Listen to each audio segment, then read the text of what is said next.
Judge Whitaker is presiding. Court will now come to order. Good morning, Your Honor. Do we have the rest of the attorneys in the conference room? Or do we know?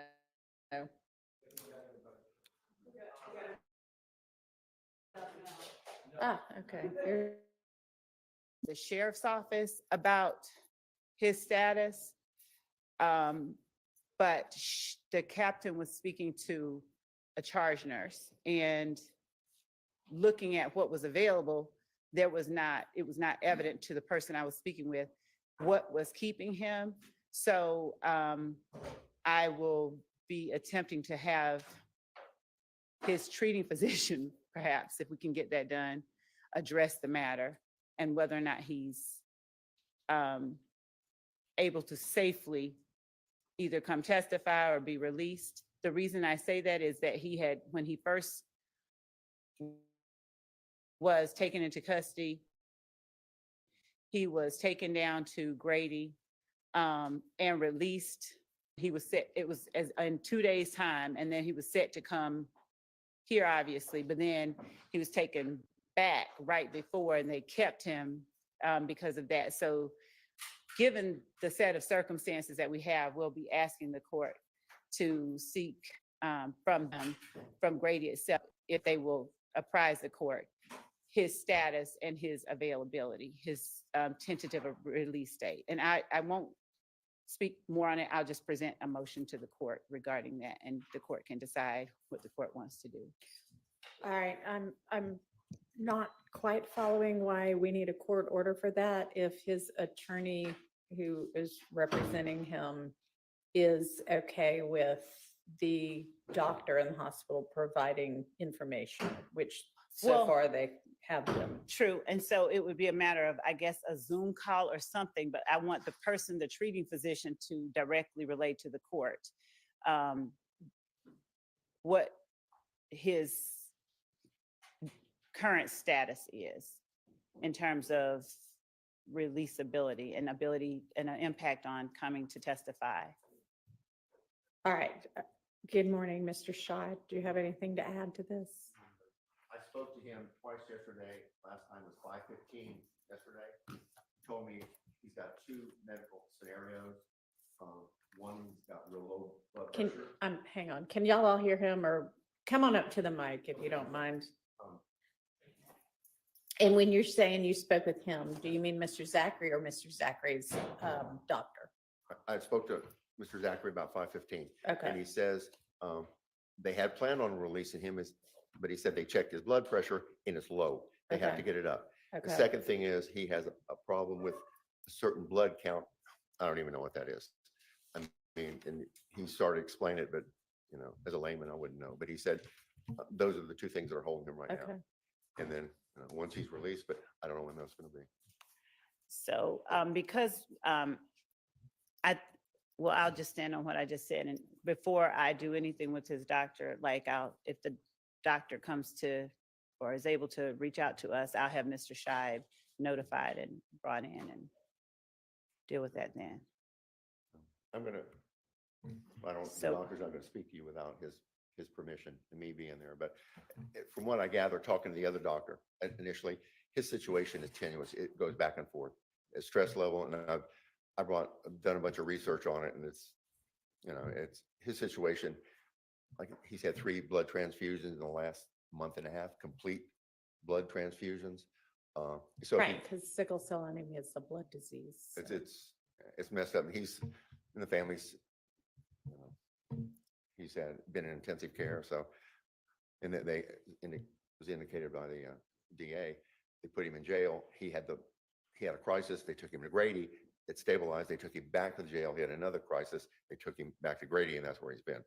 So, and then if he comes here, what I would like is us, and it's within your discretion, and to have a hearing and let him testify, and let the DA ask him questions about what he knows, and see how he stands up under that. And we're not going to do that. I mean, we're just going to have him testify. We're in the middle of the trial, so there's no point in doing a pre-hearing about that. To see if he survives it or he has another crisis. But if that, regardless, we'll do that in the trial itself. There's no point doing it twice. Well, just to see how, okay, and see what his testimony would be, because he's indicated, That's not how trials because work. he's real sick, and if we have a problem here, I don't think you'd want to have it in front of the jury. But, you know, I'll put it on the record, and whatever you decide to do, obviously we'll go along with Okay. it. Yeah. So you just keep me, I have 2 cases upstairs. I plan on being here for a while. Okay. And Your Honor, I know that, Yes. I know that Mr. Shive's concern stated to the court has been his client going back to the jail. And I know that that has been the concern that Mr. Shive has expressed to the hospital personnel. But as I stated before, if he is to come here following the hospital, there's no need to go back to the jail if we, All right. And I thought y'all were going to work something. Well, I mean, let's imagine a scenario where he gets released from the hospital at 4:30 or 5. Then what happens? I thought the 2 of you were going to work out some kind of other arrangement where he is kept in custody, considering the issues about whether he's going to appear voluntarily or not, but not in the jail. that has been dealt with, and that has been. That's what we want. So he can go back to his house. You He want to would put a GPS monitor? He would not be at his house. He would be, we would still have to keep him in custody somewhere outside of a jail, I suppose. We could work on that So and have talk y'all- about that later. Because Well, we I don't had, know about working on it and talking about it later, because it sounds like whatever, this is a fluid situation, and the kind of release, nobody seems to know when that's going to occur. And if it occurs at a time when he can't be brought immediately over to testify, then there need to be other arrangements in place. And you say we've worked that out, but then it doesn't sound like y'all have worked No, that out. actually, it has not been Mr. Shive and me. It has been the DA's office and the jail in terms of who or how they would, how we would handle his custody. And if he's released back to the jail, I can That talk- seems like the kind of thing that, I don't know, a judge's signature needs to be upon. We have not yet. Okay, have so been you just discussing said you it. worked it out. I'm saying that there have been discussions. Mm-hmm. I will leave it at that, and I will present to the court whatever the result of those, I believe the conclusion of those discussions are before he is released from the hospital. It's real simple for me. I would like him released and go back home and be with his family so they can take care of it. I know what you want, and based on the information that was in the affidavit in support of the material witness warrant, if he goes back to his family has no intention of, at least based on what's in the affidavit, of having him come testify. The court could order it, hold them in contempt if they do not, and put a GPS monitor. Okay, I told y'all to work that out like 2 days ago. We've been talking, and as I have said to Mr. Shive, we have his continued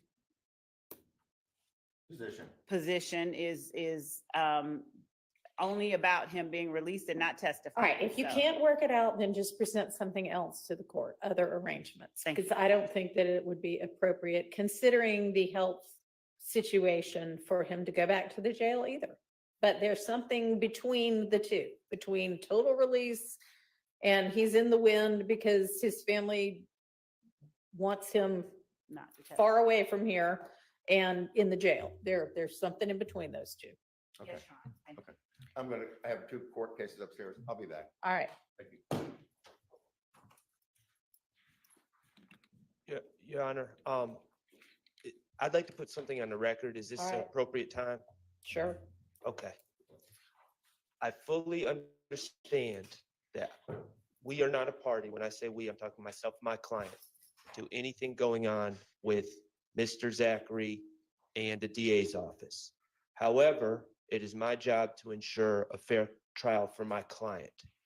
I am putting everyone on notice now, Your Honor. I don't, and I'm not casting aspersions. I don't know how much, if at all, judges know the discovery and the backstory of everything. I don't. Okay, all right. Well, this is what That's between y'all until it gets presented in the trial. Okay, Or so- unless you bring an issue to me. well, that's why I'm bringing this issue.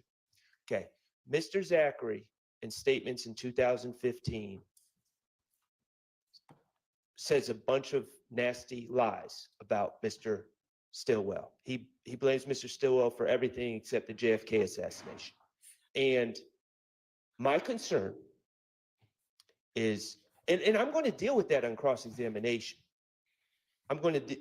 That's not going to be a problem. However, if those lies come out and I am not able to cross-examine Mr. Zachary due to him being unavailable, due to medical situation, due to anything like that, and I don't know about his medical, I'm just hearing about it just like you. But if that happens, there's going to be no one ringing that bell. There's going to be no limiting instruction that's going to protect his due process rights, his rights to confront his accusers, his cross-examination rights. And it's going to lead to me asking for a mistrial again. And the state is on notice at this point that by calling Mr. Zachary in this state, and I don't know what his state is, but they seem to know, they are on notice that something could happen. And I'm not the one calling him to the stand, but if his direct testimony comes in or his prior statements come in and I don't have a chance to confront him about those lies, we are not going to have a fair trial. And I'm just putting it on the record now so everyone knows what my stance on that is. All right. Thank you. Thank you. You know, and again, I don't know what exactly his situation is. I've been told sort of varying things. There is, and I guess the most appropriate thing might be to just hear from the doctor, but if he is in a condition where testifying at this trial is risky and he may make it through half the testimony and not all of it or something like that. I mean, there is the possibility of taking his deposition to preserve his testimony, which then all of the attorneys would be present for, and you can do a video deposition. And then if for whatever reason he gets through part of it and not all of it, then it doesn't get used. I mean, that's a possibility. Your Honor, there are just a couple of things that, and the court is correct, and that is, those are things that we have, tossed around. Yeah. But the state's bigger concern is that given the commentary made by Mr. Zachary's father, when we were trying to reach him, that he was going to reach out to Mr. Sharp and Mr. Steele. I don't know why, but that's what he said. And he insisted that we could not force Mr. Zachary to come and testify. And given that there seems to be pretty open communication between the Mr. Scheib and counsel for the defendants, they probably have an even better grasp on what's going on with him than even we do. But what we do know is that there are people down there who are monitoring him. And the person with whom I spoke yesterday said that person is not a doctor, but that his vitals on the chart looked normal. Okay. And that there had been the representation by Mr. Scheib that if he goes down to the jail, he's going to die. And there are 28, all of these things. And so it perhaps makes certain people protective of keeping him there and not realizing the reality of this circumstance, that it appears that whenever it comes close to the time that he has, so.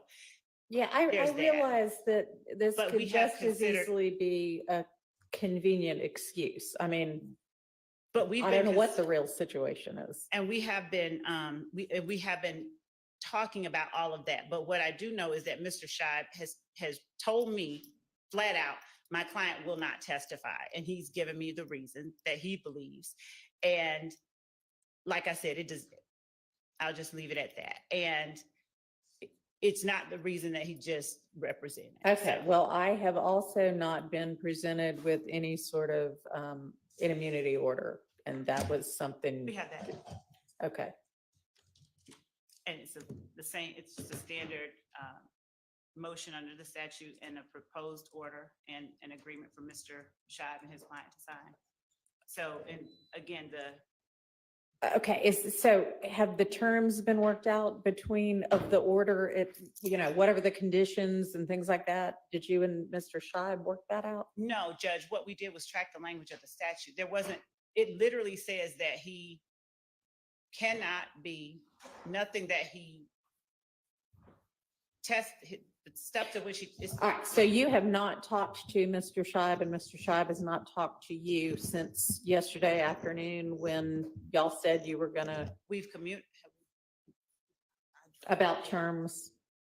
we have been drafting it. We have not talked. Okay, so how about talk to him when he gets back, because he had a couple of other courtrooms to go handle matters in and he was coming back after that, and talk to him before you present anything to me. Okay, but Your Honor, I would also say that and I will do as the court has instructed, period. That's a full stop. The statute. I love when attorneys say, I'll follow your orders, as if you have a choice.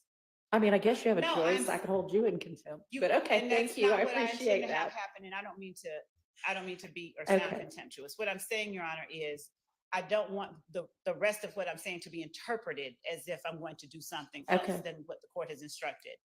All that I am saying, or all that I was saying, was that the 245507 has specific language, Mhm. and it instructs that the court knows that statute. So we are going to follow that statute, and we will talk to Mr. Shive about what that means.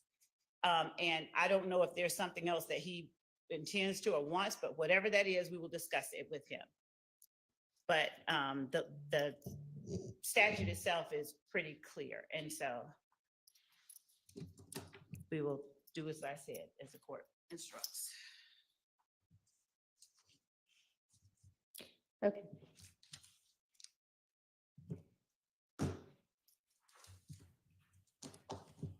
All right, there's a new motion in limine number 60 that I am just opening the email for. Is that something that we need to deal with this morning, or is that just something for our No. next non-jury day? No, but I wanted to inform this honorable court that you motivated Ah, the people at our office. okay, great. Thank you. They said they are inspired by your words and they are ready to go. So thank Alright. you.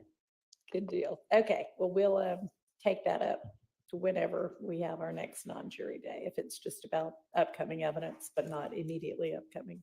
All right. All right, are there any other, we told the jury 9, so we've got a few minutes before it reaches 9 o'clock. Any other matters we need to discuss? Your Honor, we came in early specifically to discuss the Yeah. objection that was raised Okay. by counsels for the defendants. And what I believe was happening, if I can summarize it clearly and accurately, on yesterday evening, we had Deputy DA Mike Sprinkle on the stand, who was asked a question regarding how it is that he conducts further independent investigations into the unindicted homicide cases that he receives in order to make those decisions that he makes. There was the objection, specifically when I asked Deputy DA Sprinkle how it is that he decides, with the thousands of jail calls, for instance, that he has access to, which ones are pertinent to Right. to look at. And so there was this objection that we were bolstering, that it was irrelevant, and that we should not be allowed to do that. We should only be allowed to ask DDA Sprinkle what he did in this case. To that, Your Honor, to the extent that the defense has made relevant by accusing, in front of the jury, raising their defense of essentially selective prosecution and malicious prosecution by the state. It has not only made this particular testimony as to how DDA Sprinkle conducts his efforts to determine the proper charging decisions to make, not only relevant, but highly probative, and thus not a waste of time or confusion. For the defense to take the position that they are able to show that or say that the state has essentially chosen to just go after their client because they wanted to get the big fish, and then to object when we try to show the repetitive nature and the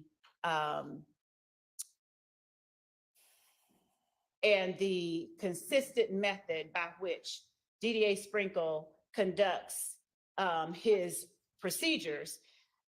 It is an effort to create a distraction on their part regarding selective prosecution or malicious prosecution, and then to have that argument unanswered on the part of the state. And that is, it goes against 24-1-1,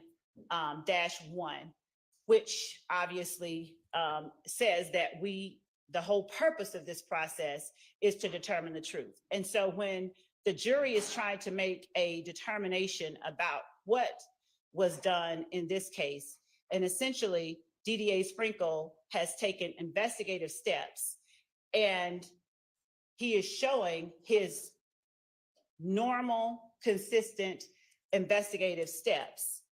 And for the defense to try and limit that showing to the jury, it's an effort to hide very relevant facts from the jury. When the defense is allowed to argue with respect to our officers, to ask on cross-examination, how many reports have you done? Is this what you do in every report? And to essentially question the way that the officers normally conduct their procedures in order to make the jury believe that something untoward has happened, the state certainly should not be constrained from showing the standard nature and the reliability of the procedures that DDA Sprinkle used in determining how he ultimately makes decisions. So how the phone calls are obtained is just one thing that makes it credible. It shows that it is a part of his routine policies and procedures, and it is not distracting. It is in fact clarifying. And again, under 24-1-1, the state is or should be entitled to present its evidence that what the defense has now put before the jury by way of argument and cross-examination is very relevant. Their entire position is antagonistic to 24-1-1. And even if someone feels they've got a constitutional right to confuse, that's not what our rules of evidence require. And we would ask that the court allow us to continue the line of questioning that we have begun. We have said that we would make it targeted. We are not attempting to get information that is not pertinent in this case before the jury. And we are attempting to give the jury all of the information that they need in order to make proper decisions based on whole truths in this case. Thank you for allowing me to say that. All right, thank you. Do you have any case law you wanted the court to consider? Well, as to bolstering, Your Honor, that is what the defense has argued is happening. That has been the basis for their objection. And the first case that I have for the court, it plainly says that bolstering is when one witness testifies or comments on the credibility of another, or when one witness attempts to, after the credibility of something has been attacked, another witness, before it's time to do so, attempts to bolster the credibility of that other thing that has been attacked. So in this case, this is simply the state showing DDA Sprinkle's policies, his practice, how standard his policies or procedures are in investigating and in making decisions in the cases that he gets, and his experience and the number of times that he has done it and how he has done it and why he does what he does is very relevant for the jury to decide how to assess the testimony that he gives in terms of what he did. So it's in no way bolstering. And I believe that the case, bless you, my computer shut down on me and I'm getting the case that I had for the courts.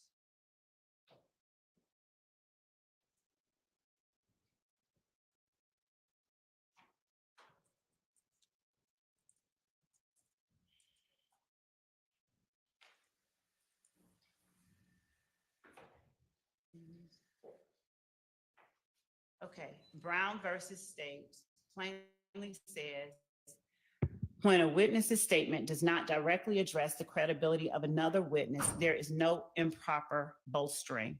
When the Supreme Court evaluates whether testimony constitutes improper bolstering, the Supreme Court considers the disputed testimony in context. That's Brown versus State, 302 Georgia, 454, and specifically,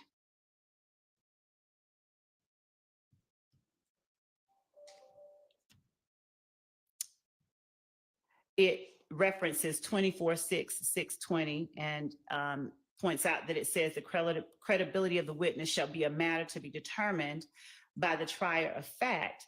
And under that statute, a witness can never bolster the credibility of another witness as to whether the witness is telling the truth. Credibility of the witness is within the province of the jury. And when the witness's statement does not directly address the credibility of another witness, there is no improper bolstering.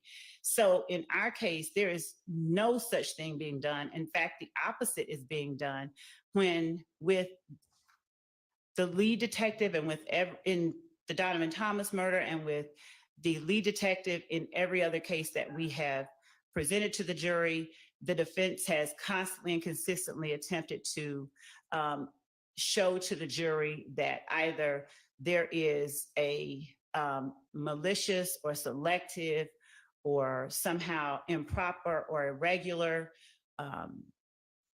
effort to target their clients, to show the absence of those very things with a witness is nothing but to have the witness show, how he is qualified to make the determinations or to do what he did, even when he is a lay witness. All right, any argument from defense counsel? Good morning again, Your Honor. Good morning. everyone. Your Honor, prosecutor just stated that there was an objection when Mr. Sprinkle was going through jail calls in which are pertinent. And I believe that we could just get there. OCGA 24-1-1 talks about the mission of a case.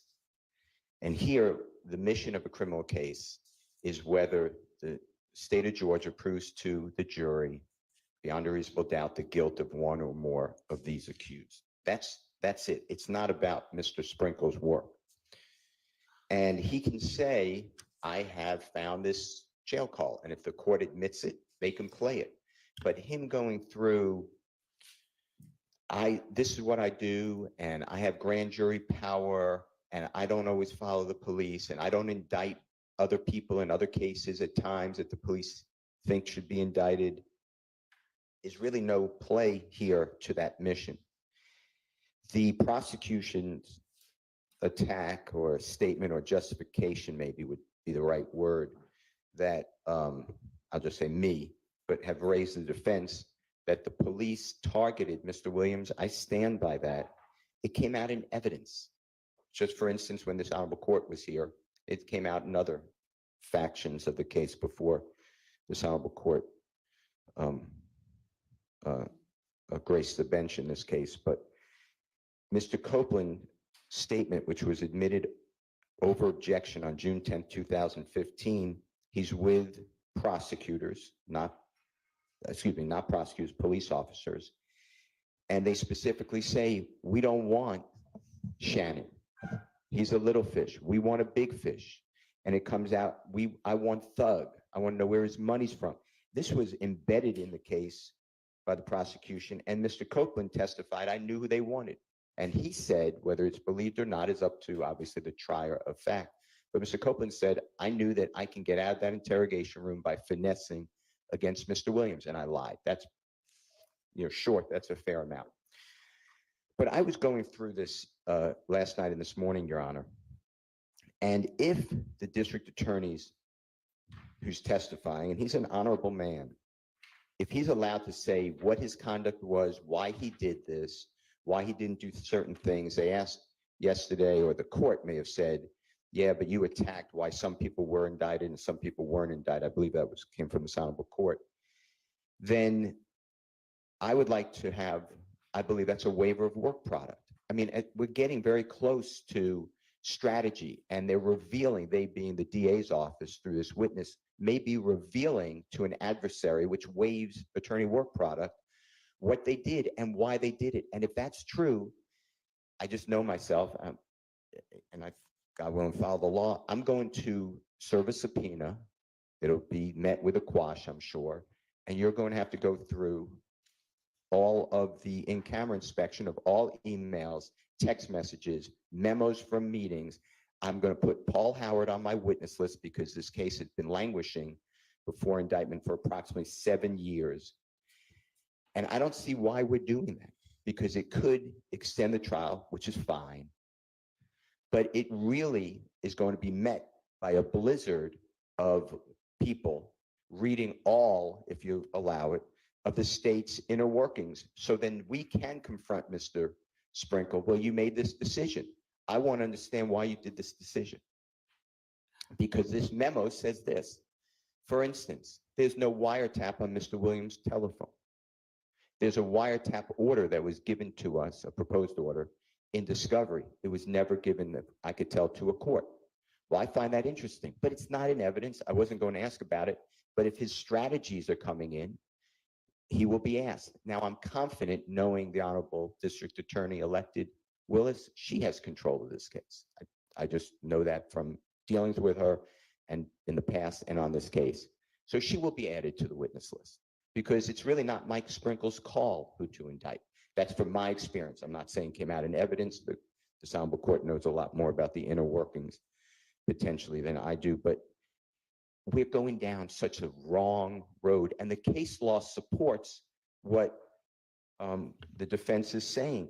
That's why we don't get into the investigation and the conduct of the investigation, but we get into the relevant information given out. Unless, and it says in the rare case, R-A-R-E, rare case, that the conduct of the investigator becomes relevant. And that's all I'm trying to say. And as far as jury instructions, I believe this Honorable Court will be asked, whether you give it or not, it's up to the court. But there'll be an instruction. The fact that it's a party to a crime, and we have a conspiracy, so I believe it's coming. The fact that others have not been charged, are given immunity, are beyond prosecution, were prosecuted, or been acquitted is irrelevant. In the indictment itself, it states that the grand jury does hereby charge and accuse the following 28 people.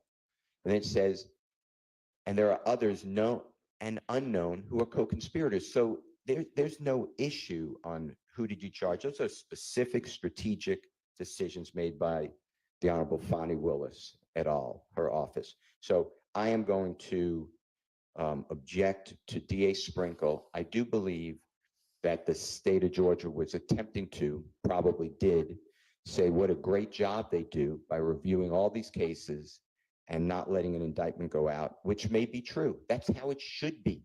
That's what we demand.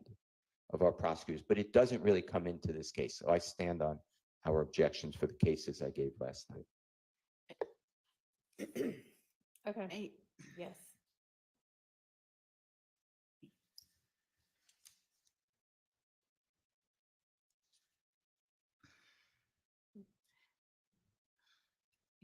Your Honor, I was just going to point out again that the way that the questions have been tailored have been in order for the jury to be allowed to see what experience Mr. Sprinkle has, what his standard operating procedure is, and to show the method and procedure by which he obtained the information that he will present to the jury. All right, well, I gave instructions yesterday and those instructions still apply. So are we ready? I know the jury's ready.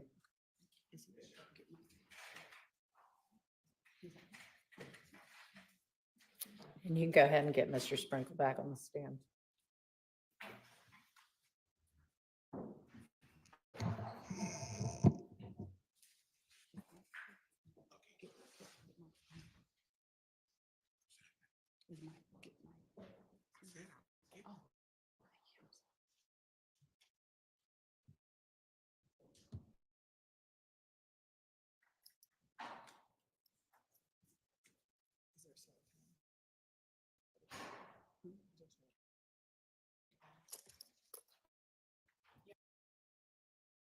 Can we get a Zoom link to send to Brady?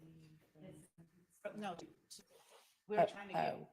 For Yes, Brady, Yes. Can we get a we Zoom can generate and a one. time that the court will hear from the doctor? We can generate one. Not, I mean, wouldn't it just be this? Can't we just? I mean, if not, then we'll just send another one to everybody. Is there a time that we can Lunch? give to him? And that would be 12. I mean, I don't know, maybe we need to do it at that person's convenience. Okay. Thank you.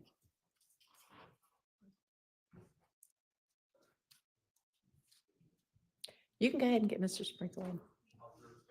Thank you.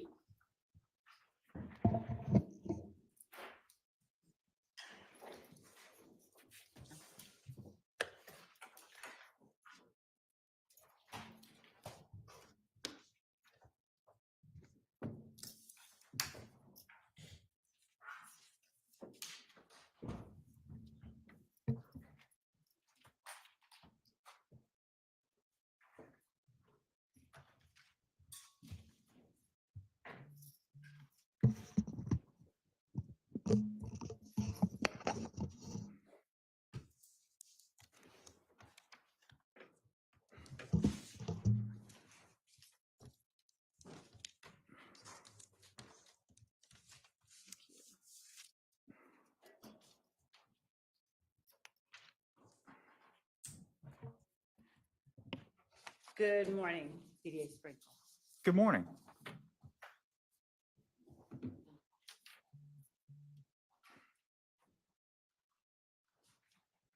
When we broke on yesterday, I believe that the last question that I asked you was how it was that you went about targeting what phone numbers, for instance, to listen to when you are investigating or conducting an independent investigation of unindicted cases that you receive from law enforcement. Would you explain to the jury how you go about doing that? Well, I think he already answered that question yesterday. I think that there was the objection at the end of the day. So I think that was, he had not completed his response. My understanding is that he did, and so I'm going to object on asked and answered. You know, Sustained. Mr. Sprinkle, where is it that you get the information from regarding what numbers to look for insecurities as you began to look into how to make your decisions in investigating independently cases that you receive? Well, there's a few areas. The first is looking at the numbers that the inmate called and running each number individually to see which numbers the inmate actually called versus which numbers another inmate called using that inmate's pen. That's the primary way. If you slow down just a little bit. All right. Go ahead.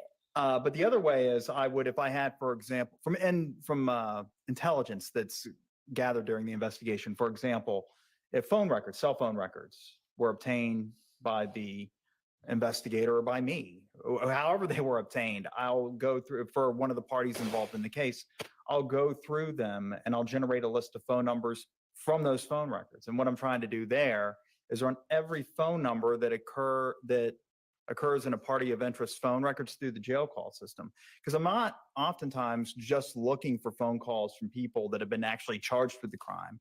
I'm also looking for phone calls from people that may know something about the crime and that those phone calls are placed to those people in close temporal proximity to the homicide or event that I'm interested in. And how, when you speak about the fact that there are some calls that are made off pin and some calls that are not, how do you determine when a call is made by a person that you are actually seeking to gain information from? There's a number of factors that go into that. One of the most basic and easiest to explain would be, I just recognize the voice. If we're talking about the inmate, like if I want to verify that it is in fact an inmate that I'm interested in that's placing the call, then I just develop a familiarity with their voice through various means. Wherever I can find a known exemplar of their voice, then I listen to that and I learn their accents and the tone and tenor of their voice. And that based on a few other things, like for example, how often the inmate customarily calls this number. If I know that that number belongs to somebody that's a close family member or friend of the inmate, then that's another thing that is kind of an indicia of reliability that is in fact the inmate that's calling that number. But I think the primary thing is just knowing their voice. Is it a common practice to, once you have done these things that you've described for the jury, for you to then talk to people that have not been identified? I couldn't hear what you said, because y'all were both saying something at the same time. Objection, what? Leading, Your Honor. Overruled. Is it a common practice for you, once you have done all these things that you have described for the jury, for you to talk to people or endeavor to talk to people that have not previously been a part of the case file? Yes. Now, when you do that, is that something you do alone, or do you do it with the lead detective or your investigator, or a combination? A combination. Okay. How often is it that you have actually found people that you had not previously identified is a part of the case file, that were people you sought to obtain information from to further investigate a case? I'm going to object as to relevance, Your Honor. Sustained. Okay. When you actually do locate a person and go and talk to them, do you put that in some kind of memorandum or recording that you preserve to provide to the defense?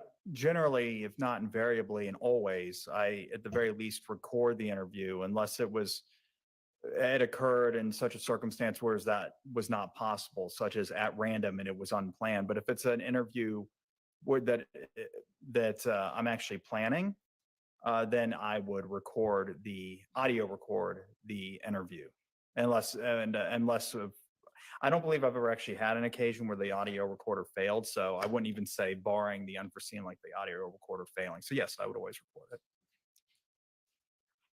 And do you also provide supplements to the case file that you receive from the police?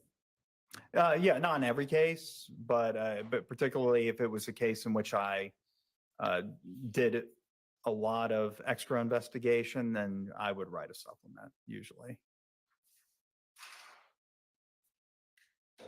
When do you do what you just described or called extra investigation? In what circumstances would you do what you call extra investigation? Well, if it was in And you can explain to me. in my estimation, if the case needed more investigation, if it needed extra investigation, if after reviewing the case file, I found that the evidence was lacking and that it wouldn't be appropriate to present the case to a grand jury, let alone take it to trial, then I will conduct a quote unquote extra investigation, as I called it, hoping to find more evidence to make the case better or otherwise dispose of the case appropriately. Now, let me ask you this. What about people that have already been interviewed by law enforcement? Do you ever go out and interview those persons after receiving a case file? Your Honor, I'm going to object again as to relevance.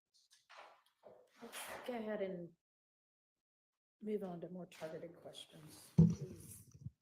When you receive a statement of a purported witness in a case, do you take the statement given to you in the case file as all that that witness has to say, or do you ever endeavor to I'm go gonna speak object to with them leading, Your Honor. yourself? Sustained.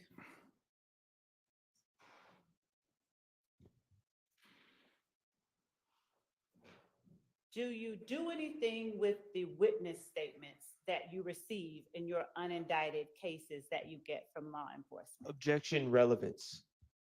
Your Honor, that goes directly to his practice, his way of conducting investigations into the cases that he then makes other decisions for, and it goes to how it allows the jury to gauge his practice, his Counsel approach, please.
DDA Sprinkle.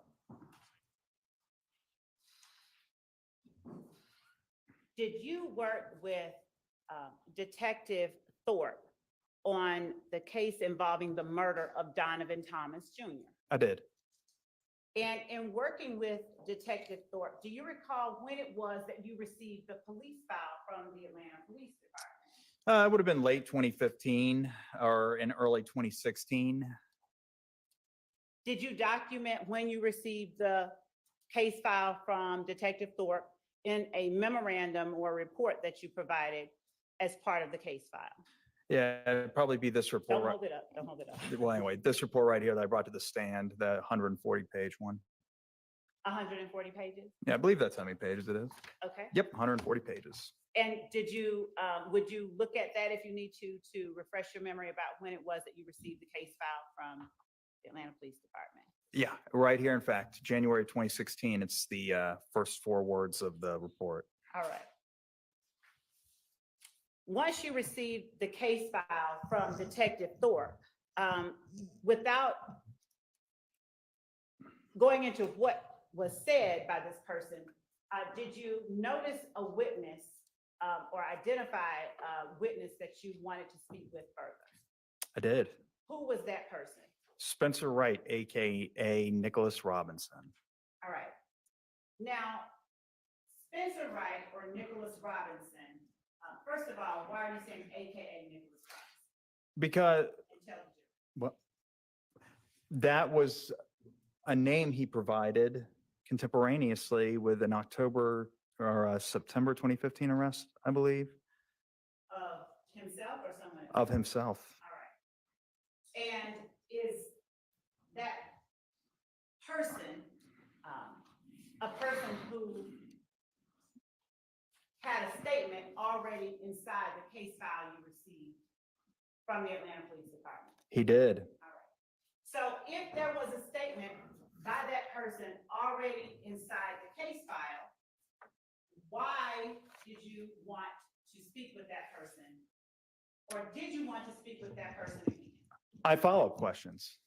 Say that again? I had more questions, follow-up questions, other questions that after reviewing the case file that I had that hadn't been previously asked by the Atlanta Police Department. And is it common when you have questions that haven't been answered in your regular course of reviewing cases to locate those persons, to ask them more questions? Yes. Objection, relevance. Overruled.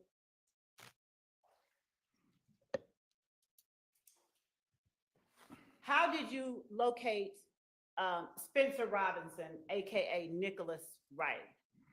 Spencer Wright was an Spencer Wright, AKA Nicholas Wright. Spencer Wright was an inmate at the Atlanta City Jail, located next door to the public safety headquarters at 226 Peachtree Street, which is like 2 blocks away. How did you find out that that's where he was? Well, I don't recall exactly. I knew that that's where they housed him after he was arrested in October of 2015. Somebody told me, I'm sure that that's where he was, or my investigator found that's where he was. At any rate, that's where he was when I wanted to interview him. Now, at the time that you received the case file from Detective Thorpe, had there been arrest warrants taken out for individuals? Yes. Who were the arrest warrants taken out for at the time that you received the case file? Kenneth Copeland, Antonio Sledge, Demiki Garlington, and Shannon Jackson. Shannon Jackson, does he have any other name? Shannon Stillwell.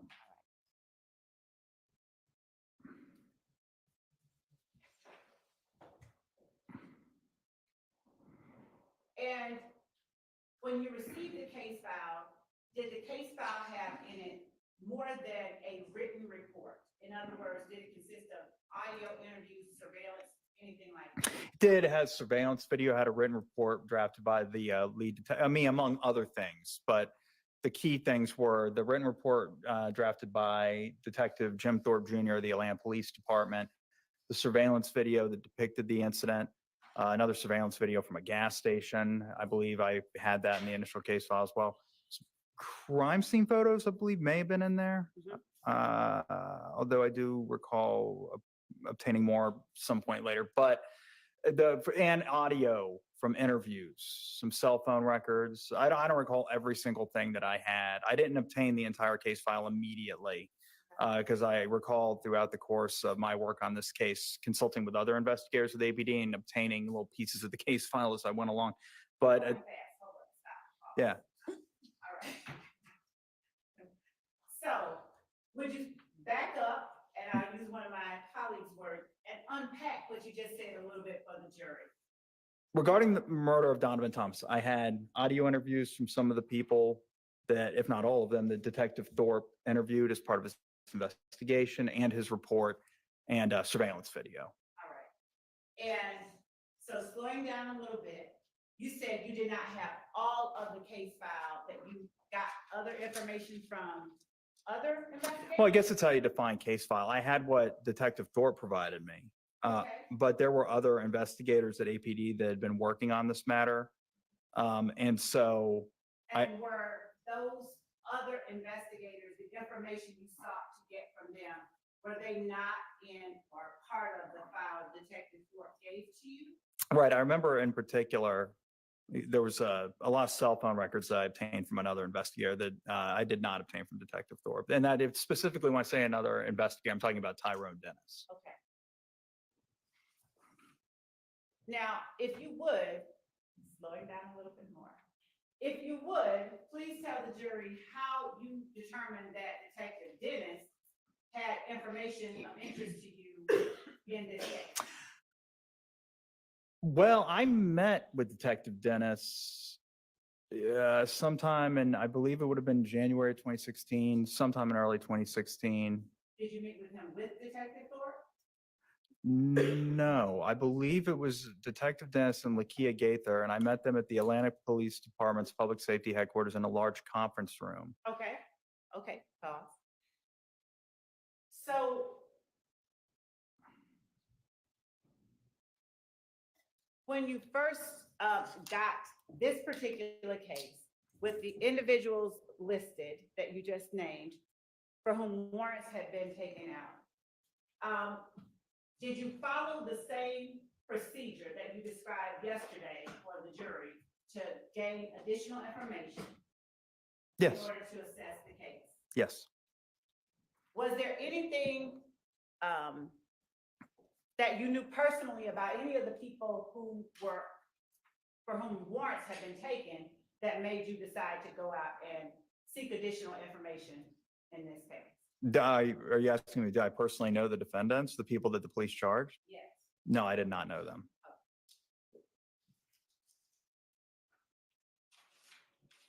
Did you have, did you know when you got the case file, when it was that Detective Thorpe had talked to Spencer Wright? It would have been in October of 2015 on the night of his arrest.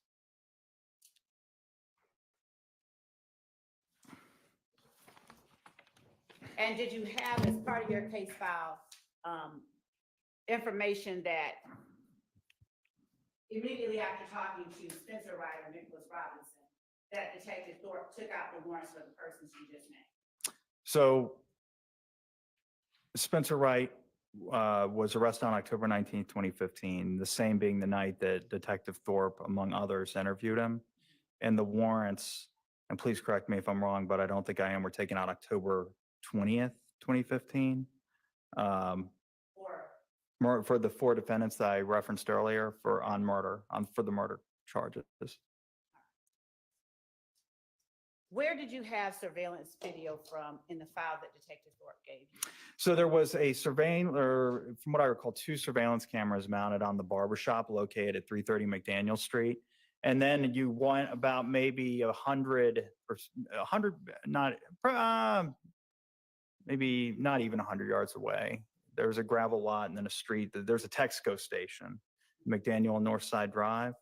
And I had surveillance images from that station. Were you personally familiar with that location? Have you gone out and personally seen it? Yes, I've been to that location before, yes. After you got Detective Thorpe's file, did you find yourself out there again, or did you go use what you had to make any kind of determination Yeah, I drove by there a couple of times, a few times as I looked over the case just to get the lay of the land because you can only see so much from Google Earth. All right, so backing up, when you say you drove by there a couple of times, did you just like drive down the street or did you stop? What did you do? I drove down the street, I would stop and I would just take a look at the lot just to get a kind of, rather than the 2D perspective that you would get on, like I said, Google Earth.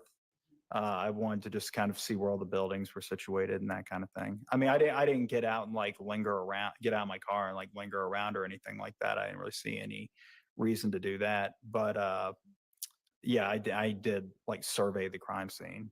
Why did you do that? Why did you go out there if you already had the surveillance footage? Again, just to, because it's one thing to look at a scene on a screen where you can get some three-dimensional perspective from the images. It's quite another to actually be at the scene and not be staring at it in 2 dimensions from a computer screen. You know, you get to see, you know, where somebody's view would be obstructed depending on where they were standing and that kind of thing. Is that the only thing that you get of value by going out to a scene after you get a police file? Like, Yeah. where somebody's view would be obstructed, you're allowed to tell the jury what value you gained from going out to the scene.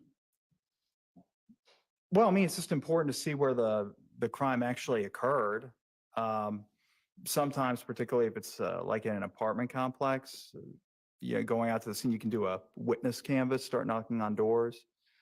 Did you do that? Have you done that?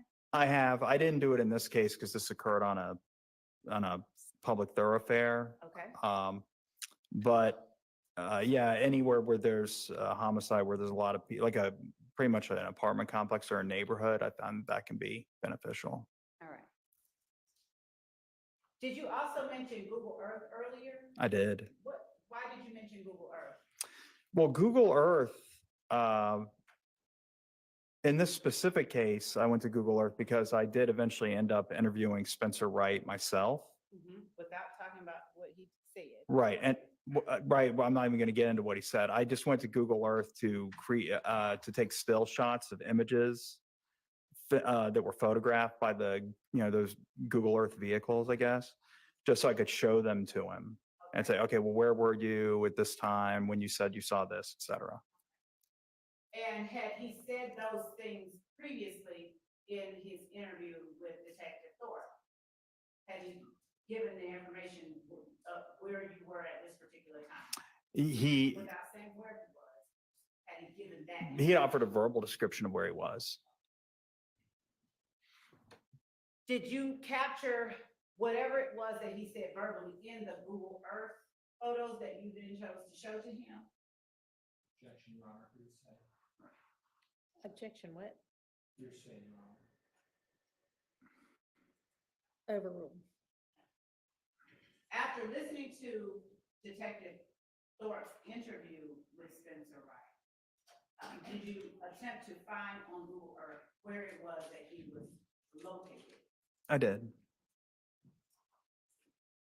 Were you able to locate an area that coincided with or matched the area he described being in? Your Honor, I'm going to object to any reference to statements made by this witness who's not testifying as hearsay. Your Honor, this witness is not going to tell the jury. First of all, we're not offering it for the truth of the matter asserted. We're offering it to allow the jury to see what Mr. Sprinkle did in context. He located a certain area. Let's not say what he did. We need to hear that from the witness. Okay, so it's provided. Overruled. Thank you. So were you able to see that area described by Mr. Wright on Google Maps? Yeah, I found an area that I believed he described, yes.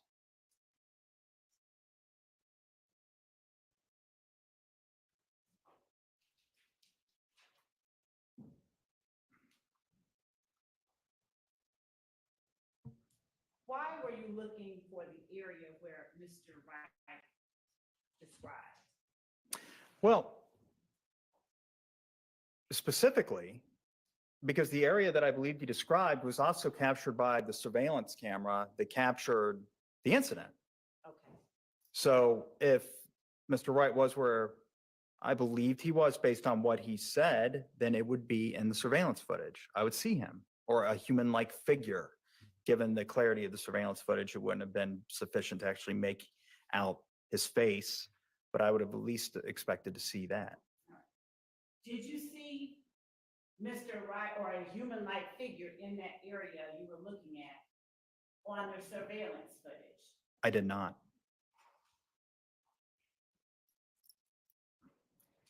Did you fully capture that area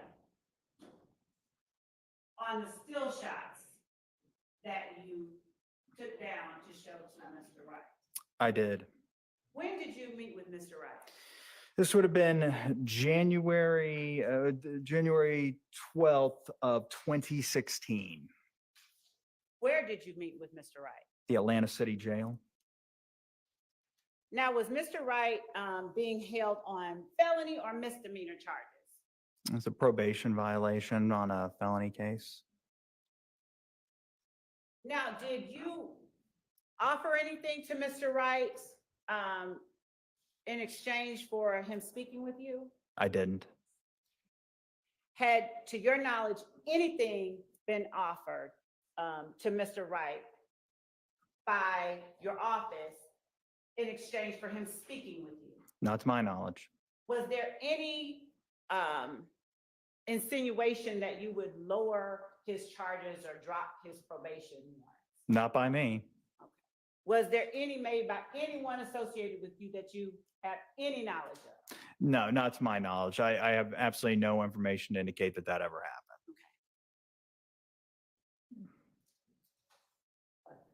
Who went with you when you talked to Mr. Wright? The aforementioned, the investigator I mentioned yesterday, David White.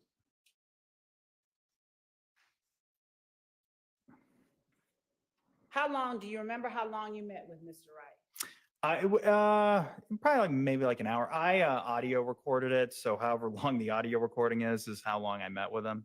Well, for in relevant part, and I audio recorded the entire thing. It would probably 45 minutes to an hour and a half. I would expect somewhere in there. Did you video record it as well? I did not. In fact, I brought a voice recorder no, I just brought a pocket voice recorder. Now, why weren't you in an interview room video recording you all's interaction? It was actually in a pod, like an inmate dorm at the Atlanta City Jail where Investigator White and I interviewed him. And there's like a little, like a break-off room to the side of the pod, and we just met him in there. There was a table and chairs in there, and we just talked to him. And were any other inmates around while you talked to him? Present? Well, they weren't in the room with us. I don't recall if they were out and about in the dorm. But yeah, there were other inmates. I don't recall that any of them were within earshot of us, though. Not within earshot? Is that what you said? I don't know. Certainly nothing happened during the interview that alerted me that somebody was listening in. I'll leave it at that. And I don't recall having a feeling at the time that, because I believe I would have. That would have left an impression on me if I thought that others were eavesdropping. And I didn't have any feelings of that sort while I was doing the interview. Now, how many images did you show to Mr. Wright? I don't know exactly how many. Let's see. Probably like 15 to 20. Were all 15 to 20 images that you showed to Mr. Wright? Probably more like 10 to 15, actually. It's somewhere around there. It was less than 25. Were all of the images that you showed to Mr. Wright images captured from the barbershop footage in front of which the murder occurred? Yes, it was Google Earth still shots that just depicted the scene. And still shots from the barbershop surveillance footage. Starting with the Google Earth still shots that depicted the scene, What did you do with those still shots? I printed them out Okay. prior to going into the interview. And So and when you showed them to Spencer Wright, given that they weren't from the actual night of the murder, what were you doing with them? well, given that the scene had remained, from the time the murder happened to the time that the Google Earth vehicle photographed the scene had remained unchanged. In other words, the lay of the land was essentially the same. Mhm. My objective was for Mr. Wright to identify where both he was and other parties were at various times during when he witnessed the incident, according to him. Okay, so, was Mr. Wright, without saying where or what he said, but was he able to point out an area that he was claiming to have been at? Yes, he did.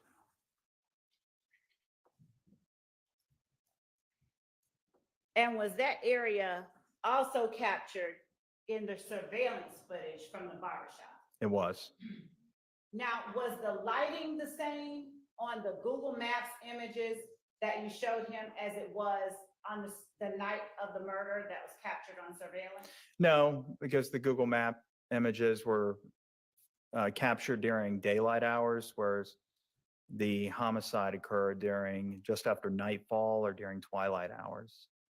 Were there any identifiable landmarks in the area that you were interested in regarding Mr. Wright that were clearly depicted on the Google Earth printouts?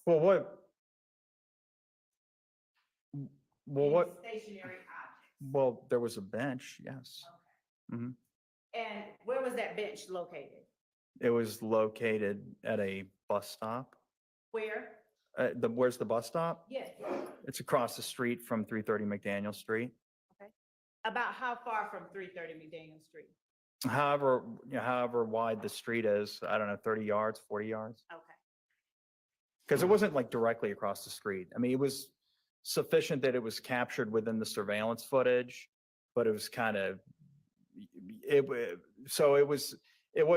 guess it depends on how you define it. It was definitely across the street, but if we're going through the front door of the barbershop, it wasn't directly across the street from the front door. It's kind of like diagonal. Yeah. Diagonal? Mhm. All right. Is that bench visible on the surveillance footage? It is. Were you interested in looking at a particular time on the surveillance footage after listening to Mr. Wright's interview and speaking with him yourself? I was. And what particular time were you interested in looking at? Well, time isn't a constant here because there's the time that I believe the incident happened, and then there's the timestamp on the video, which differed. Okay. And so let's start with the time that the incident happened. If it's different than the time on the video, how do you go about finding what time to look at? Well, I'm watching the video. If you, in this case, you have a surveillance video, and the incident of which we're speaking is prominently featured when you watch that video. So I could just watch the video and wait for that incident to occur. And that's when I knew that the portion of the video that I was viewing was relevant insofar as it depicted the incident, regardless of the timestamp emblazoned thereon.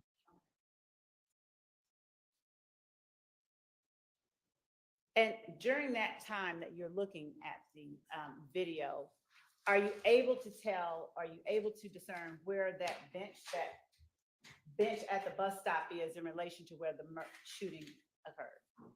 Like it was about, like I said, across the street, not directly across the street, but probably across the street and maybe 20 to 30 yards to the right if you're facing across the street from the barbershop. Did Mr. Wright recognize the bench in the surveillance footage, or were you able to show him the bench in the surveillance footage? In your honor, calls for hearsay and also confrontation clause. Sustained. I would withdraw that. Did you ever see Mr. Wright in any part of the surveillance footage of the murder, or someone fitting his description anywhere near that bench. And by anywhere near, I mean sitting on or within 1 foot of the bench during the time of the murder. No, there were no human-like figures around the bench. I saw a cat at one point. You saw what? It looked to be a cat. A cat. You could see a cat on the surveillance video? Yeah, that's what struck me. It wasn't real high fidelity, but it was, the light was bright enough and the fidelity was sufficient to see a feline moseying around the bench, but there was unambiguously, there were no people around the bench. Did you check the surveillance maybe like a few minutes or minutes after and minutes before the murder, just to see if perhaps there was a human at that bench? Oh, yeah, I'm sure I did. I watched that footage many, many times. Of course, the most relevant period to me was the time when the incident actually occurred. But no, I didn't see a human at that bench. And how many times did you watch that video? I didn't keep count, but it would have been many, many, many, many times. So at least 150 to, I don't know. It was many times. Why did you watch the video so many times? To see every time I Tell went. the jury. Oh, every time I watched, I was hoping to see something maybe I hadn't noticed before, the way the light bounces off one of the vehicles, because that was a big part for me. I wanted to figure out what sort of vehicles we were dealing with here. I actually had the video enhanced at one point because like I said, the video wasn't very high quality. So yeah, I had to kind of try to fill in the blanks myself. That's why I viewed it so many times. And also just, I always would hope, a lot of times it would probably just be in futility, but I would always hope to see something I hadn't seen before. Now, when you said you had the video enhanced, would you tell the jury what you mean? I mean, when you say enhanced, what do you do? I sent it off to private corporate companies or individual. There were two. It was Target, like the retail store. They have a division within their company that deals with surveillance footage. And they at the time, maybe they still do, but they at the time, they would digitally enhance surveillance videos. And there was another gentleman named Walter Pineda who offered the same services. He was an individual. Why did you send it out to two different places? Just, I guess the more the better. Were either of those places able to allow you to see anything more clearly in the video? A little bit. Yeah, it helped a little bit. Yeah, it's digital. And I'm buying, so there's really only so much they can do to clean it up. It's just ones and zeros. But they are programs that can, I guess, kind of filter out some of the noise from the picture and that kind of thing. And that's what they did. So it helped a little bit. Now, is it unusual for you to take surveillance footage in unindicted cases you receive from law enforcement officers and send it out to other agencies to have it, to see if you could have it enhanced at all? Objection, Your Honor, relevance. Overruled. It is actually, I think this is the only case I've ever actually done that on. And why then did you choose to do it on this case? Because the video was so important and I really needed to identify as much as I could in that video. Now, was this, when you say the video was so important, was this particular homicide case for you any more important than the others or any others that you worked on, the case itself? No, it wasn't any more important. Any case, it got more attention because for my purposes, it was essentially unsolved right when I got it. And so that elevates the priority of any homicide case. Now, I wouldn't say priority isn't the right word. It really isn't. It's just the amount of time that I'm going to spend on it certainly goes way up. Okay. And when you said it got more attention because it was unsolved, how often did you get unsolved cases in your capacity as an unindicted homicide? Objection, relevance. Overruled.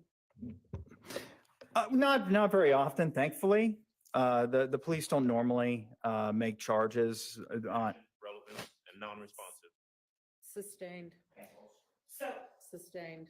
All right, when you say, not often, can you tell the jury approximately how many unsolved homicide cases you've worked with during your time? And it doesn't have to be an exact number. Surprise. Because my follow-up question is gonna rely on. Maybe 20 to 30 truly unsolved cases.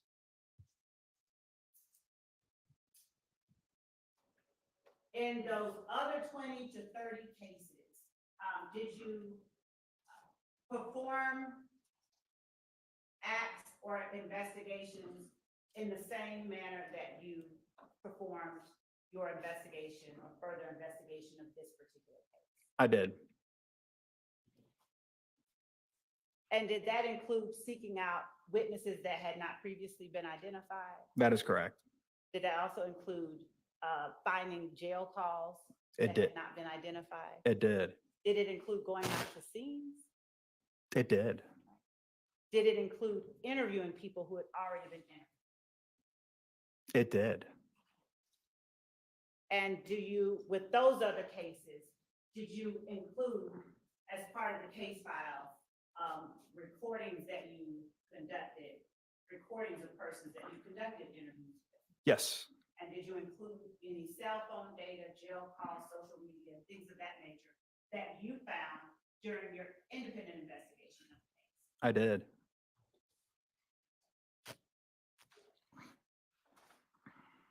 And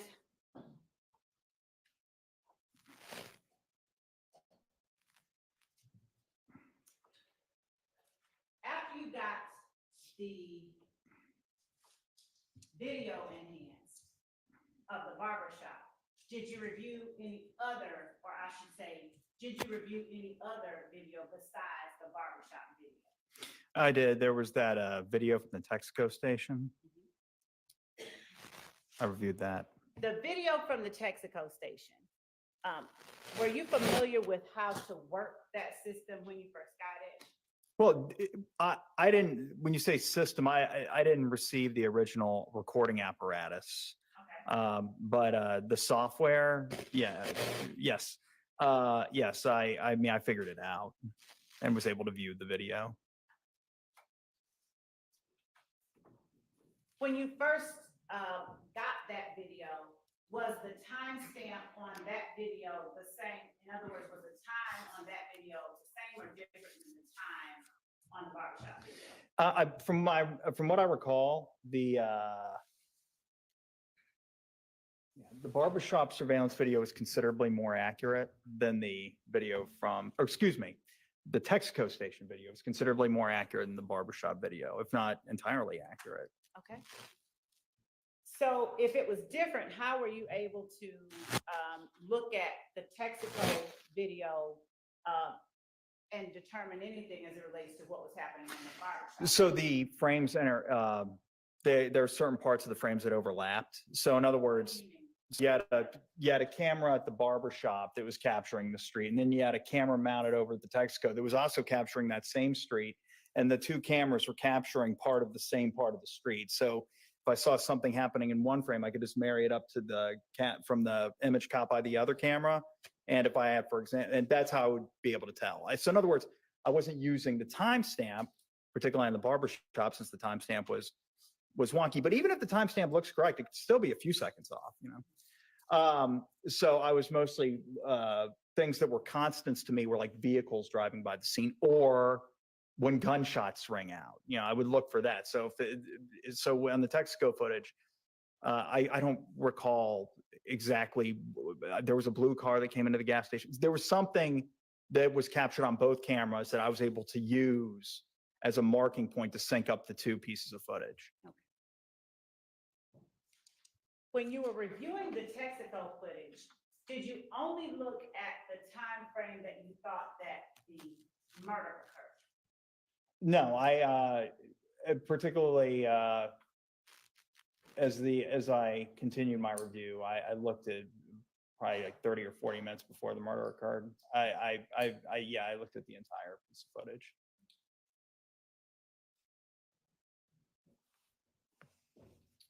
We're gonna come back to the Texaco footage, but I want to ask you, after looking at the Texaco footage, did you do anything to identify persons or objects that you saw in the Texaco footage? I did. Would you tell the jury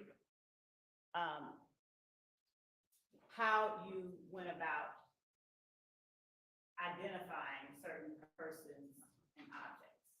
And if you need me to clarify, ask me to clarify. Well, there was, and without getting into, all right, so there was an event that occurred on the video. First thing is that I was looking for something specifically that, based on other evidence in the case, I'll just keep it broad or general here, based on other evidence of the case, I suspected I was going to see on the video. And then as I watched the video during that time frame, I did in fact see what I thought I was going to see. Did or did not? I did. Okay. And it was a vehicle specifically. There was a certain vehicle, and when I saw it, based on other things that I had seen, and specifically I'm talking about social media records, photos, and cell phone tower data, I thought I wonder if this person is at the gas station. And when I looked at the footage, I said, oh, well, I recognize that vehicle from social media.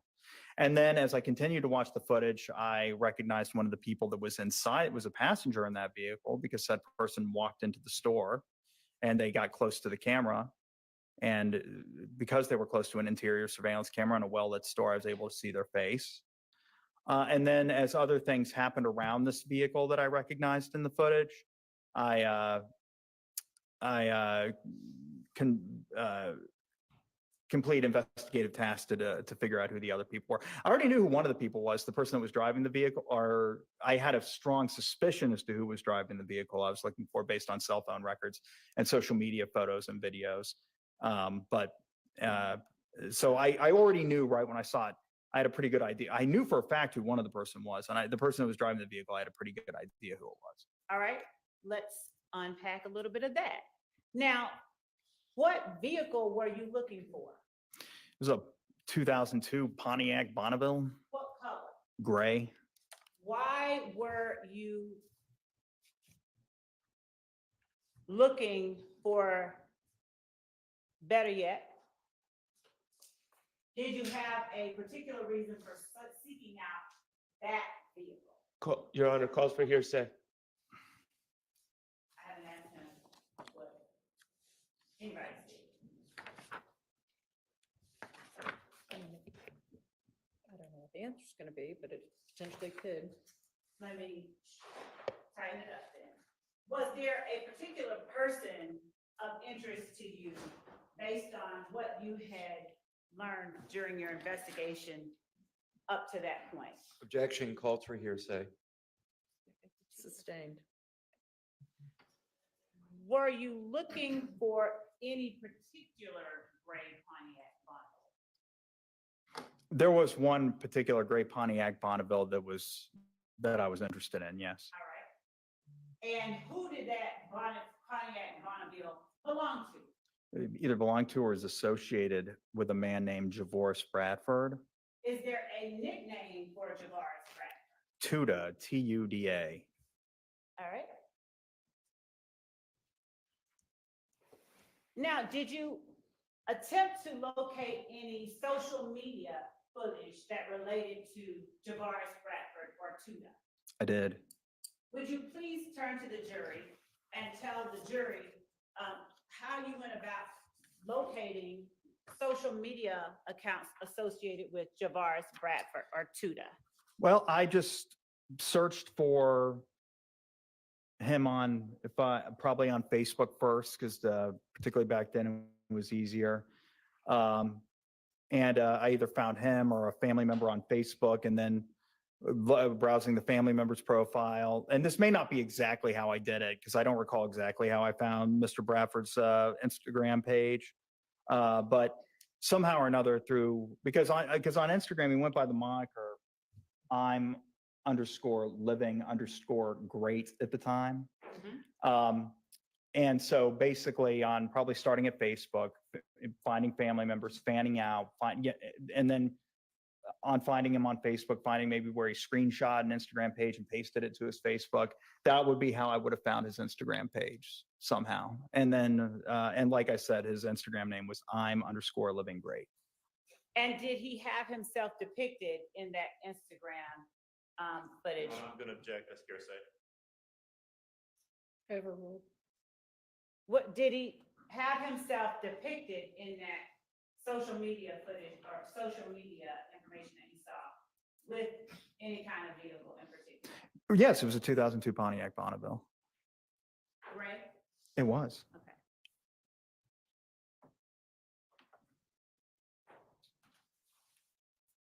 Did you ever discern or gain a number for Tuda? Did you ever learn of a phone number for Tuda? I did pretty early on, actually. Where did you get the phone number from for Tuda? So I testified previously about how I, But don't talk about your previous testimony. Have you ever testified in front of this jury? yes, yeah, that was something I said like earlier today. Okay. So without referring to the fact that you previously testified, just tell the jury. No, I'm talking about like previous testimony like a few minutes ago. Okay, go ahead. Tell the jury. All right. So one of the ways I find jail calls is I go through phone records that I had in the case. And in this case, I had some phone records. All right. And I don't recall whose phone records it was exactly. But I just started running numbers that appeared in the phone records, whether they be numbers that were called by the handset, the records of which I was reviewing, or numbers that called that handset. It didn't matter to me, just whatever. I was running them through the jail call database. And one of those, because like I said, I was trying to get intel. It wasn't just, obviously on the night of the shooting, the murder, I mean, I would expect that the people that committed weren't in the Fulton County Jail. So I obviously wasn't looking for inmates to be saying that they did it. Okay. But I was trying to get for intel from people that maybe were being called from inmates. And one of those numbers was 404-957-8008. And I'm flipping through these discs to make sure, to refresh my recollection, to make sure that I'm citing that. Yes, that is right. 404-957-8008 was one of the numbers that appeared in those phone records and that I ran through the jail call database. And on doing so, I did find calls that I deemed relevant that were placed on the night of the homicide from an inmate inside the jail. So, Madam Court Reporter, and I suspect some of the jurors has informed me that you are speaking a little too fast. Do you mind slowing down and saying what you just said one more time? Yes, I found a number inside within the phone call logs that were obtained by the Atlanta Police Department for one of the parties of interest, whether it be a person of interest or a witness or a defendant, whoever it may have been. And it didn't matter to me. All I wanted were numbers from the phone numbers of people that may have known something about the homicide and may have been called either on the night of the murder, the day after the murder, 2 days after the murder, whenever they were called. You're getting really fast again with All the right. way you're talking, so try to slow down. All right. And one of those numbers of the many that I ran was 404-957-8008. I ran it through the jail call database and I found that there were 2 calls I was able to retrieve anyway. I think at least 2 that were placed to that number on the night of the murder from an inmate inside the Fulton County Jail. And they were placed after the 8:00 p.m. hour. I think they're maybe between 8 and 9 p.m. that evening. Now, why did that particular piece of information have any value to your investigation? What piece of information exactly? That there were 2 calls made to that number by an inmate at the jail on the night of the murder, around 8, or at the time you specified. Well, I listened to the calls and it sounded to me like they were talking about the homicide. All right. So were you able to identify who it was that was inside the jail that was making the call to that number? I did. How did you identify who it was inside the jail making the call to 404-957-8008? Well, I believe, would you like me to say the name? Well, number one, I would at some point, but hold on before you do. And let me ask you this. If you need to refresh your memory with any part of your report, would you just alert us that you're doing so and go ahead and read whatever you need to read? Okay. Do you need to refresh your memory at all? No. Okay.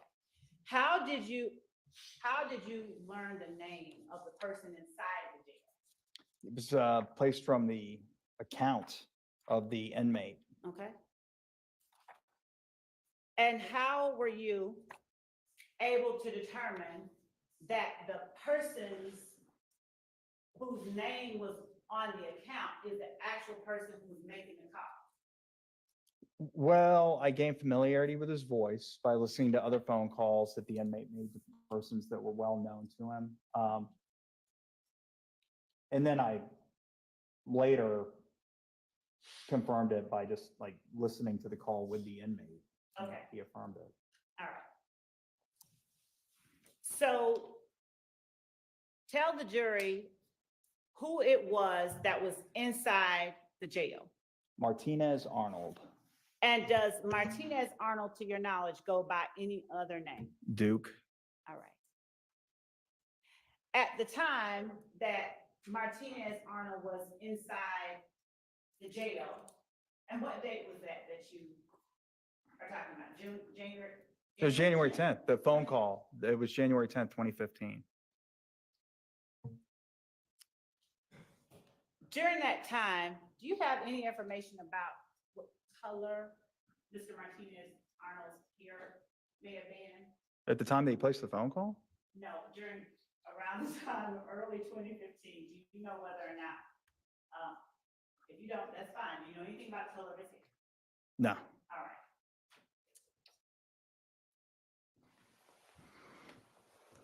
So once you listened to the call, did you attempt to get any more calls made from the Fulton County Jail? I did. I downloaded a lot of jail calls on this case.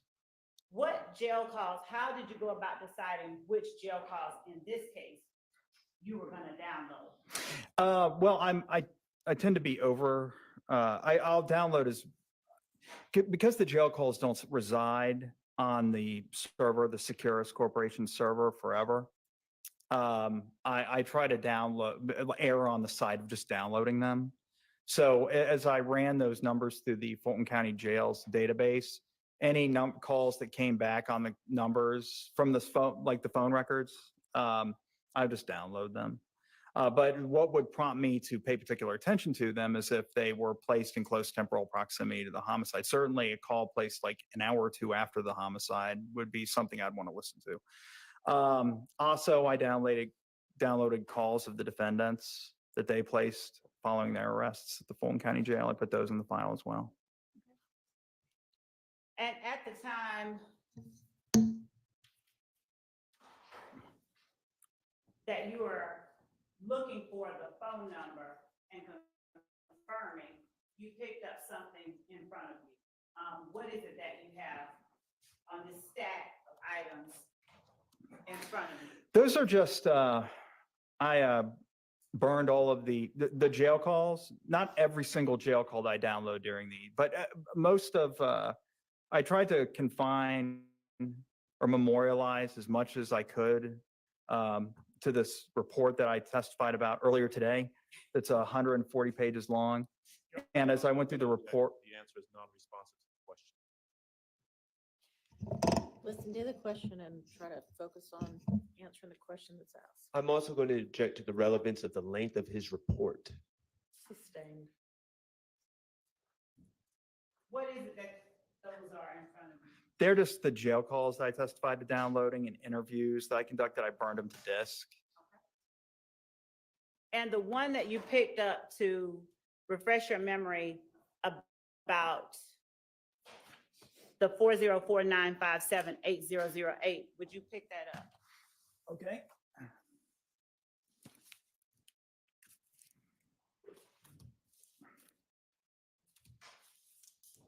Here we go.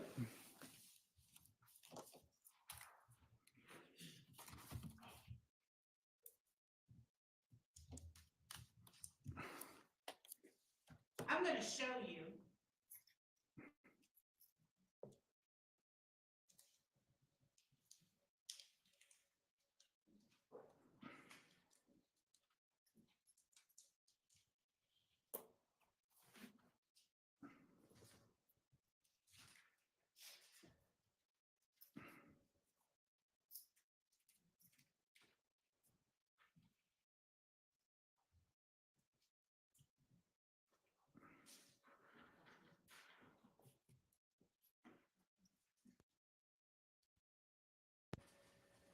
what I have now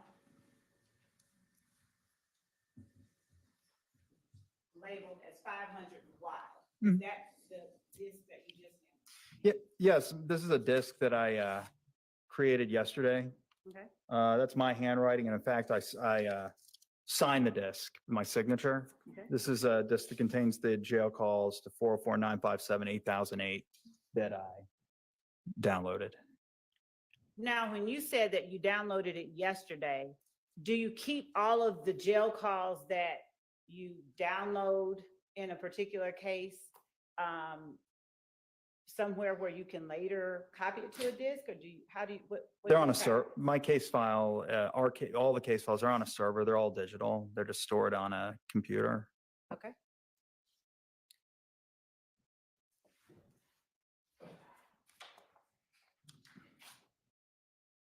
Had the name Javaris Bradford come up in the case file that you received from Detective Thorpe? No.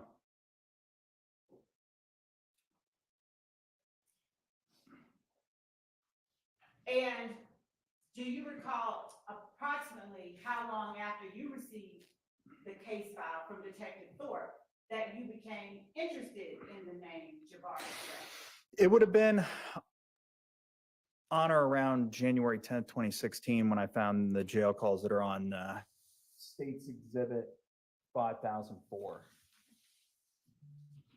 I think that's 500Y. Oh, 500. Why? Excuse me. All right. Thank you, Judge. I'm sorry, I'm sorry. Terrible handwriting.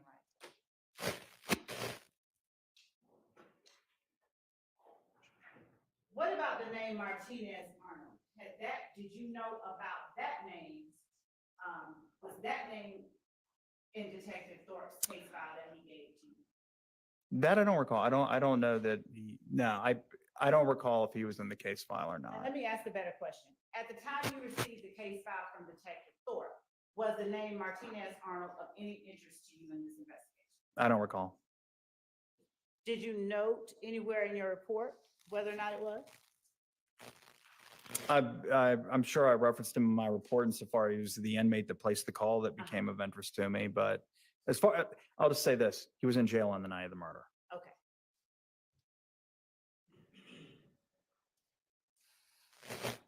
Before downloading those calls, did you know he was in jail on the night of the murder? I don't know if I knew or not. Okay. After you downloaded those calls from the night of the murder, did you find any other numbers of interest to you in this investigation?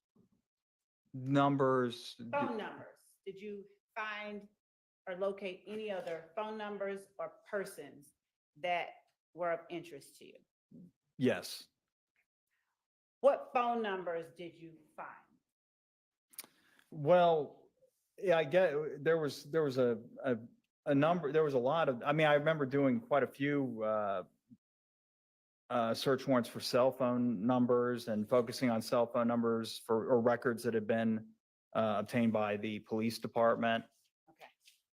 So going back to the way you described obtaining information to conduct more investigations, did you follow the practice that you ordinarily follow in terms of search warrants to get more information, to gather or follow up on information you learned? Yes. All right. With respect to Spencer Wright, did you ever see any jail calls from him? I did. All right. Now, where did you look to find jail calls from? For Spencer Wright? Yes. Well, I wasn't able to look for the jail calls myself for him. They were on a different system because he was at the Atlanta City Jail. So I reached out to someone there and asked them to pull them for me. So thank you for clarifying that. Is reaching out to someone at a different facility with access to calls you don't have access to something that you did only in this case? Or is that a practice that you follow to get information? No, I've done that on other cases. That's not uncommon. And if you slow down and speak into the mic and to the jury, say that. Yeah, yes, I've reached out to other facilities, jails and prisons, correctional facilities in the past to obtain calls, recorded calls placed by the inmates that I don't have direct access by way of a login and password at some website. Okay. And so when you reached out to the Atlanta City Jail, what information were you trying to get if you didn't know or have Spencer Wright's jail calls or phone number? What were you trying to get? I just wanted to see what Spencer Wright, I wanted to hear, I should say, what Spencer Wright was saying to people after his arrest All in right. October of 2015. And did you ask for a specific time frame of calls or just all the calls? What did you ask? From what I recall, I asked for all the calls that had been made from his account since the beginning of his incarceration at the Atlanta City Jail. And then I believe I also had a few phone numbers that I wanted to run, that I asked them to run queries specifically in the event that he utilized another inmate's account to call that number. So that's interesting. So when you say in the event he utilized another inmate's phone number, where did you get the phone numbers that you wanted them to run to see if he was using another inmate's phone number? That I don't remember. All right. Probably just phone numbers that they're probably just, it may have been the same phone numbers that I ran through the Fulton County jail database. Not knowing who Mr. Wright knew or he didn't know, I'm sure I just thought, just out of curiosity, run all these numbers. Maybe I had a phone number for a family member that I found. Did you follow the same procedure you used in all of your other unindicted homicides? I In did. terms of running those numbers? I did. All right.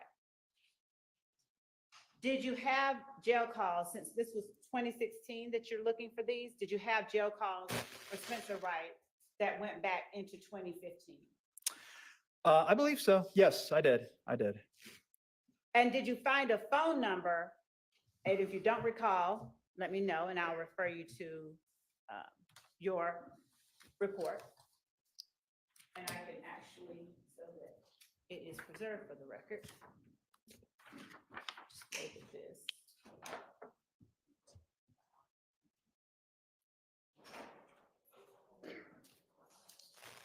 I'm gonna label Your Honor, just for the purposes of the record, 501 Yankee Romeo. And it's a report that we have previously provided to counsel for the defense. If either of them need to look at it, it's here.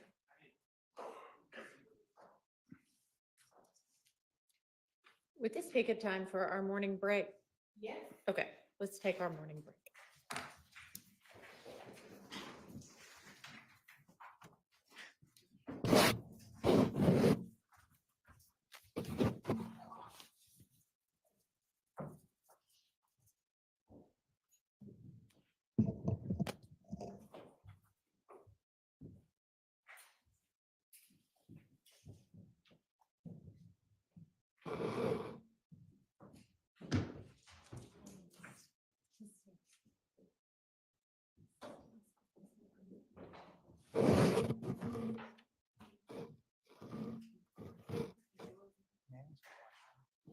Can I just pull my report on this computer right here so I can do more searches? Might go a lot. Can I borrow get my mouse out of the bag? All right, we'll take our recess. Miss Love, I've seen Mr. Scheid back, so now might be a good, he's not in the courtroom right now, but he's stepped in a couple of times, so that you might want to see if you can grab him. Okay. Okay. And then, Your Honor, when we come back, can I Oh, just have a gosh, hang brief on, moment? hang on, because I would, This is off the record. I don't need it. can, we were trying to adjust something. Is it something we can do once we come back? All right, let's do that. Good.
Attorney Hilton a moment ago. Okay, There's a gentleman outside. His name is Mr. Bush. It's spelled B-U-S-C-H. And he mentioned to me that he drove to your courthouse. He did not take his medication. He has a spinal issue. He's on prescription medication. okay, He was subpoenaed last night by the DA's office, told to be here at 9. He came even though, the 24 hours wasn't complied with. But I Right. spoke with Ms. Hilton, if, just as a courtesy, if he's not going to be called or used, he'd like to go home, take the medication and sleep in bed. We went outside the hallway, he's not there, so I'm waiting to see where he went, so I can go. But he wasn't in the hallway a few seconds ago. all right, so is that somebody you plan to call today? We'll probably be able to release him, so that's all I'm talking to him to see where he is and if he's in that condition. Okay, For today. all right. Anything else? I guess we need Ms. Love back for the witness testimony. Yes. So do you want to, and is Mr. Sprinkle available still? Okay.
All right, are we ready for the jury? Yes. Okay, thank you. Yes? Yes, Your Honor. Okay. Let's give Mr. Sprinkle and the jury, please.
Thank you. Go ahead, Ms. Love.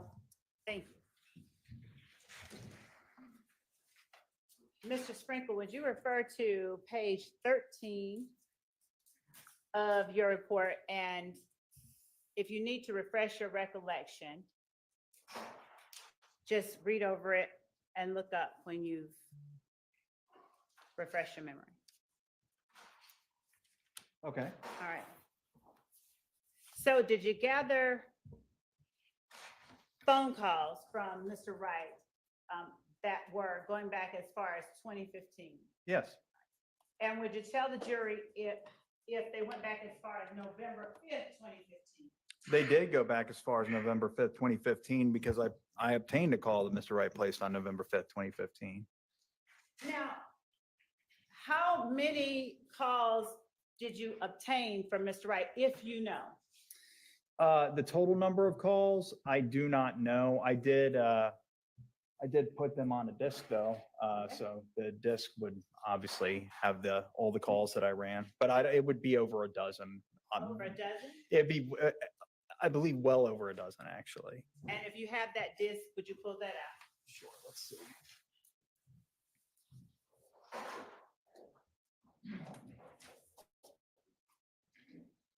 Here we go, right here. All right, and we'll label this disc 501. How many, do you know how many calls you listened to of Spencer Wright? Several. I'm Okay. sure of one that was of particular interest to me, though. And was that the first call that you listened to, or did you have to listen to more than one before you got to that call? I don't recall. I likely, unless I got real lucky, had to listen to several calls before I. So what date the call was that you found?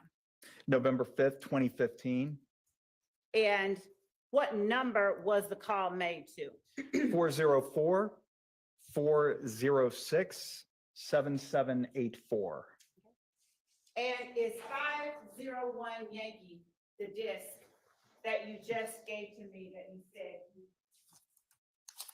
downloaded the calls Yes, this is made the, by Spencer Wright? yes, this is the disc that contains the calls that I requested from the Atlantic City Jail, the jail calls, the recorded calls placed from either Mr. Wright or numbers that, of which I was curious.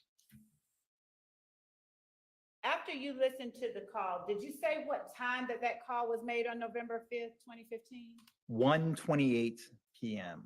And was that in, when you say 128, did you list it, is it listed on the recording or the CD as 128 or in military hours 1328? It's likely 13:28 Okay. on the actual timestamp, but probably there's a second value in there as well. Okay.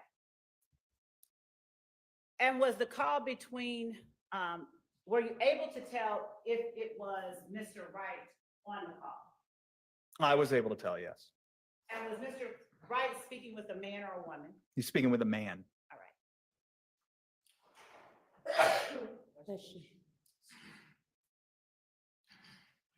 And without saying what either person said, are you able to tell the jury the subject of the call? The subject of the call was, No calls for hearsay. Overruled.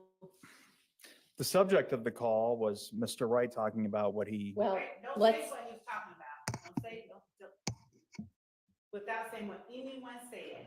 Let me be more specific. Was the sorry, that was me.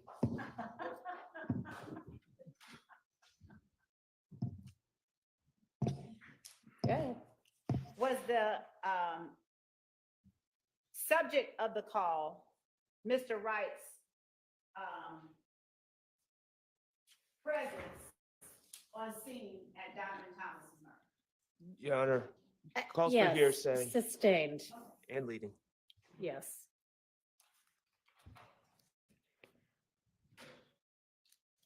Your Honor, Yes. so I'll ask this question, and if it's an objection, but did they talk about Don Nutt in the call? Objection, Your Honor. hearsay. Sustained. Your Honor, given that I'm not asking him anything for which I'm offering the truth of the matter asserted, and it's a subject. I don't think that it's hearsay. Okay, well, appreciate that you don't think so. Okay. So I'm gonna take that as a, you're not gonna reconsider. Correct. All right. So after you listened to that call on November 5th, 2015, 1:28 PM, between Mr. Wright and the person he called at 404-406-7784, did you endeavor to locate the person to whom Mr. Wright was speaking in that call? Yes, well, my first endeavor was to figure out who had that number, and then I asked David White, investigator David White, to locate him and speak to him. All right. So back up a little bit. You said you endeavored to find out who had that number, I did. and was that the number ending in 7784? That's correct. And did you take the steps that you described for the jury earlier that you take in trying to determine what number belongs to what person? I don't know if I went into great detail about that. I mean, there's numerous ways to figure out who a cell phone number belongs to. Tell the jury. I believe here, I found that somebody on Instagram posted that number in comments that were publicly visible as their number. In other words, there was an Instagram user that said, "Contact me at this number," Okay, in a comment section of a post. all right. And then through perusing their Instagram profile, I eventually found enough biographical information, like today is my birthday. I don't know if that's specifically what happened here. It suffices to say that I found enough publicly available information about the person who posted that 7784 number as their own to figure out who they were. And who did you have David White locate after you saw that Instagram information? Are you saying the person I identified as posting that number as their own? Yes. The name was Jacquees, first name spelled Jocquise, Smalls, last name spelled Smalls. And did you find a date of birth for Jacquees Small? September 27th, 1988. Do you remember whether whether investigator White was able to locate Mr. Small? From what I remember, he spoke to him on the phone. Did you ever personally speak with him? No, I don't think I ever did. Did you listen to the phone call, or did you have David White record the phone call with Mr. Smalls? Investigator White recorded it. And did you listen to it? I did. All right.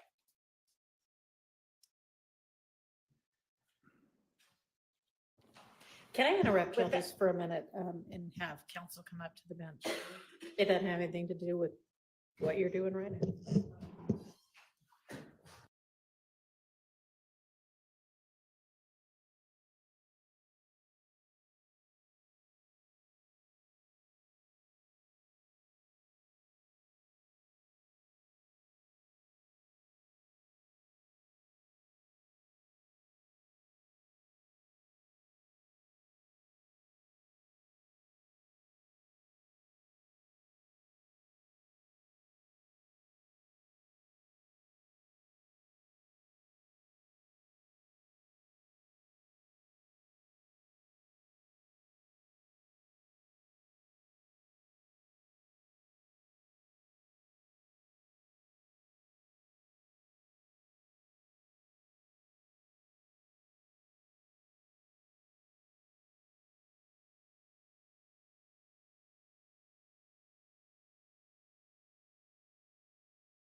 kind of time-sensitive matter that we need to deal with. So I'm going to excuse y'all into the jury room for what may be a few minutes. And if it ends up being an early lunch, I'll send word, but it may just be a few minutes. So I'm just going to excuse y'all for now.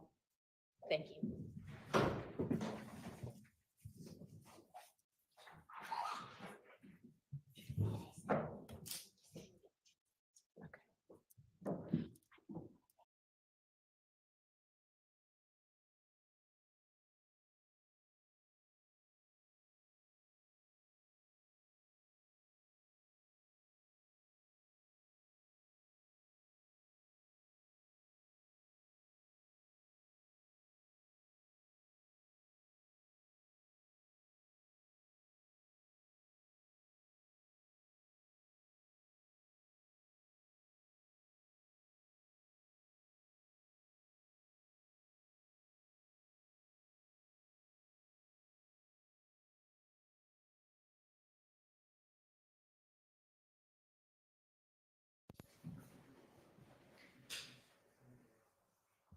All right, does anybody know where where'd the state go?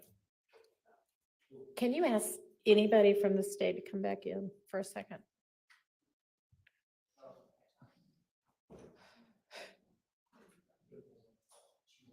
Hey, just any of you. I just, so one thing we need to do is locate Mr. Scheib, and I don't know that we have his direct number, but I'm sure somebody does. He's out in the hallway Oh, right now. That's what okay. we were doing.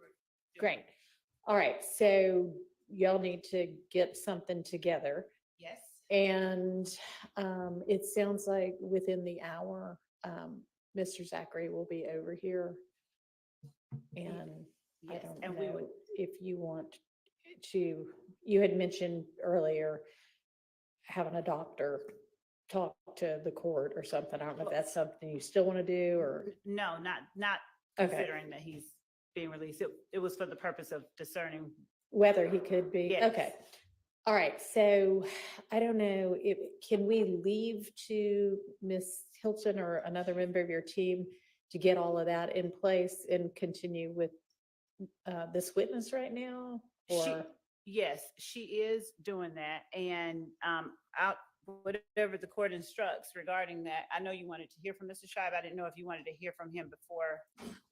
I don't need to hear from Mr. Scheib. No, I mean, in terms of the agreement, the immunity agreement. Again, I don't need to hear from Mr. Scheib unless y'all can't come to an agreement as to whatever the terms are gonna be. Okay. If you can, great, just present it and I'll sign it. Okay. So if Ms. Hilton's handling that, then I'm happy to just continue on with this witness with the jury.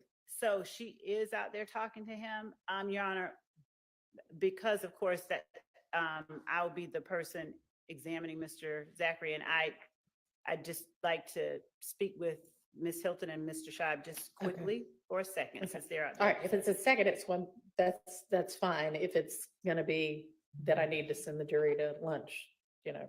I don't think so. I don't Okay. think he'll be. All right, take a couple of minutes and come back and report.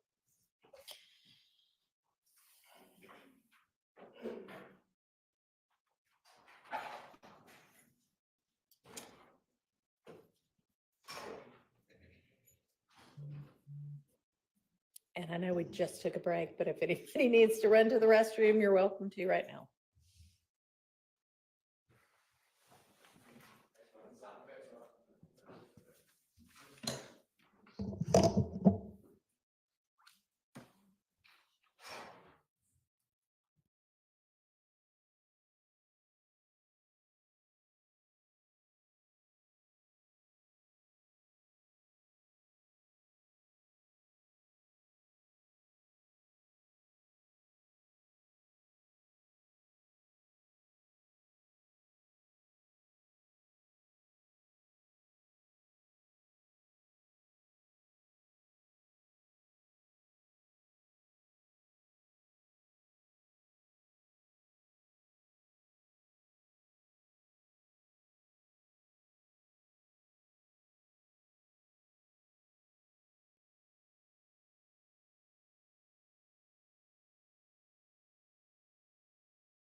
Okay, I don't know if we've got, all right, let's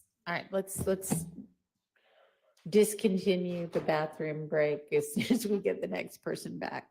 So, I mean, that's fine. We don't, we're missing, one of the defendants just went to the bathroom, so you have a few more minutes, but we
Okay. Your Honor, so Mr. Shive, I believe, is on a Zoom call, so he's discussing what we talked about with Ms. Hilton. And I just inquired the court, since we are getting into the area that would sort of constitute where I'd need to reference the next witness's statements that he made before I ask questions about that. Would the court give us any idea of what time the court would be willing to stop for lunch? Or is it noon? Because we can keep going to whenever. So I would like to be able to put Mr. Zachary on the stand as soon as he gets here. And so if he's going to get here within the hour, then we could either do a really quick lunch right now and then take him, or we can do a late lunch after his testimony. But how long do you think his testimony is going to be? His testimony is going to be The rest of the the day. afternoon? Yes. Okay. So, I mean, maybe we just take a quick lunch now. Okay. That's And fine. then by the time we get back from lunch, hopefully he'll be here. Does Okay. that make sense? It does. It does. I Okay. just wanted the court's direction, that's all, in Okay. terms of, because I didn't want to take Mr. Sprinkle like all the way through to the point where he's here and then we break for lunch and he's out there. And No, I want- agree. I don't want him, once he's here, I'd like to go ahead and start his testimony, not say, well, it's nice that you're here, but we're breaking for lunch. So let's just break for a really early lunch right now. And you said you think he'll be here, or I don't know if you said that, the estimate from the sheriff's office is within. 1 hour. Okay. So why don't we, it's 10 after 11. Why don't we break till 10 quarter after 12?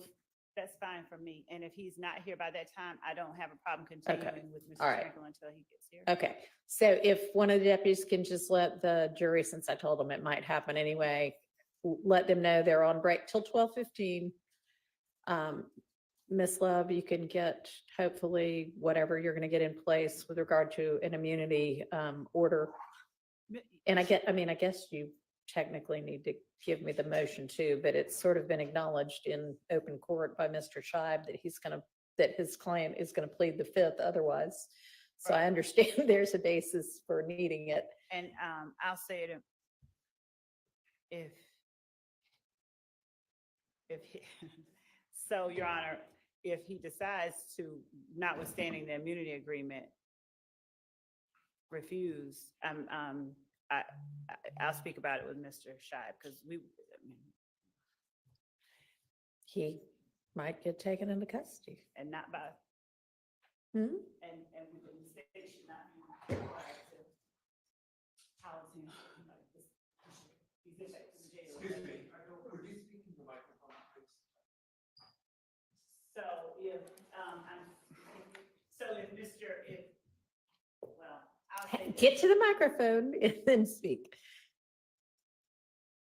It's premature, I believe, to speak on this, but I'll just say that I would ask that the court, if Mr., I don't know what Mr. Zachary is going to do when he gets here, given everything that we've heard, but so I'll just actually wait and see. But as it relates to if there is an immunity agreement in place, we are asking, and he does not testify, we would be asking that the court send him into custody and until he purges himself of contempt of court, if the court That's signs the order. Normally how an immunity It agreement is, but there's works. also the concern about keeping him at the jail, and there was that. I don't know, maybe there are other alternatives. I don't know. Okay, that's it, Judge. Thank you. Okay, all right, we're on lunch break till 12:15. Thank you.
What the hell is wrong with this lady? Okay, I ain't the smartest crayon in the box. I know a little bit though. And correct me if I'm wrong, because I could very well be wrong.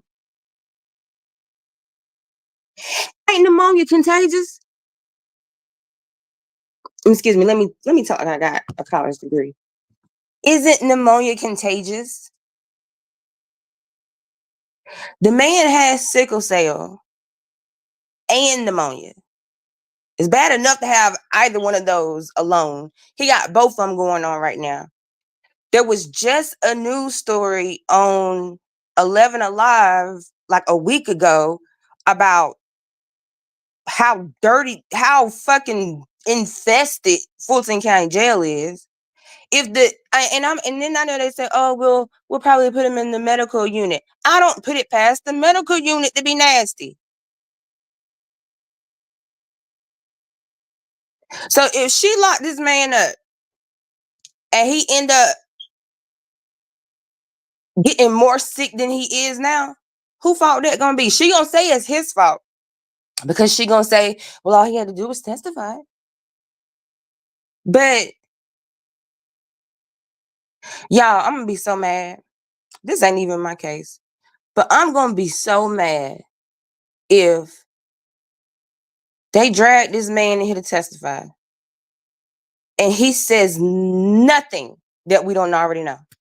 If he gets up there and the testimony that he gives is shit we done already heard, shit we already know, or stuff that's gonna come out through another witness anyway, I'm gonna be pissed off for him and his parents. Because what's the point? It seems like a power play. What's the point other than a power play, other than the fact that you know you got this plea deal hanging over this man's head and you want to use it?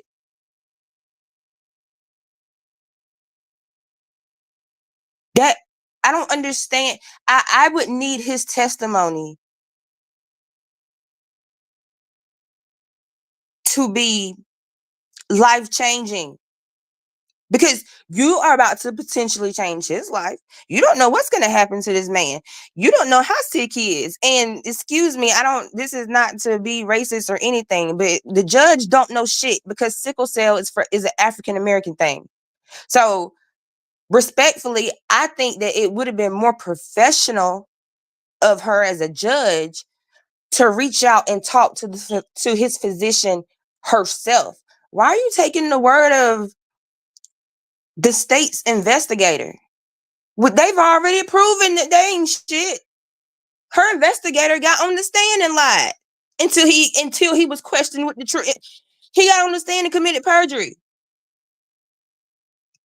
when they was talking about the meeting with Woody. So the state's investigators have already proven to be ain't shit. So I don't know why the judge, if that were me and that were my courtroom and I was a judge, I would have gotten his doctor's contact information or had in some way I would have spoken to the doctor myself. Let me find out what's going on with him myself. And yeah, I understand that's how immunity works. If you plead the fifth, well, I understand now. I actually didn't know that until Woody's testimony. I actually didn't know that if you had immunity, that you couldn't still plead the fifth. So yeah, I get it now that that's how it works. But like I said, what is he gonna say that is gonna impact this case so much? Like if he's gonna get up there and talk about the shootings that they had back and forth, I'm so sorry. Rest in peace to Donovan Thomas. But if we hear about this green store and his barbershop one more time, I mean, it's kind of like drilling a dead horse at this point. I feel like if you had a strong, solid case, you wouldn't need all of this extra stuff. All of this is fluff. This is what they call fluff. This is extra padding in the box that's already got padding in it. Like this is ridiculous. This is ridiculous. And I believe that could be a violation of that man's civil rights. I know people go to jail sick all the time. People are in jail sick all the time. But for you to send him to custody because he don't get up there and say what you want him to say. Like I said, legally, I understand.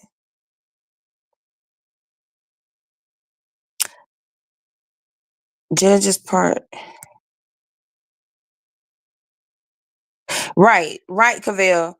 I thought about that yesterday. Because yesterday when she kept asking about his condition and then she had the investigator come up and say something, I'm like, why wouldn't you just want to talk? Why wouldn't you want to hear it from the horse's mouth? Why wouldn't you want to talk to the doctor directly? And then I thought about that because if she talks to the doctor directly, the doctor's going to tell her this is a sick man. And that's not what they want to hear. They don't want to hear that this is a sick man. That doctor might very well have told her this is a sick man, and not only does he not need to leave the hospital, he doesn't. Y'all, that courtroom ain't that big. I mean, it's a bigger courtroom than some other ones. That courtroom ain't that big. Like, he is about to walk in there with a virus, sit in a chair that other people are gonna have to sit in. They need to. I'm sorry, maybe I'm just like a germaphobe, but I would need the whole entire courtroom sterilized after he left. Cause I don't know why people still act like COVID went somewhere. COVID ain't going nowhere. COVID is still around. He already got pneumonia. Like, I just feel like the risk is not worth the reward. And if they going through all this, they need the reward needs to be, he need to tell us something we have never heard before. He need to drop some bombshell information. He needs to have something that would make or break this case. Because like I said, I'm gonna be really pissed off if he get up there and tell us some shit we already heard before, like how he was the straw purchaser for Shannon or whoever, and how he bought guns for people or whatever. We know that already. So what, you just want him to get up there and admit to it? He did that in his plea agreement. He did it in his plea agreement. Why not, instead of dragging this sick man in the court to potentially get other people sick, why not just read out his plea agreement? And I think that's what his lawyer said yesterday. His lawyer said the state has a statement from him. They already have his words. Just admit his words, admit his statement, admit his plea agreement into the record.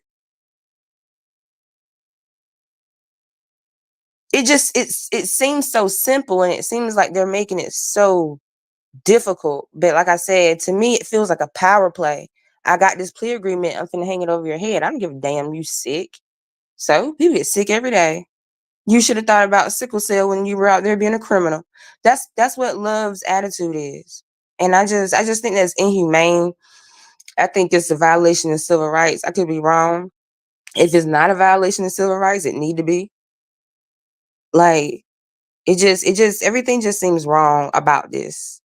And I hope his parents, I know they were making their rounds on the news, and they were making their rounds on different YouTubers channels and stuff like that. I want to say, I think Sylvia and them, I think I saw Annabelle posting about a protest or something like that. I hope they really continue to push the issue. I know they said since he's been released, they won't call the doctor, but that doesn't excuse her from not doing her due diligence. Due diligence as a professional judge is, I'm going to talk to the doctor myself. Hell, that's due diligence as a parent. Like, if my son tell me some stuff and it sounds shady, I'm just going to go ask the teacher. Like, I'm not saying I don't trust you, I don't believe you, but I need to hear it from the horse's mouth. I got a hard time trusting people, just period. Anyway, so I'm going to want to hear it for myself. I don't want to hear it from a third party or through somebody. Like, y'all remember playing that game in elementary school where the rumor start off at the beginning of the classroom, and then by the time you get to the end of the classroom, it's a whole nother damn story. That's what passing messages through third parties do. I don't want to hear what the investigator got to say. I really don't want to hear what his lawyer thinks his condition is. Let me talk to the doctor.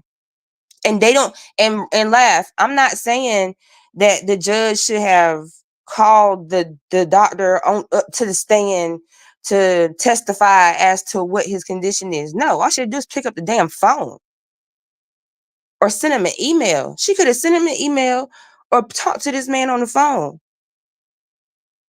It didn't have to be a whole circus show. That part didn't even need to be televised. We don't need to know that. That's HIPAA. We don't need to know. We didn't need to know that, but she should have done her due diligence. Because if that man get locked up and his condition worsens, And especially if he ain't tell us nothing new, it's not worth it. It's not worth it. And is like Cavell and Dan said, they just don't care. But laugh. Nobody really cares. This trial is already set to last forever. I mean, and it's kind of like we've all accepted that the trial is gonna last forever. Fuck it, let it keep going. I think what's the name said it this morning. It might have been Love that said it this morning. Like, I mean, the trial is already, gonna be long. So what's what they just added 28 witnesses to a list the other day. Like, this is already a long trial. This is already going to take longer than we all want it to. So do your due diligence, because a man's health is more important than the timing of this damn trial. Thug and the rest of them boys and this trial, that shit don't matter. When it comes to this man's health, sickle cell can kill you. Sickle cell is deadly. And that's why I said I don't want to be on race. I just don't think the judge knows the facts. Did she even Google sickle cell? Does she even know what it is? It's deadly. This man's health, I don't care about how long this trial is going to last when it comes to somebody's health. Like, I don't even know the boy, but I don't have to. It's somebody's health. Like, it's, I don't, right. His immune system is, if not non-existent, very, very low. And bringing him into Fulton County Courthouse, where there's 100 people, hundreds of people, just walking around willy-nilly, you don't know. He is about to walk into an environment where somebody in the hallway might be sick and don't know it. You can't see viruses. I'm just saying, like, they would not do that if it was a lawyer, that had the same ailments going on, but was subpoenaed to testify, they wouldn't do none of this. They would wait till that lawyer got well enough to come into court to testify. They wouldn't threaten to lock the lawyer up if you don't come in here on your deathbed. No, they'll say, okay, well, when you get well enough to testify, you're still under subpoena, you need to come testify. They're doing it to him because they can. They look at him as a criminal and they don't give a fuck.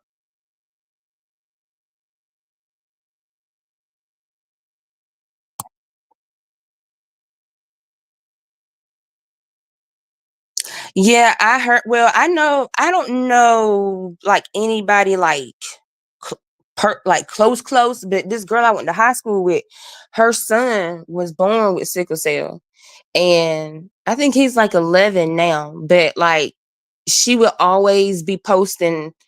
I mean, they would be in the hospital for months and months and months at a time. He couldn't go to regular school with everybody else because he was in the hospital so much. This guy is not important to them. Ma'am, what trial are you watching? Are you watching this one? What you mean he not important? Oh, you mean like his health? Yeah. Oh, yeah. His health is not important in them, but that's the point. That's what we're talking about. Like, he should be important to them, but because they look at him as a criminal, because they look at him as, the way they look at the rest of those boys, yeah, they don't care. They don't care about his health. They don't care about none of that. But they should, is what my point is. They should. And even if Love don't give a damn, the judge definitely should, because she should have more sense to know that something could go wrong and this could come back to bite us all in the ass. Like how Glanville should have had the wherewithal in that meeting to say, you know what, I don't even need to be here. I don't need to be here. Somebody could find out about this meeting and we could all be in trouble. That's what Glanville should have said. And I feel like Whitaker should be saying the same thing to herself now. Like, this man is very sick. Now, if something go wrong, it's gonna be on all, it's gonna be on this. Maybe we should take this slowly. Maybe we should wait till he's well enough to testify. Maybe I should talk to his doctor. Like that's what I'm saying. As a judge, she should have done. I know they don't care about him. I know they don't care about his health. That's the point. They should. In this trial, respectfully, is not more important than his health. Them boys is already locked up. They ain't going nowhere. Them boys is not going nowhere. They not. And honestly, unless it's an outright mistrial or outright dismissal for something or something like that, unless it's one of those, them boys going to jail for something. Thug is going to jail for something. If he don't get they are going to find something to send him to jail on. The only way that, like I said, that wouldn't happen is if it's an outright mistrial, or if the jury is just smart like the rest of the world and see right through all of this shit and they just vote not guilty. And which could very well happen. Like, and I mean that, nobody would be mad at them for that. Like, but other than that,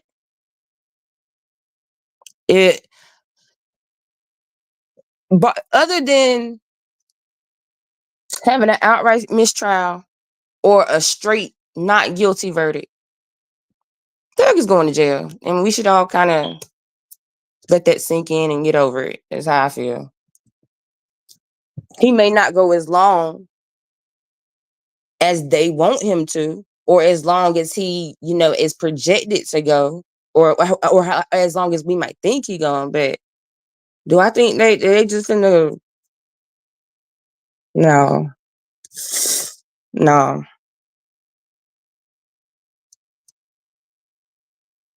I don't think that this is right. Like, I'm pretty sure, I think I did hear that his parents were like talking to a civil rights attorney or something like that. If they not, they should be. Cause like I said, I would need him to get on the stand and say something like, "Oh, I saw Thug shoot a man. Oh, I saw Shannon shoot a man right in front of my eyes." I would need him to get on the stand and say something like that for all of this to be worth it.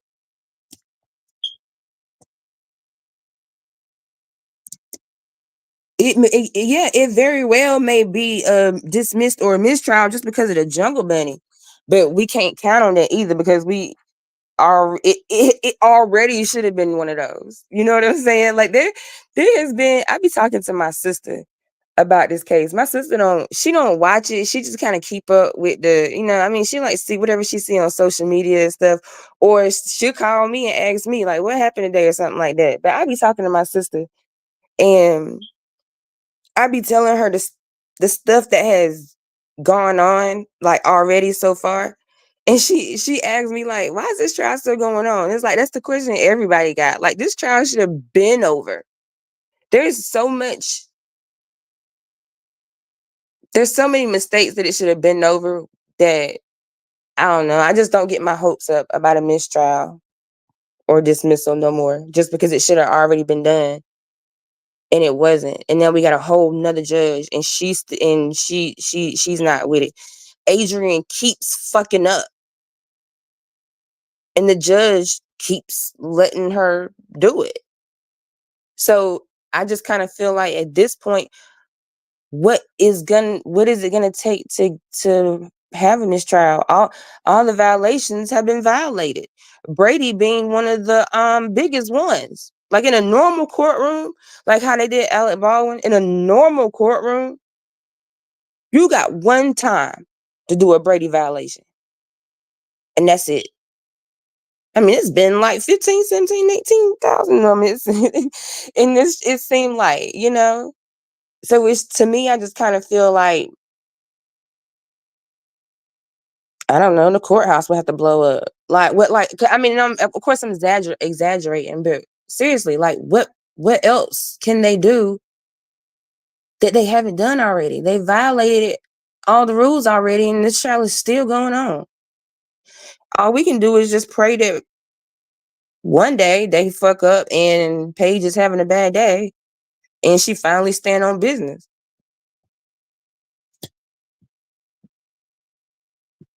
That's about it, because she's got everything she needs in front of her face to dismiss this trial, and she refuses to do it.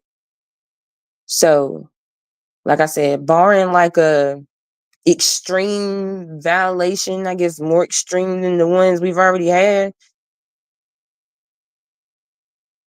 I don't know. And let's not count that out. There may be more extreme violations to come.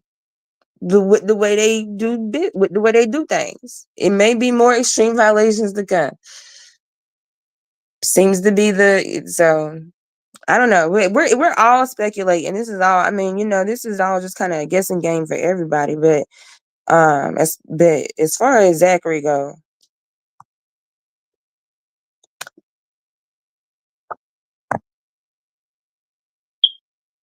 yeah, Danny, I think that might be it. Like if they do send Zachary into custody, and like I said, God forbid something happened to him while he in there.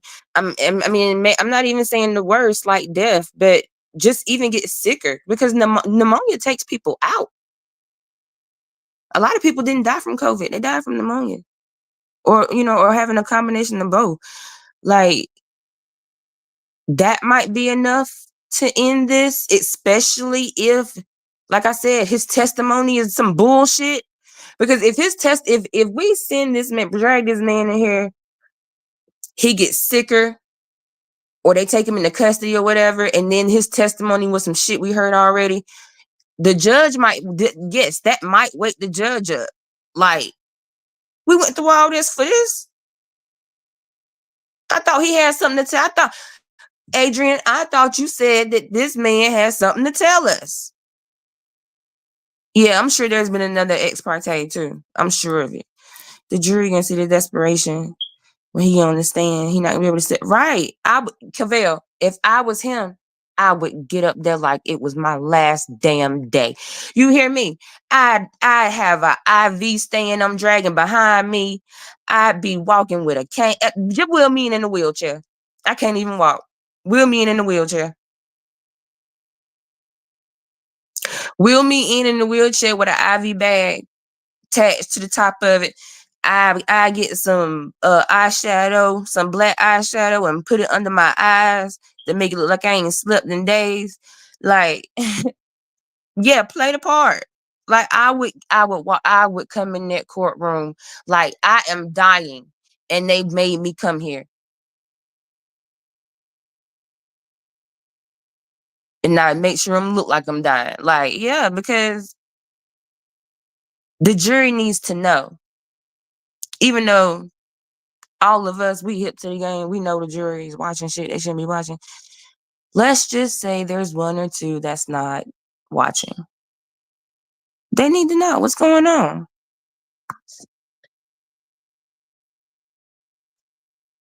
They're gonna ask about Woody shootings over and over. And it's like, I'm sure the jury don't want to hear nothing else about Woody. I'm sure of it. He's right. My neck, my back, and my back. All of it.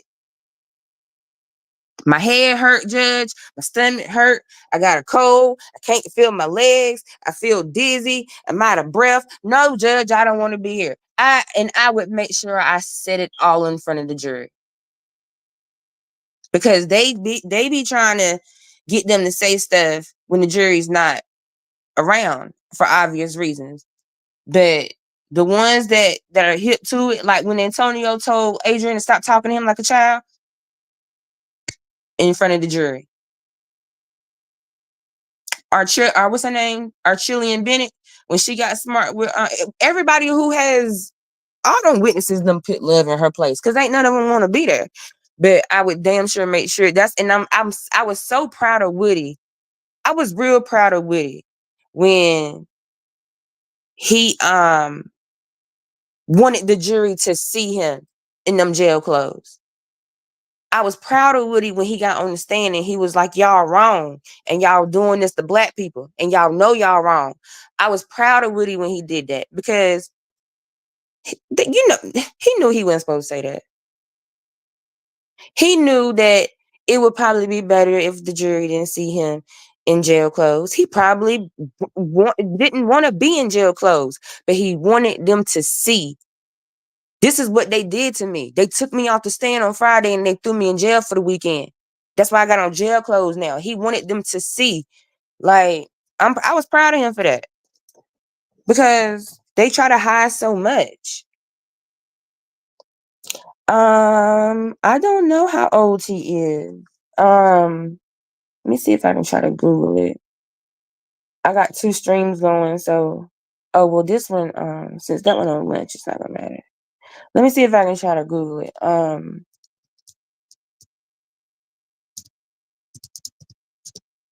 I know just from like you know, after this whole everything that went on, like I know he has a very supportive family behind him, which is, you know, which is good.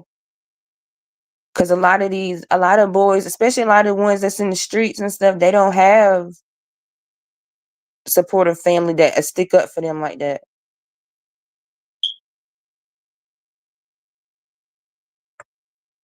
I meant to post his they do have a GoFundMe for for Zachary. I meant to post it. I think I'm gonna copy it and put it in the description. So anybody who would like to donate to Zachary's GoFundMe, I don't really know what it's for, but I mean, I would assume he's got medical bills and other expenses. So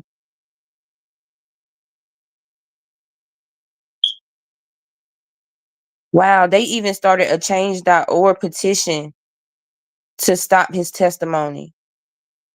Wow, let me see how many signatures it got.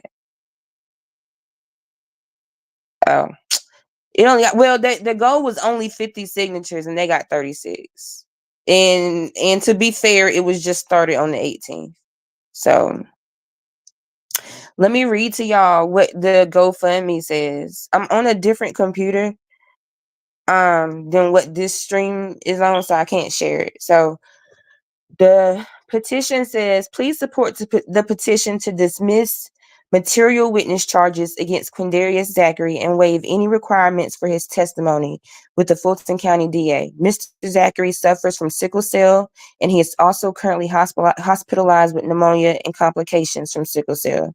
He's in a great deal of pain and is under the influence of medications, including heavy narcotic painkillers, and his testimony offers little probative value, but runs significantly high risk to his mental and physical health and well-being.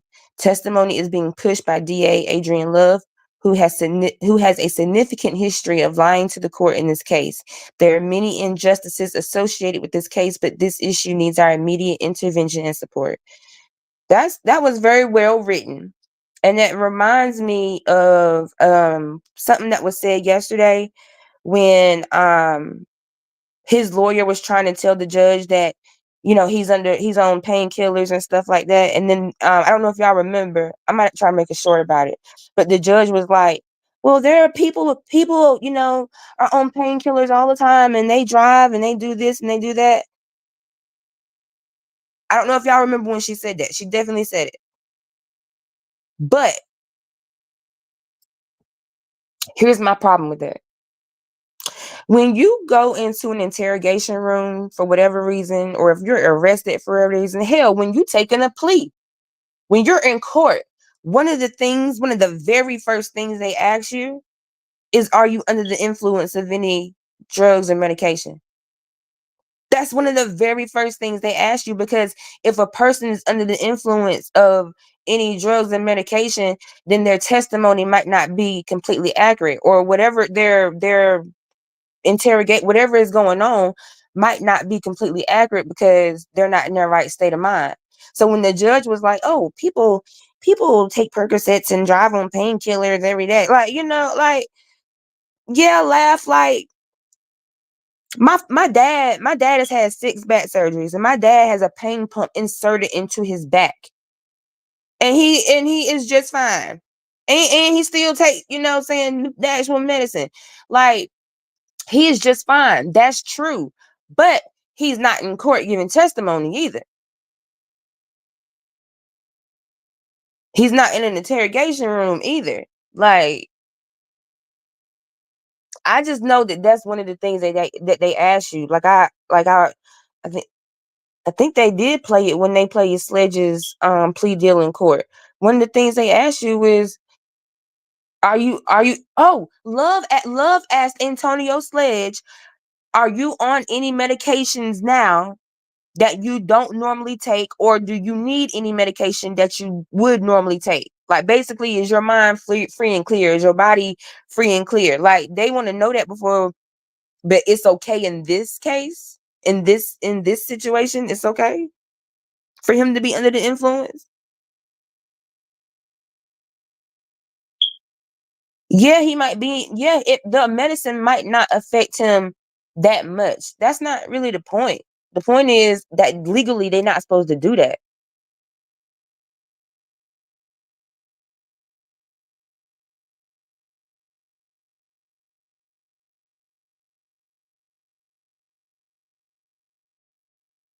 Yeah. So it's like people are functioning. Like, I'm sure he can probably take 4-5 of them things and be functioning, but I do not believe it's legal. I'm not seeing anything about how old he is.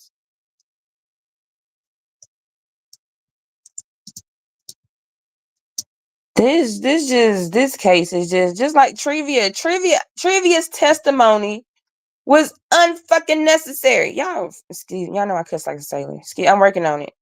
God ain't done with me yet. Just excuse me. But her testimony was very unnecessary. Very unnecessary. So unnecessary. The defense didn't even want to question. We don't have any questions for her. Why is she here? To tell us that she was dating Shell Kell and Moontoon? We know that already.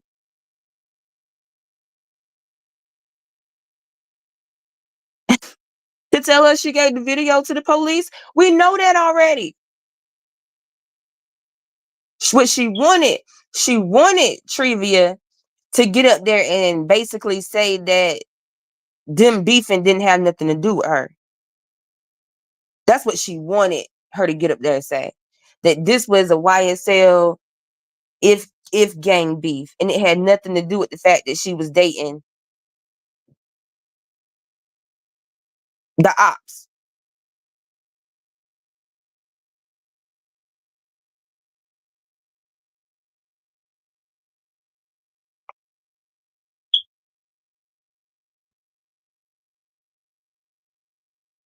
Right. The defense was like, no questions. Because why is she? Her poor testimony was so pointless, yo. Like, when I went back and watched it, like, I was like, wait, this is it? Like, so pointless. And if when Zachary gets off the stand, if we're all sitting here like, well, that was kind of pointless. That's gonna be effed up that they dragged this man in here for pointless ass testimony, for him to tell us something we already know.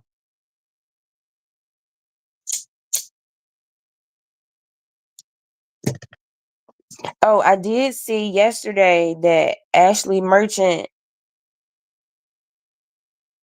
made a comment about Zachary.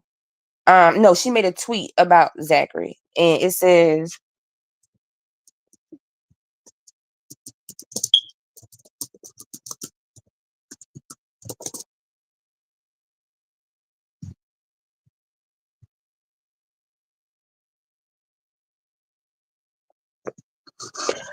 Ashley, because I believe Ashley in her tweet, she said that the material, the warrant that they swore out for him, and let's not forget that, yeah, Love is behind this, but she had to go to Paige, get Paige to sign off on it. Let's not forget that. Paige had to sign off and okay all of this.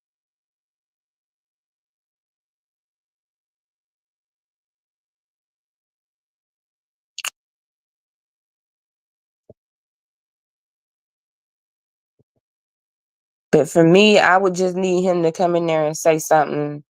Like I said, he need to come in there and tell me he's seen Shannon kill somebody with his bare hands or something. I'm saying something.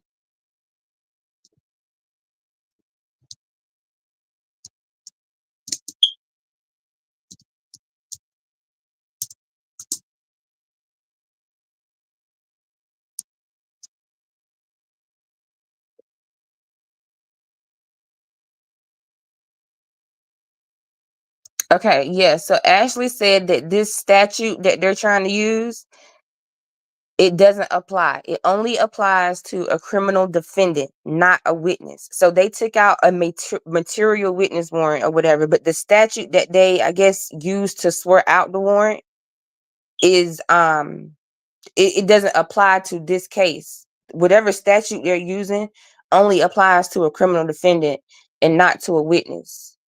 And she said a lot. She kind of like went off on Twitter about this last night.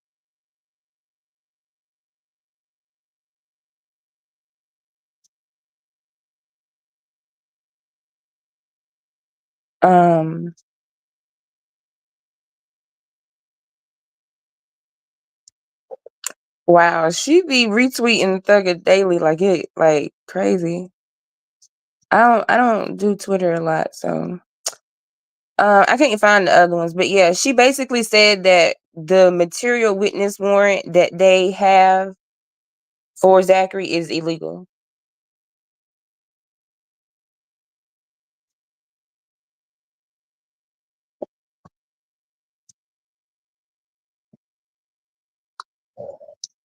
And I don't think anybody's surprised about that.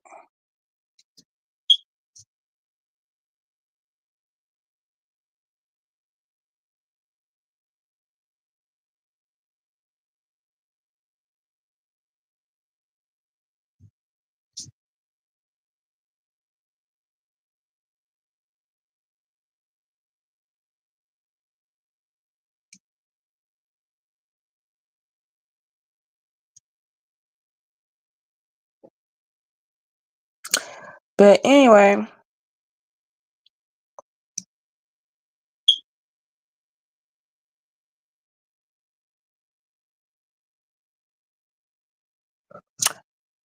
yeah, but anyway, I'm about to get back over to the other stream and watch Ashley finish kicking ass. I think she said 2:15 for when they'll be back from lunch. Who even knows anymore? But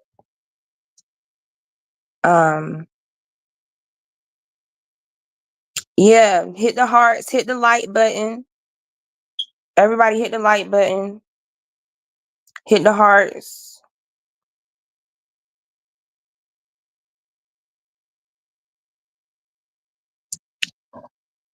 Put you and Dittler in the same sentence. What y'all talking about?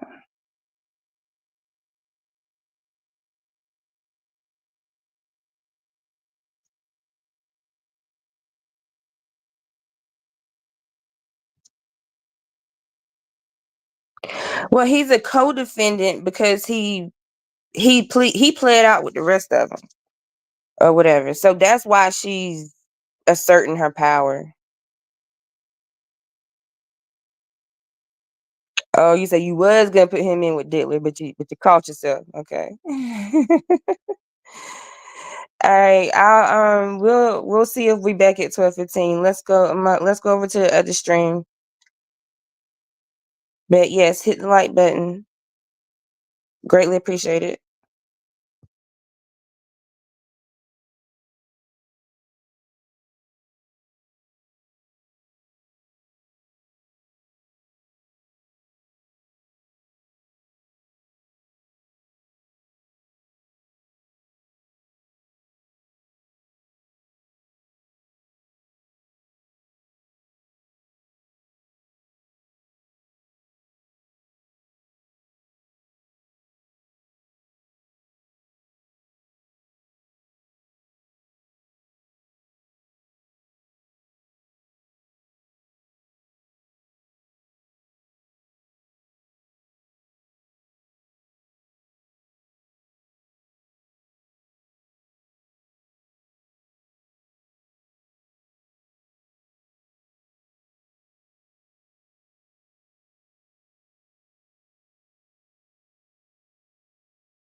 only remaining issue as to its admission was hearsay.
We do, and Ms. is having technical difficulties. She has been trying to email it and print it for the last 30 minutes, and she is scrambling because she said email is not working and the printer is not working. She just sent word. Miss Lieutenant. All right. I don't know why it continues to be so cold in here. I keep adjusting it and it just doesn't change. It gets colder, I think, instead of warmer. Can she bring her computer over here? Just, yeah, bring it on a thumb drive or anything.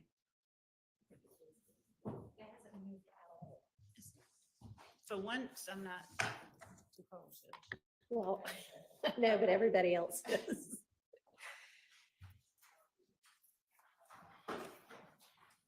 I just asked her to bring it over on a thumb drive because if we can't print or we can't email for whatever reason from her computer, will the court look at it, and if the court can print it or Yeah. someone here can print, then we can have that. She can do that. That's fine. So this is something that Mr. Scheib has seen and approved of? It is, but Okay. what we're sending to the court also is the motion and the. Okay.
Order.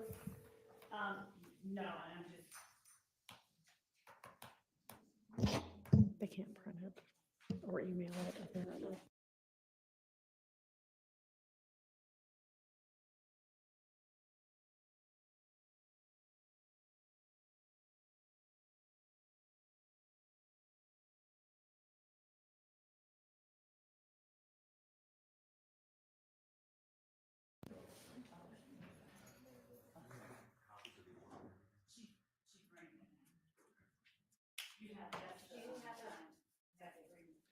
Do you have it electronically on? They're bringing all three on a thumb drive. That was what we said. Right. I just wondered if Mr. Scheib might have it on his email, on his phone, and then he could maybe try to email it to us and we could print it. No, everything goes to mom. Okay, that's I have fine. a flip phone.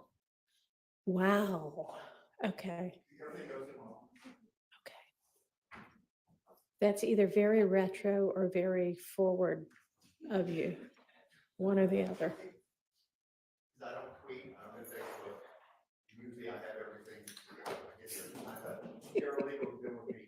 You've got good assistance. Okay. I know it's very, very old. I don't know why it's so, oh, old, yes, I thought you said cold. Because it's that too. That is unfortunate. Right, does the court wish to, we have the printed out copy. I'm sure I can look at least that. And we'll, I mean, I assume I know pretty much the motion's gonna say what y'all presented orally in court. correct. Okay. Yes. Extract the language.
Want us to file this into the record or? We're gonna actually ask that the, order of motion and the agreement be put under seal. We don't mind, copy to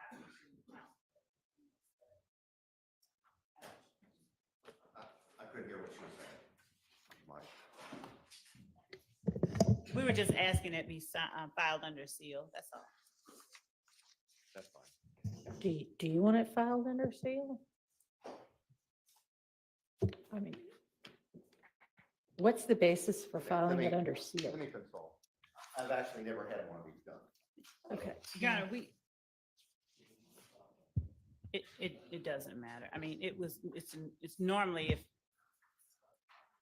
Normally it It occurs doesn't prior matter. to the person, basically walking into court to testify. Your Honor, I am not speaking for Ms. Love or Mr. Scheid. For myself, on behalf of Mr. Stillwell, I would like a copy of the order of granting immunity. That's fine. And unless if somebody wants to vocalize a reason it needs to be filed under seal, I don't intend to have it filed under seal, that's given fine. the, circumstances of, I'm not asking it to be filed under. seal. okay. That's fine, Your Honor, and I wasn't trying to keep a copy from the defense. I'm actually bringing the electronic copy for everybody to have. I don't have it. And when you can, I'd like to There it discuss goes. the rules. Since I'm his lawyer, am I going to be permitted to object if they badger him? No, or just, no. is he You're gonna- here so that if he wants to consult with you, Okay, and I was going to ask that. but if he yeah, wants to no, consult with I me. mean, you're not a party to the case, Well, so you don't. and get I just wanted to make those sure I was kind of clear on that. objections. Okay, And then, but he can consult with me anytime if he wants to stop. and talk to me. yes, And I just want to make sure he knows that. all right.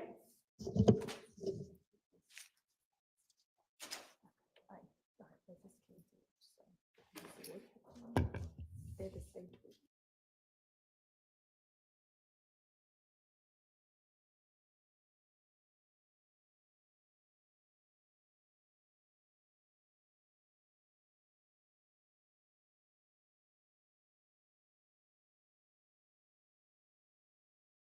Came through. Oh, okay. Well, you might get a query on It just basically says the state spoken with Mr. Shive regarding the immunity agreement attached as a motion for the order and a proposed order. And it says we're asking it be filed under seal, which we've already dealt with, and I'm denying. So I will print out the motion and the proposed order.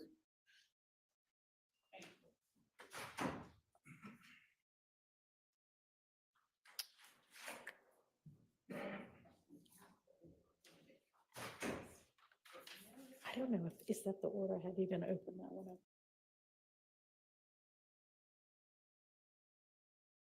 Of this signed, okay. That's fine. I think we can do that from here.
I do have a request of the court. Contrary to insinuations that have been made today, I have no idea what's about to happen. However, if Mr. Zachary is not going to answer any questions, which strikes me as a possibility, I think we should determine what Mr. Zachary is going to do in his condition and everything else before the jury comes out. What do you mean? What do you mean? His condition, his pleasure, I don't. No, think- I know what you mean by his condition. What do you mean by, I think we should determine what he's gonna do in his condition? Well, I don't know what he's going to do, but if he's going to refuse to answer questions, I don't believe that that would be appropriate for that refusal to occur in front of the jury. And I don't know if he's going to do that or not. Let me be clear. Your Honor, Yes. actually what is, and we had this happen with another witness, and what has been, I know that what is the case law is that if the state has the opportunity to sit there and ask questions while a person continues to plead the fifth, it's not a pleading of the fifth and that causes a mistrial. It's if the state is allowed to put testimony in essence in front of the jury in the form of leading questions while a person continues to plead the fifth, and the defense does not have an opportunity to properly question or elicit any answers from that person, that's when the problem arises, not when the words "I plead the fifth" come out of their mouth. So we would ask that Mr. Zachary be allowed to be brought in just like any other witness, not be pre-questioned, and that the state be allowed to begin its examination. All right. Mr. Scheib, you've just recently talked to your client, and you have, I presume, discussed with him the immunity agreement that you all have entered into. Is that correct generally? All right. And so in the course of that, you would have talked to him about the fact that once an immunity agreement is in place, the pleading the fifth assertion is not basically applicable anymore. And does he understand that at this point, if he says, I plead the fifth, that he may get taken to jail and held until he decides to testify? Okay. And has he given you any indication that once brought out to testify, he is nonetheless going to still plead the fifth? He's not going to plead the fifth, but just saying what he's going to say. Your Honor, I object to Mr. Scheid. All right. I object to Mr. Scheid putting on the record representation about what his client is going to say. I would ask that the court allow the state to question the witness and under oath and it be brought out then. Go ahead, Mr. Scheid. That's fine. Just also questioning, or they may do on cross, that he's under, he's been taking narcotics. So that's an insistent, so something else everybody's gonna have to deal with. Okay. So, you know. Well, I appreciate Mr. Scheib saying that.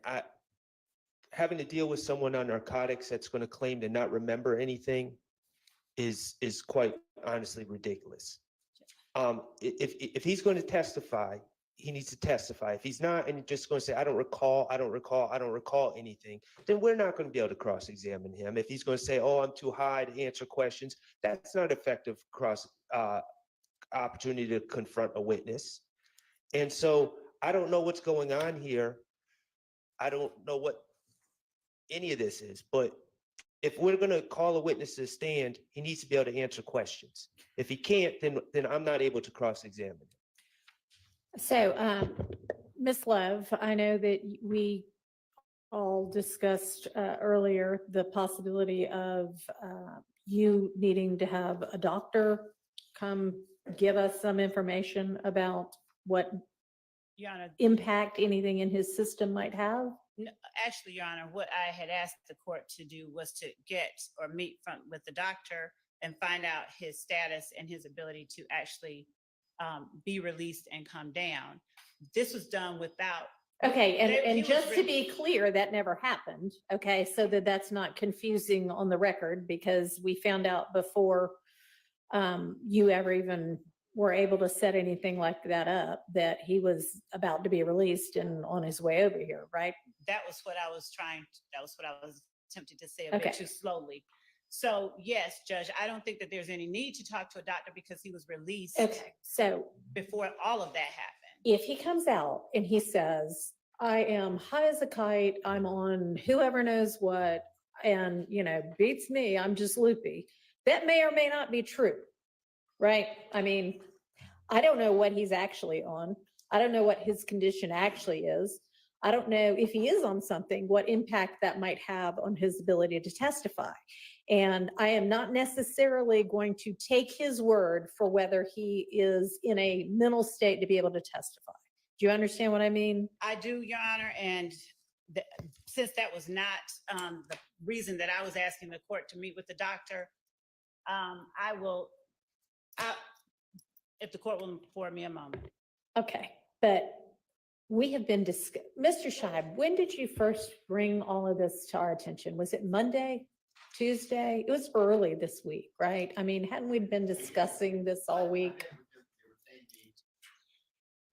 Monday morning, I was at the hospital, and then they told me what's going on. They told me what he's been taking, on and being in intensive care and all the medical. At least several days ago, you alerted everybody to this. Judge, Okay. and that's why we had someone go to the hospital, and that's why we had someone speak to the doctor, and that is why we brought the representation that we did to the court. And the representation has been presented to the court regarding what Mr. Zachary is, or any impact what medicine he is taking would have on him and his ability to be harmed or to testify, and that was none. And Your Honor, frankly, That was one person's version, was none. actually, we have the investigator who was in there with them. So if, we can put that person up, but Your Okay, Honor, at this point, we have I'm sorry. Go ahead. no, Your Honor, you. Go ahead. Your Honor, there has been a series of events that we have put on the record. There's been no indication that Mr. Zachary is going to be unable to come in here and testify. He was released before we were even able to check on his status. Your Honor, he would not, and the Grady has been apprised of what he is being released for. We know because we have had investigators down there. So the court may or may not have been privy or may have seen transcripts of other witnesses who lose all memory with the state, and it comes back when the defense starts asking questions. I don't know what kind of antics, as we have been apprised that Mr. Zachary doesn't want to testify, and his father wanted to or did call Mr. Sharp and Mr. Steele. I don't know what he's going to say, but Your Honor, I believe that he should not be allowed to hamstring, to hijack these proceedings by asserting things that are not. Okay, so I think we have a fairly good indication through his attorney that he is potentially going to come out here and say some version of, I'm so messed up on whatever drugs they've given me that beats me. I mean, you're an elephant. So then how are you going to deal with that? Your Honor, as Mr. Scheib did not relay that to me, and I don't Well, think he related just to. relayed No, it to everybody in front of you. I'm So not you den- heard it too. And it's been a possibility that he has relayed several times as well earlier this week. Your Honor, Yes? the doctor is on the phone. How about that? That's what we have. We have the doctor on the phone. We can get the doctor on the phone. I don't know He's on the phone. what his demeanor will be on the We stand. have the- He has a great deal of anxiety, and that's one of the scenarios that he could go into a crisis because. Anxiety, yes. And I think I've spoken to everybody. He's had this for 30 years and it's been built up, and quite frankly, he's an addict. He takes oxycontin every day and can't take morphine because he's addicted, or he just can't take that, but he's been on drugs for 30 years. And he's been in and out of intensive Okay. care. Thank you. We have the doctor on the phone, Your Honor. Could we, Okay, yeah. I Is have- everybody going to accept that this is his Grady doctor on the phone? I think you need to have, what needs to happen is, under the law, he needs to give consent for her to have a conversation with him. You have been having conversations with his doctor and the state for the last several days, so I assumed that was with his consent. Am I wrong? It is, but I don't know who Okay. it is, and for this man to give further information, he has to give consent. I'm not. So it's been a minute by minute consent that you have had with him for the state to communicate with his doctor about his condition, Mr. Scheib? Has Let it? me be very clear. The other day when they. Has it? The other day, the doctor said, right now I can give you information as to what has happened. I'm asking about the understanding that you have of Mr. Zachary's consent to let the state communicate with his doctor about his condition. The other day. I don't know, he needs to come out and at least put it on the record, hey, I consent, we need to find out who the doctor is. I don't know who's on there. That was my point, is I have no idea who's on the phone. That was my point. How about a Zoom call? That's what we're trying to establish, Your Honor. We have his email address. The doctor's email address is, We don't need to put his email address on the record. I was gonna, You don't need to put his email address on the record. I'm not emailing him. I'm giving it to the person. I don't need his email address, I need his name. He gave oral consent a few days ago to a doctor that he knew. I don't know All who this is. and I What, think he what needs is to the find- doctor's name to whom he gave consent to speak about his condition? I think he needs to give consent to it. You are his lawyer. What is the doctor's name to whom he gave oral consent to speak to the state about his medical condition? I think they had a doctor on the phone. I think the doctor that I spoke to.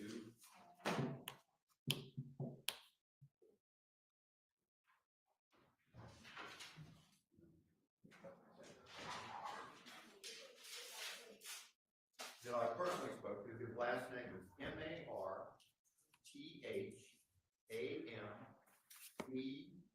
MARTHAMEADI. That's who I spoke to, face to face. Okay, thank That's you. the person who's on the phone.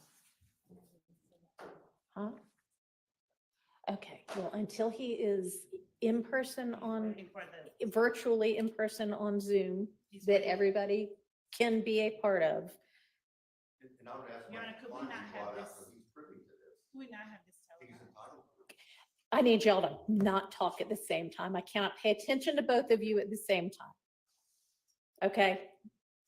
Hang on, Mr. Schott. What are you asking?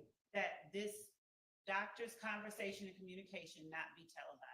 Let me ask Mr. Scheib, because he's representing Mr. Zachary's interests with regard to this. And I do think that it would be appropriate, if requested, to not have this televised, because we're talking about somebody's personal medical information. Okay. Y'all need to not record this. So is the doctor We're sending- joining us by Zoom? Yes. Okay.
Either on Monday or Tuesday, there was a doctor in the room.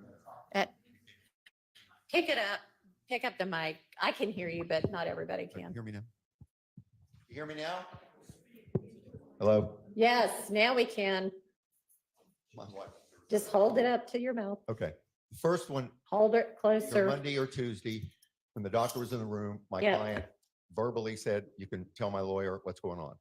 The second scenario was when the DA's office and investigator was in the his room and on the phone, and my client gave him oral consent to tell him what was going on to that point. Okay.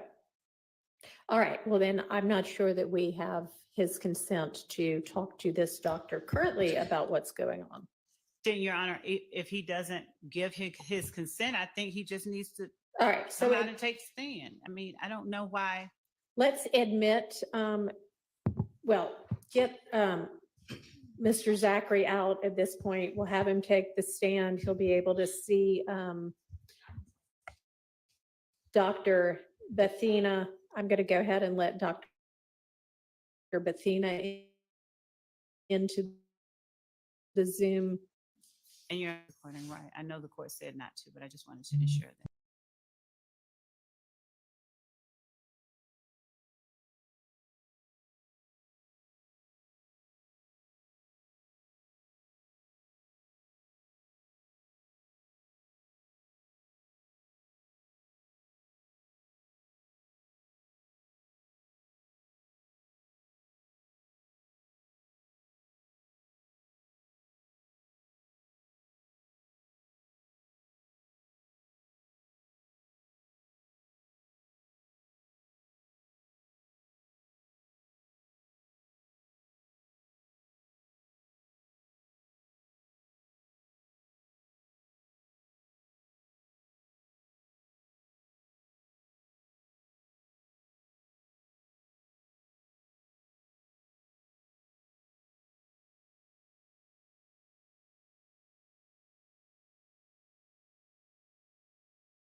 Thank you. All right, ladies and gentlemen, we're gonna jump to a different witness right now, and we'll circle back to the other witness later.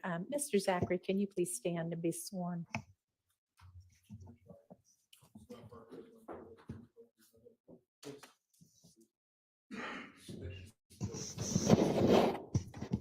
Quindarious Zach, Quindarrius Zachary, Zachary.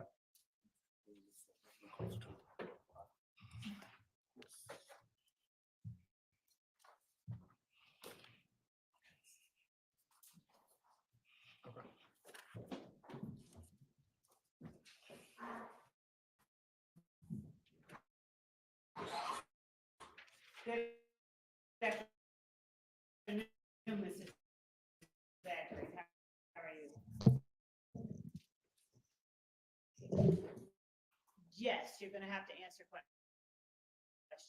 Mr. Zachary, would you please tell the jury how old you are? 31, All right. And where did you grow up? Atlanta, What part of Atlanta, Mr. Zachary? Cleveland Avenue, Where'd you go to school Cleveland Avenue Elementary, and middle school? Crawford Lawn. Did you graduate? No. What was the highest grade you completed? 8th, 7 1 on.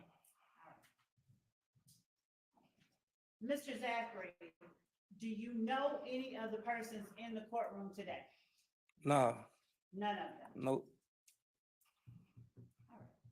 Mr. Zachary, let me ask you this. Do you know Shannon Stillwell? Yeah, Do you not see him in the courtroom today? I can't see. I just got the hospital. You know that. I can't see that far. All right, do you need some glasses, Mr.? And they got medicine in it, they don't work for me. Mr. Zachary, were you present a moment ago when the court heard from your doctor? Yeah. And did you hear your doctor say anything? You ain't asking what I know. Sustained as to bolstering.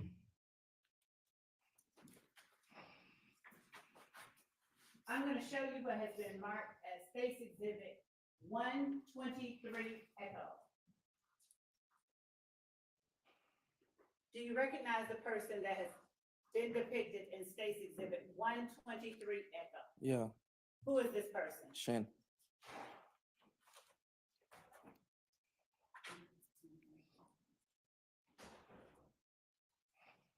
And I'm going to play you what has been already admitted as 123 Echo.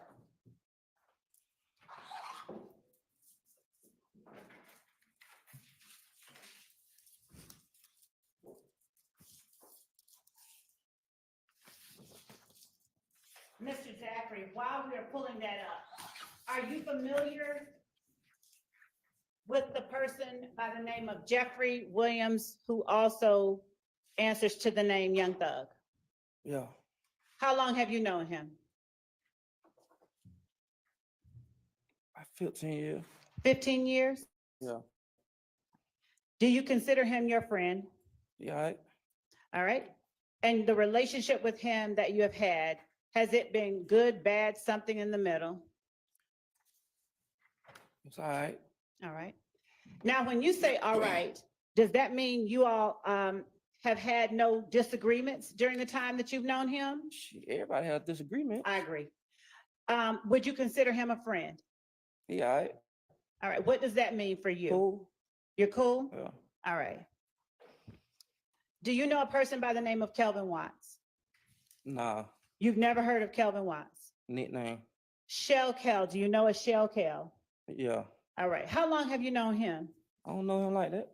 I didn't say how I you don't know him like that. How long have you known of Shell Kel? Like 2015. All right. Are you cool with Shell Kel? No. All right. Now you chuckled. Why did you chuckle? I ain't Yes. cool with him. Exhibit displayed on the screen, are we going to use that exhibit or just? I'm Okay. going to, You actually said you were going to publish it yes. as a, I don't know if it's what it is, a video? it's or- a video that has Okay. already Are been. you ready for that? It, In a moment, Your Honor, I was just completing the questions that I asked. Can you take it off until we're ready for it? Sorry. Why did you chuckle when you said Shell, when I asked you about Shell Kell? I just chuckle. It's a problem? No, Mr. Zachary. Okay, then. So you said you're not cool with Shell Kell. Is that what you said?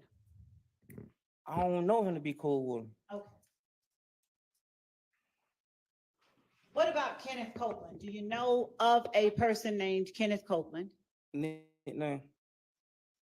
Woody. Yeah. How long have you known Woody? About 10, 12 years, something like that. And are you cool with Woody? He all right. What does he all right mean? He cool, he all right. Okay. What about Diamante Kendrick, Yak Gotti? You know him? Yeah, he all right. All right. And is that the same he all right that you mentioned with Mr. Williams and Mr. Stillwell? Yeah. All right. Moontoon or Antonio Sledge, is he all right too? Moonton? Yes. Yeah, he all right. Okay. How long have you known Moontoon? About 20-something years. All right. Demekion Garlington. Do you know who that is? Yeah. All right. And how long have you known him? 20 years. All right. And what is your relationship with him? Is he all right? He all right. You cool? Okay.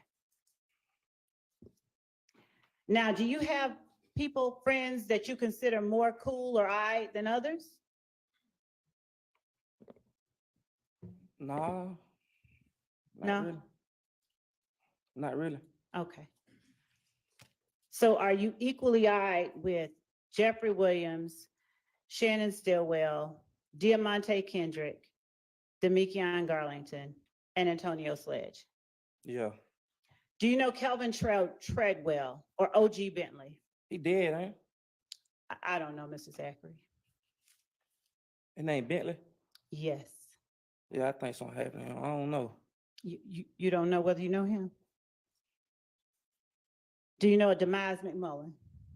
No. Do you know a Nard? Picture? I'm asking you first. Do you know a Nard? Yeah, I know a couple of them. All right. Now, the couple of them that you know, where do you know them from? Prison. All right. So if I show you a photograph,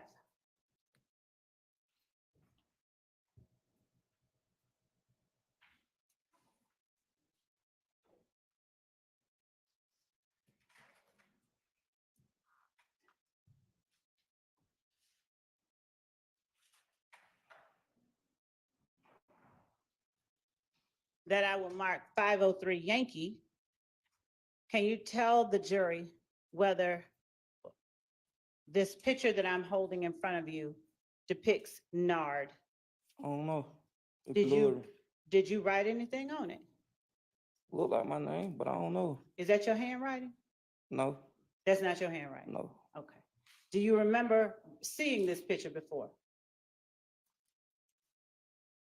2015, I can't remember that. Okay. But you remember knowing Mr. Stillwell in 2015? You just showed me a clear picture of him. I understand. You remember knowing him in 2015. You showed me a clear picture of him. Can you answer the question? You showed me a clear picture of him. So you remember part of 2015? No, you showed me a clear picture of him. Mr. Zachary, please answer the question. I didn't answer the question. You showed me a clear picture of him. That picture just showed me one clear. All right, Mr. Zachary, listen, she's not asking you now about the picture. She's asking you about something different. So listen to what she's asking and try to answer. Yeah, I that. remember 2015. You do remember 2015? Yeah. All right. Okay, so now we're going to go ahead and play the video that we previously had up on the screen that the court asked us to take down.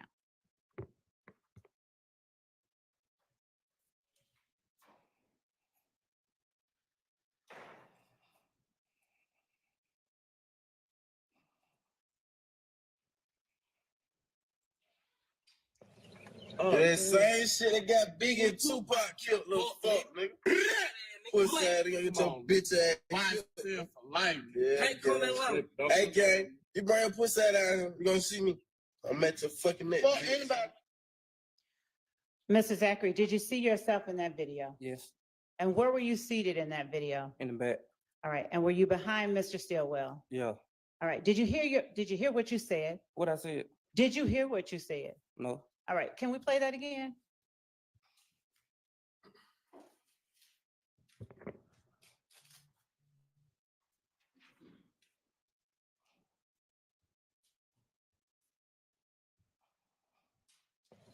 That same shit that got Big and Tupac killed, little fuck, nigga. Pussy ass, nigga, get your bitch ass killed. Yeah, hey, gang, you bring your pussy ass down here, you gonna see me. I'm at your fucking neck. Fuck anybody.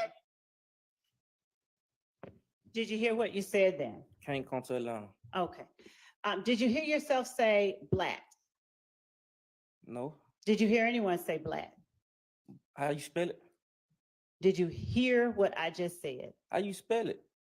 Mr. No, I Zachary, didn't hear nobody say black. what did you hear being said that sounded like black, if anything? Well, when y'all played the video on my trial, y'all say we said black, BLACK. So that's what I'm gonna go with. That what We're y'all not said we talking said. about anything but here today. Do you understand that, Mr. Zachary? We said black, What is that? How do you spell it? BLACK. Okay, so now are you saying that what is being said is BLACK? That's what y'all told me it said. Okay, Mr. Zachary, I don't want to know what anyone told you. I want to know what your understanding of what is That's being my said. understanding, yes. That is BLACK. Yes. Okay. Have you ever heard BLATT? No. Okay. Have you ever heard SLATT? I heard of, yeah. Okay. Ever used it? No, Ever been around anybody that used it? probably. I don't remember. Do you remember how they used it if you heard them? No? Okay. I'm going to now show you, actually, could you tell the jury all the people that were displayed in that video you just saw? Do you need to see it again? I just saw me and Shannon. Okay, did you see it? You didn't see a third person in there? I Could you saw a play- third person, but I don't know who that is. Do you remember when that video was taken? 2015 All right. Do you remember where you were when it was taken? in the car, Where? What city? Atlanta. All right. And do you know what it is that you all were talking about? Say something about game or something. Mhm. Yeah. What about game? I just heard say game. Can't come to Atlanta, something like that. Okay. And so did you hear yourself or anyone say YSL for life? I heard it, but I don't know who said it. Okay. Did you ask anyone on the video what that means, what you're talking about? What do you mean? I'm asking you, if at any time in No. that car, you said, what do you mean YSL for life? No. Okay. I probably was high. I probably ain't paying attention that time. Did you hear yourself talking? Yeah. Okay. Did you sound high to yourself?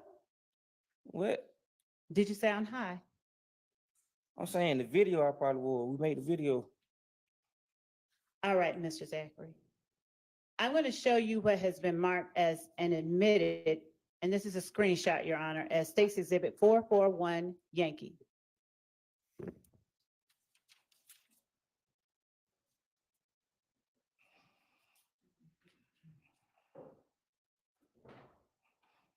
Do you recognize the people who are displayed in 441 Yankee, the screenshot? Yes. Who is that displayed in 441 Yankee? Me and Moonson. All right.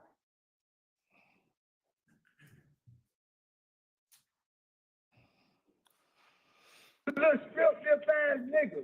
We ain't really going back to no nigga. You little bitch ass nigga. I know what we hate. I'm everywhere. Kel, fuck you nigga, Kel. Whoever else, nigga. Well, nigga. Nigga. Whoa. They said they ain't really going back. Did you hear what was being said in the video? Yes. Now, who is the Kel that is being referred to?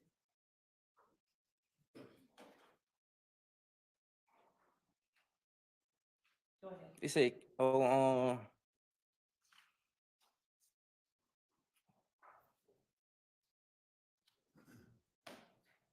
I don't remember. Do you remember the Kel you told the jury you were not cool with a few minutes ago? Yeah, Is that the same Kel or a different? probably was. Probably was. Probably was him. I don't remember. Do you remember making that video? Yes, When did you make it? I like 2014, 2014, 2015, something like that. Would it have been the latter part of 2014? Yes. And when you were holding the guns up to the camera, what were you meaning to show? Shoot, gun. I showed a gun. Why were you showing? I don't know. Shoot, probably high. Why were you saying the things you were saying to Kel? I said something to him. Why was whatever you all were doing on that video being done? I don't think I said nothing to him personally. Why were you all shooting that video? I don't know. I was just in the video. With guns? Yeah. To the camera? How often do you do that? A lot. And do you do it at everybody or just Kel? Did I say something to him in that video? Do you point guns at a video, in a video to everyone or just Kel? Probably everyone. Most of my pictures gonna be with gun. Okay. When you say most of your pictures are with guns, are most of your pictures also with members of YSL? No. Okay. I'm going to show you what has been admitted as State's Exhibit 477 Yankee. I'm gonna, no.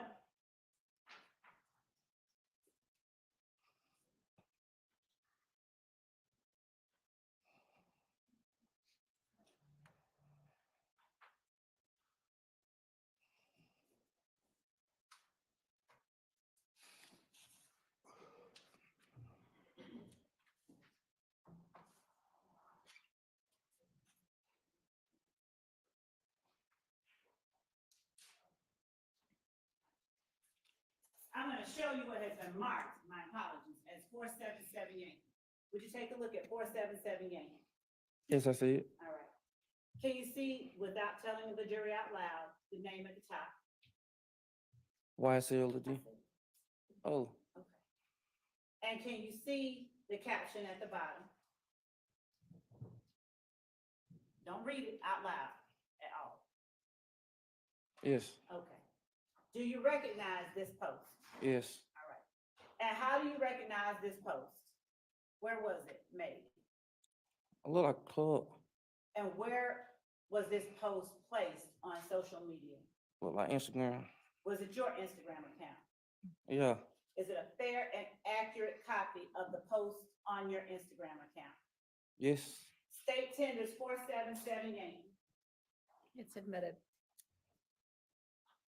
We're gonna permission to publish. You may. Thank you.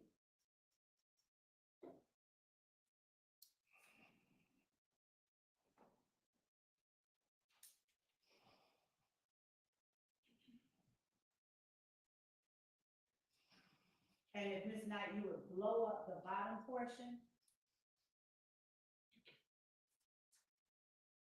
Mr. Zachary, would you tell us what time and date is shown on that photograph, 477 Yankee?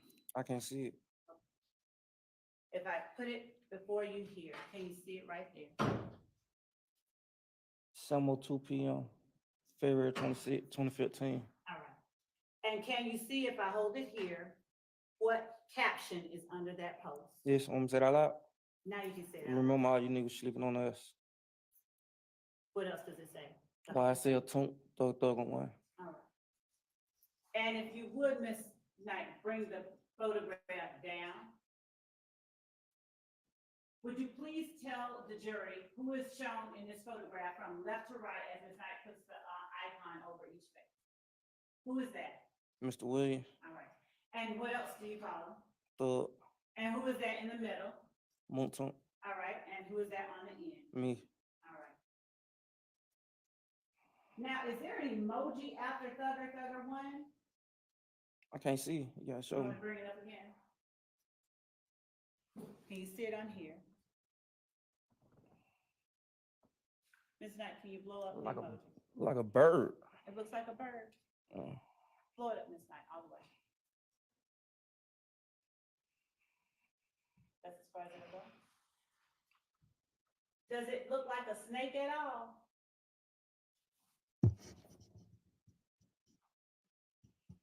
no, I look like a little green rubbery ducky.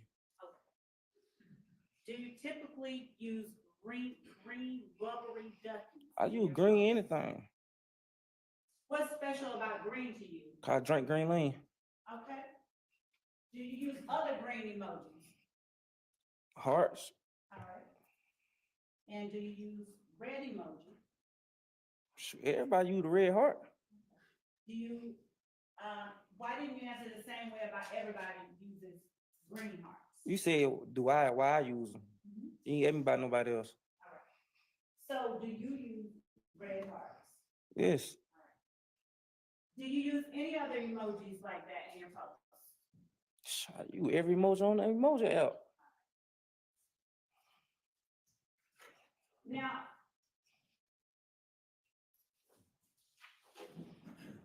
the name YSL, how long have you had that as your Instagram handle, YSL Lil D? I like 2015, 2014. And do you know how long Mookton has had a handle YSL Toon? I don't know.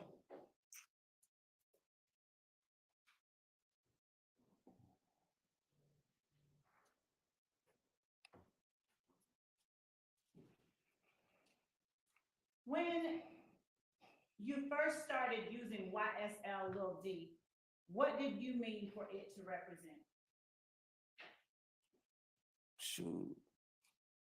What you mean? Like, what I meant for it, it meant? What did it mean when you started using the name YSL Lil D? I was hanging around. That's around the time I changed my name. I was going to show Mr. Williams stuff. That's when I changed my name to YSL for like the record label. For the record label? What shows were you going to Mr. Williams? A lot on. A lot of them. Had you, before going to shows with Mr. Williams, had you gone to those type of shows before with anyone else? Not was nobody performing, no. Okay. So are those shows that you remember because you hadn't done it before? Yes. All right. So what was the first show you went to with Mr. Williams? I don't remember. All right. Do you remember when it was? No. All right. So do you know a person by the name of Bug Buck or that calls himself YSL Bug? Nah.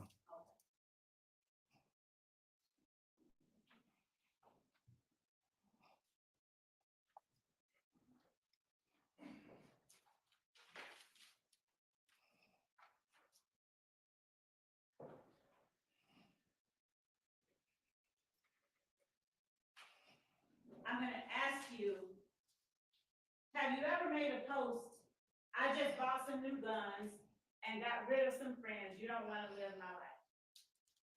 Under the name YSL Lil D. I don't know. That's a full one. I don't know. I don't remember. You said that's a what one? A full one? What does that mean? I don't remember. What is a, did you say fool? Yeah. Caption. Like, I probably would have said something like that. Okay. What would it have meant if you had said something like that? Exactly what he said. Explain further. Exactly what he said. All right, and when you say exactly what it said, what does getting some new guns and getting rid of some friends have to do with one another? Shoot, I don't know. I probably heard it in the song. What song? I said I probably heard it in the song. Okay. Now, do you remember when you got your first gun? I like 14.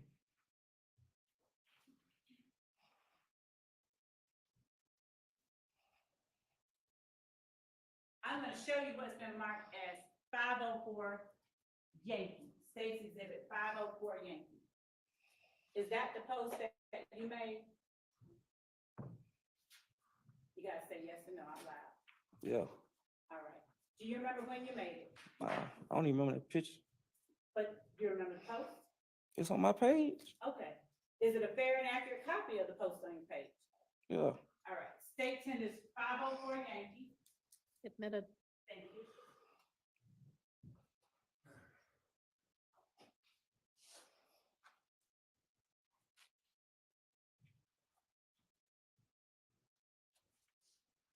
Mr. Zachary, have you ever heard of of a group called 30D?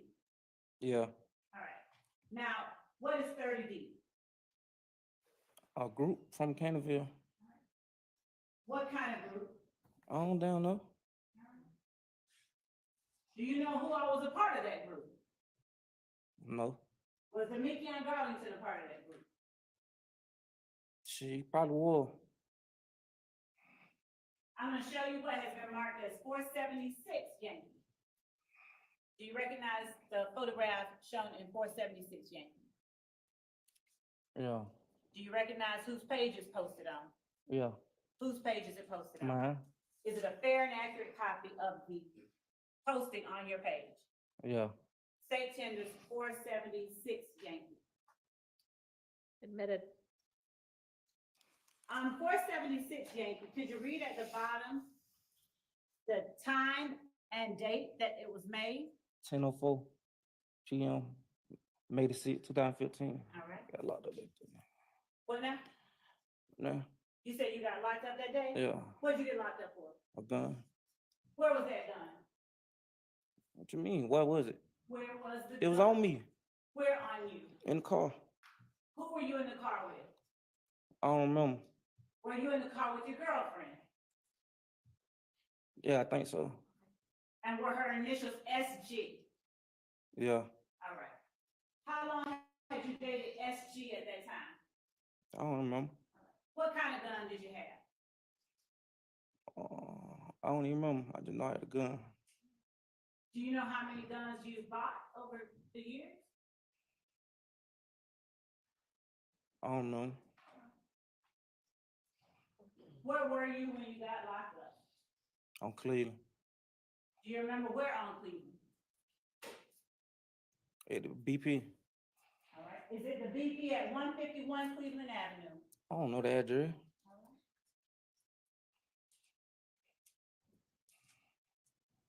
Do you remember at some point asking or meeting Detective Gaither after you got arrested at that BP? No. Do you remember ever talking to or meeting a Detective Dennis? Yes. Do you know who Detective Gaither is? Yes. How do you know who Detective Gaither is? Have you met her before? The Mickey and Garlington auntie was fucking her. I mean, excuse me, Judge. But they had a relationship. So, were you ever present during any of what you just described? And Your Honor, actually, I asked that that be struck from the record. You say how I know? Have you ever witnessed any of that? Yeah, he told You me. were in the room? He told me. Okay, Your Honor, I'd ask that this hearsay be stricken from the record. It's stricken. Thank you. Do you have some kind of, are you saying you haven't had any interaction with Detective Gates? You say, how did I first hear about her? You said you didn't know her. You say, how did I first hear about her? Did you know her? Not before then, no. Okay. Have you ever sat in an interview room with her? Yes. All right. And have you sat in an interview room with Detective Dennis? Yes. Have you sat in an interview room with Detective Dennis and Detective? Yes.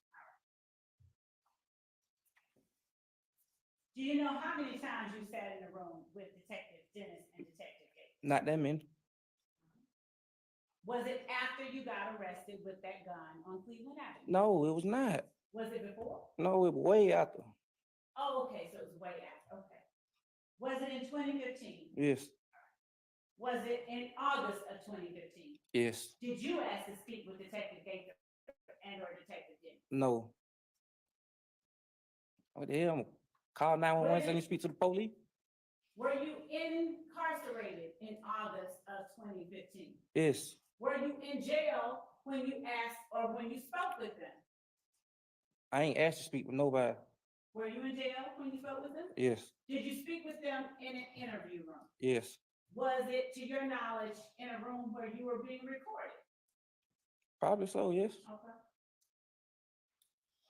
And did you talk with them? yes. I'm gonna show you what has been marked as State Exhibit 471 Yankee, but not admitted. Do you recognize what has been shown and marked as 471 Yankee? Yes, How do you recognize it? it's on my page. All right, is it a fair and accurate copy of what's on your page? Yes, State tenders 471 Yankee, is that it? Admitted. May I publish? You may. All right.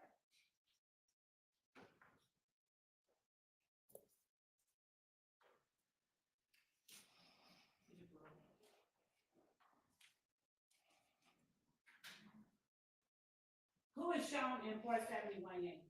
me and Mickey, All right. And what's that in the Mikion's hand, in his right hand?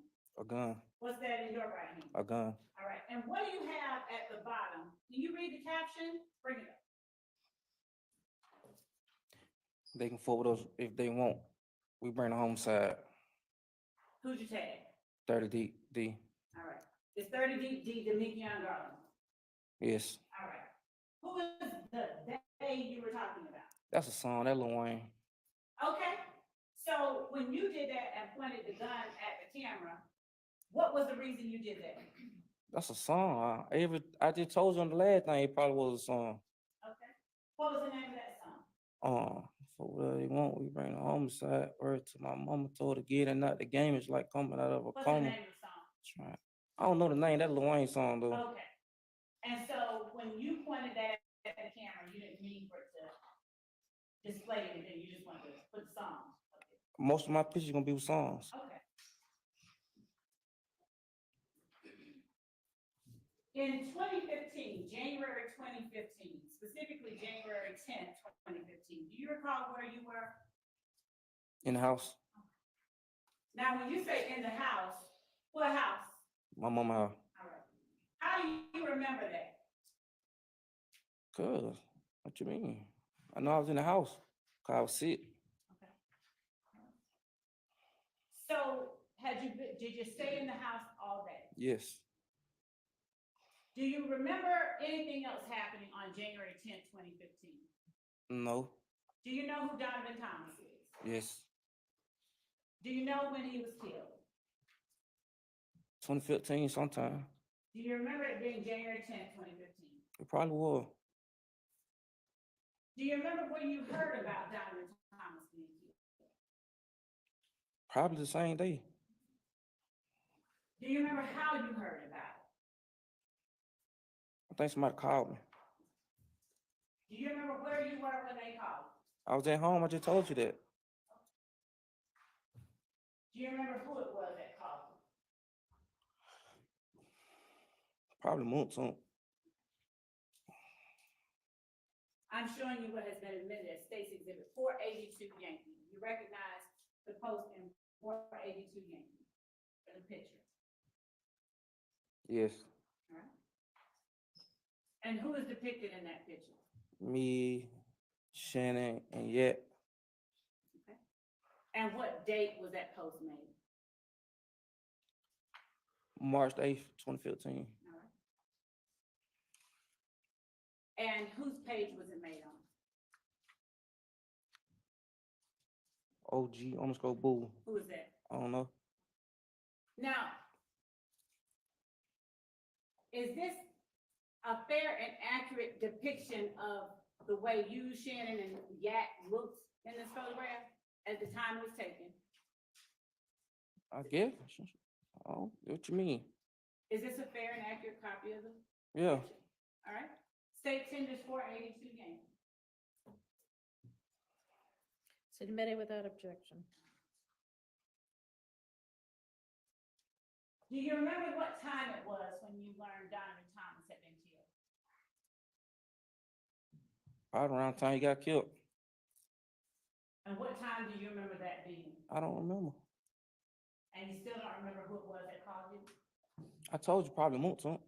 You said probably, not it was Newton. Probably him, probably, probably. What happened after you got the call? I went back to sleep. For how long? Rest of the night? Did you go anywhere after that? No. What'd you do the next day? I don't remember the next day. I think we went somewhere, went out of town or something. And who is we? Me, I don't remember where I went. I know, I think Mr. Thug, we went, had a show. Who else?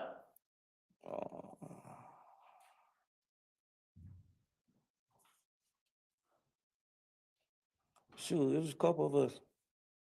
Okay. Did Shannon go? Yeah, I think he went. Did Yak go? 9 times 10, he went, yeah. Did Woody go? I don't remember who Woody went. Probably so. I think he came probably a few days later or something. Did Moonton go? No. What show was it?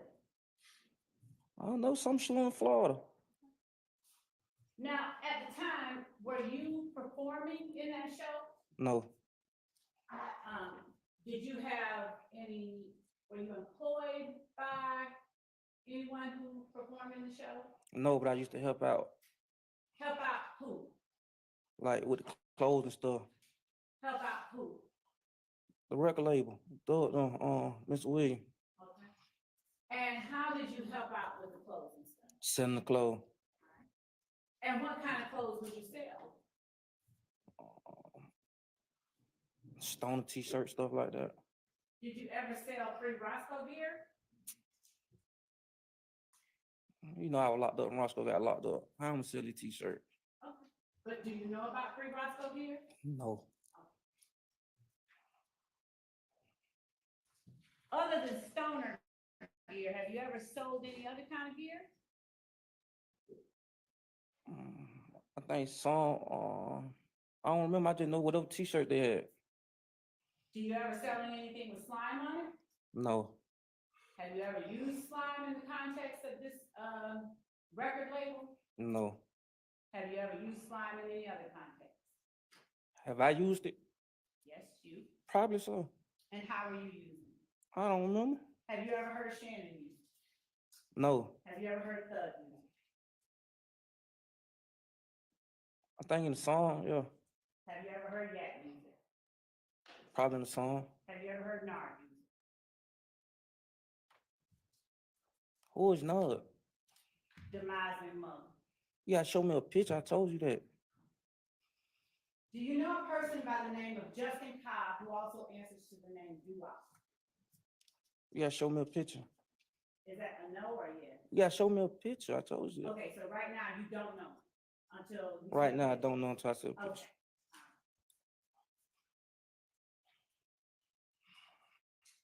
After you got arrested with that gun on Cleveland Avenue, and let me ask you this. Do you remember buying the gun at a pawn shop? Yes, Do you remember which pawn shop? yes, Which one? Arrowhead. All right. How many guns did you buy at Arrowhead Pawn Shop? About 3? All right. Were they all the same kind? No, All right. What were they? What kinds were they? I don't remember. Were they long guns or handguns? I think both. All right. How many long guns did you buy? 2. All right. Now, the gun in the video with you and Moulton talking about Kale. Did you see that? Yes, All right. Was that one of the guns you bought? no, Now, was the gun in that video similar to one of the guns you bought? no, All right. Did you give one of your guns or sell one of your guns to Kenny Copeland? let him borrow a gun, yes. Okay. When did you let him borrow your gun? I think I was out of town, and he just kept, keeping it. Do you remember around the time it was? 2015? Do you remember around what month? No.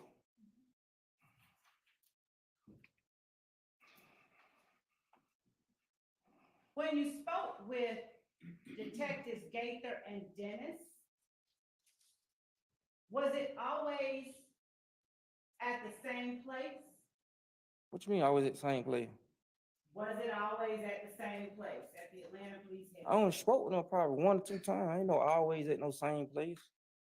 For No, those 1 or 2 times, was it at the same place? I think so. Did you ever speak with them, either Detective Gaither or Detective Dennis, individually outside of that place? No, And did you ever individually reach out to either one of them outside of that place? no.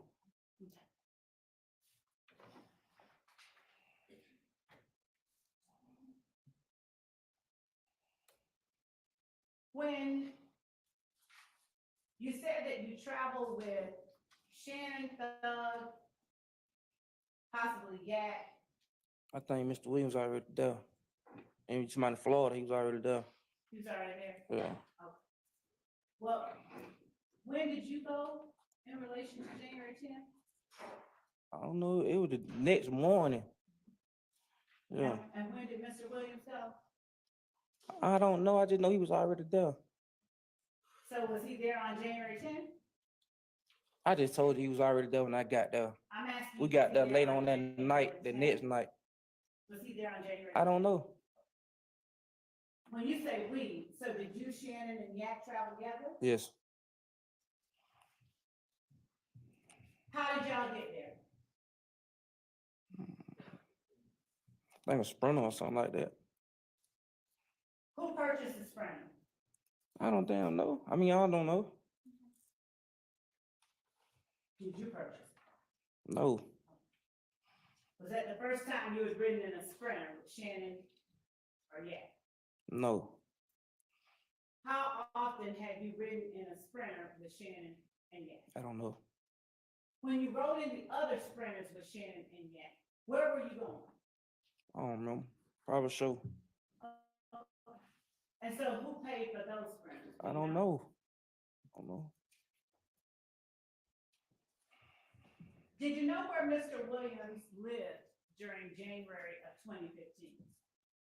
Yeah, How many residents did he have? one that I know of, Where was it? downtown. What was it called? I think the Sky House. What kind of place was it? An apartment, a condo, a standalone house, or something else? Condo. All right. Do you remember what floor he lived on? No. Yeah, I think. Which one? Or the limb or something like that. Okay. Do you know who else, if anyone lived with him? Lived with him? Yes.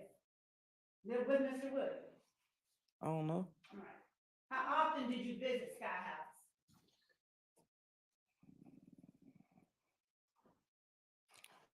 A lot. When did you first start visiting Sky House?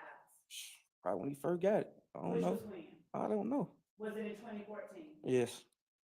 Was it an early part of 2014 or the latter? I don't know. When you say you went a lot, would that mean more or less than 5 times a week? Probably more. Would it mean more or less than 10 times a week? No, I ain't went no 10 times a week. So between 5 and 10 times a week you visit? Yeah. Now, when you went, how did you get there? Did you drive? Did you walk? How did you get there?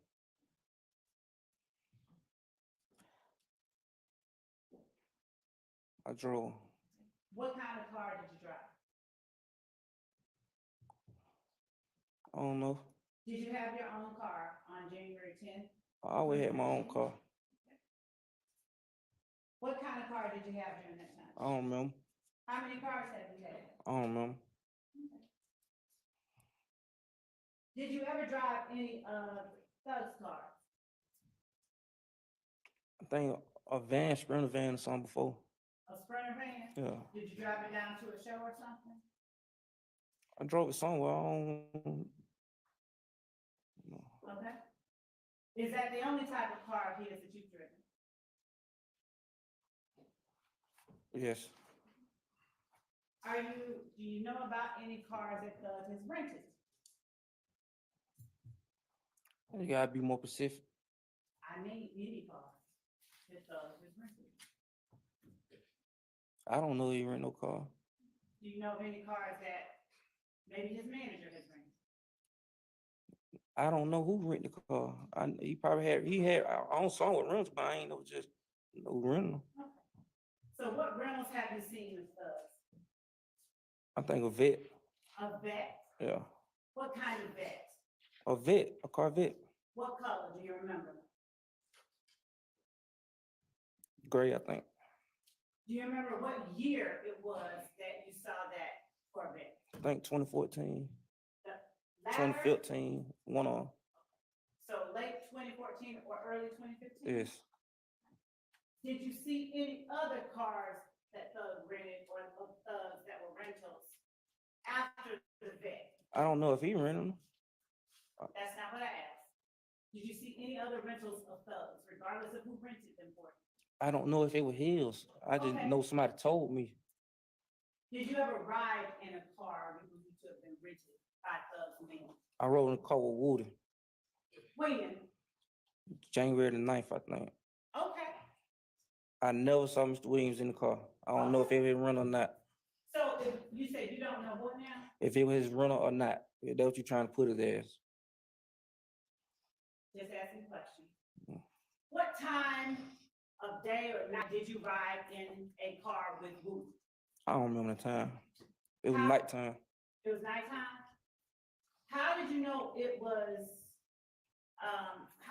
why did you bring that up in terms when I asked you how Thugs run? Cause I know you're trying to get it. Why do you know what I'm trying to get at? How many people you don't sit up and ask these same questions? Have you been sitting here watching people testify? No. Then why are you asking me that question? Mm. What kind of car was it that you rode in with Woody on January the 9th at night? It was a car, photo car. What now? It was a car. Was it a vet? No, it was a photo car. A four-door car? Yeah. Was it a silver four-door car? I think like dark gray or something like that. I don't remember. Was it an Infinity four-door car? Yes, I think so. Was it an Infinity Q50? Yes, All I right. think so. Now, where did you ride with Woody in this car? We went to put up on some females. Where? Would you? You was just, it in the I city said, of well, Atlanta? yeah, Atlanta. What part of Atlanta? Shoot. The west side, The west side? yeah. And when you say the west side, can you tell the jury, please, what streets or areas you mean?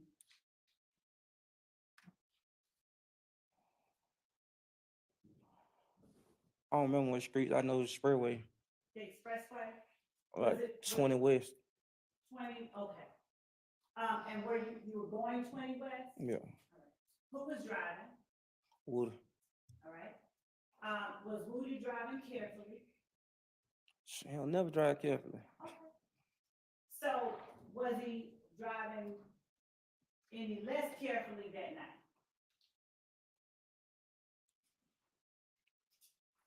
Can you just get to what you asking me? 'Cause I I'm don't asking you, understand all was he that. driving recklessly that night? He always drive like that, All right. So he drove recklessly that night too. all the time. Did he spin out that night? Yes, Does he always spin out? yes. Okay. And when he spun out, did you all hit anything? Hit some cones and Spurway. Okay. And when you hit the cones in the expressway, did any part of the car fall off? I think the bumper. All right. And what happened when the bumper fell off? Did either of you get out and put it back on? Yeah.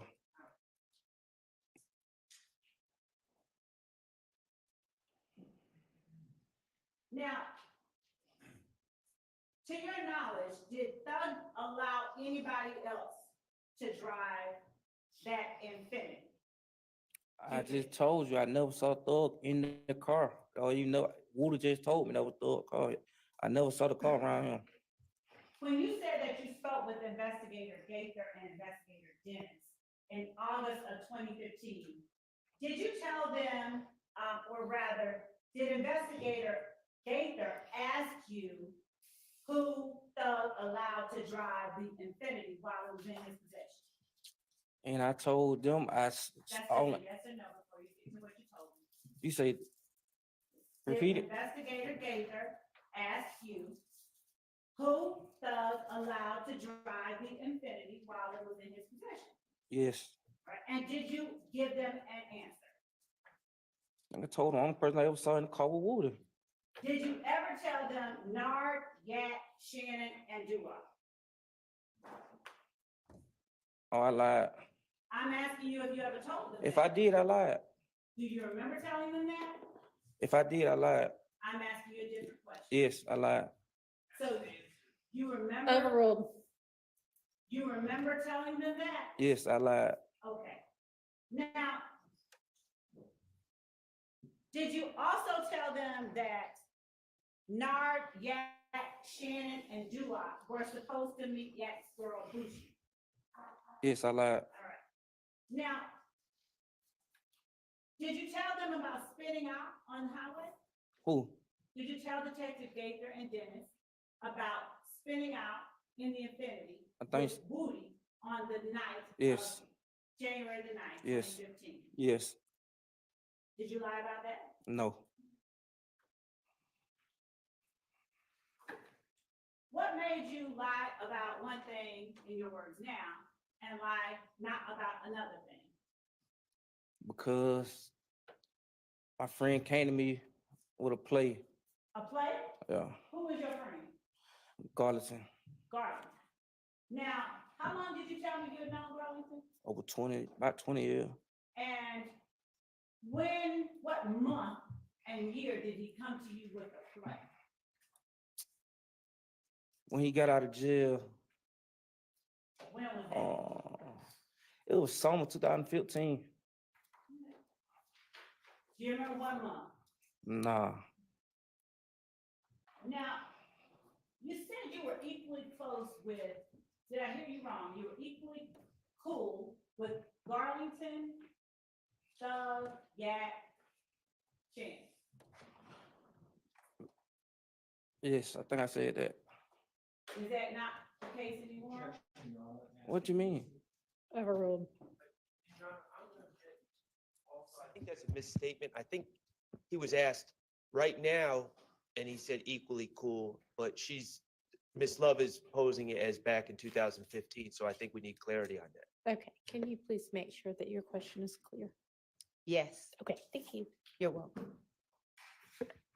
Back in 2015, August 2015, were you equally cool with Demekion Garlington, Shannon Stillwell, Diamante Kendrick, and Justin Cobb? No. Who were you the coolest with? Garlington. Were you cooler with Kenneth Copeland or Shannon Stillwell? Copeland. And when you say that you were cooler with Copeland than Shannon, which one had you known longer? Copeland. And which one had you hung out with the most? Copeland. All right. How often did you hang out with Shannon? Not often. How often did you hang out with Yak? Not often. How often did you hang out with Duop? Not often. Now, where were you when Demekion came to you with the play? I had just picked him up. We probably gonna Cleveland. Okay. So was this before May 6th or May 7th of 2015? I think it was after. It was after? When after? It gotta be the summer sometime. I don't know. Before after May probably. It had to be after May because I was locked up in May. And probably before I got locked up in August, I don't know. Did you get out between May and August? Yeah, I just said I got out. When'd you get out? Like May the 20th or something. Okay. And when you picked him up, Garlington that is, how did you pick him up? On my bike, Okay, what kind of bike? on BMX, All right. And where'd y'all go? the park, All right. And what time of day or night was it? they, Early morning? Late afternoon? probably the evening. Evening time? Okay. Who else was around? Just me and him. Okay. In August of 2015, do you know how many shows you had gone to with A lot. had he paid your way to any of those shows? What you mean pay my, Had he paid for you to go down to any of those shows? how you gotta pay to get in your own show? That don't make sense. You got to pay to travel, don't you? I mean, no, sometimes Moncton or drive his car. You know, it depends on whoever driving. Okay, but like in January of 2015, Moontook didn't go, so did Thug pay? I don't know who paid. I didn't know I rode. Did you ever get paid any money by YSL? No. And so when you sold clothes for I YSL, helped them out, yes. As you a didn't get favor. paid for that either? I did that as a favor. Okay. Did you ever receive any free entry to Thug shows? I'm pretty sure if it's your show, whoever get in free, whoever come with you get in free. That might be so, but I'm asking you if you got in free to Thug shows. I don't know, I just went. Did you pay anything out your pocket? No. Okay. So in August of 2015, were you more cool or less cool with Thug than you were any of the other people that I named? I ain't never said nothing to y'all about Thug. I'm asking you right here, right now, were you cool with Thug in August of 2015? Yeah. All right. Were you more or less cool with Thug than you were any of the other people I've named? Probably more. How much more? And more as I've been knowing him longer. Okay. You've been knowing Thug longer than Moontoon? No. Have you been knowing Thug longer than Garlington? No. Have you been knowing Thug longer than Woody? Yes. Did you meet Woody through Thug or Thug through Woody? No. How much longer had you been knowing Thug than Woody? Probably about 4 or 5 years. Right.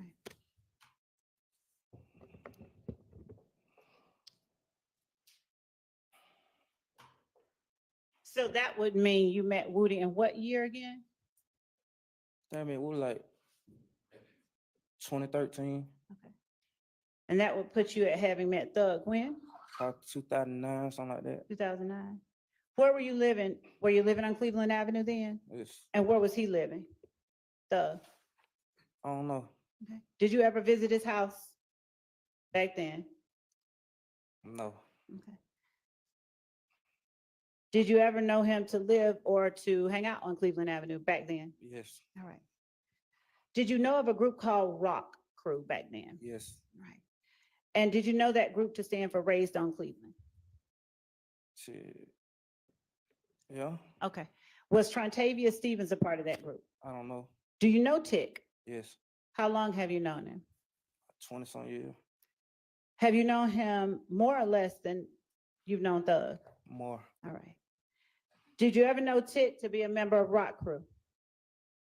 Yes. All right.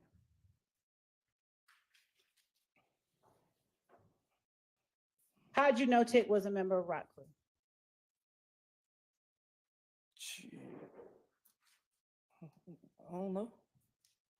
Well, why did you tell this jury that he was a member of Rock Crew? I just thought he was shit. If he went, my bad. Okay. Everybody just used to hang around What did everybody hang around doing? at the park, What part? Cleveland Avenue. All right. Was Quentin Porter a part of Rock Crew? Yes.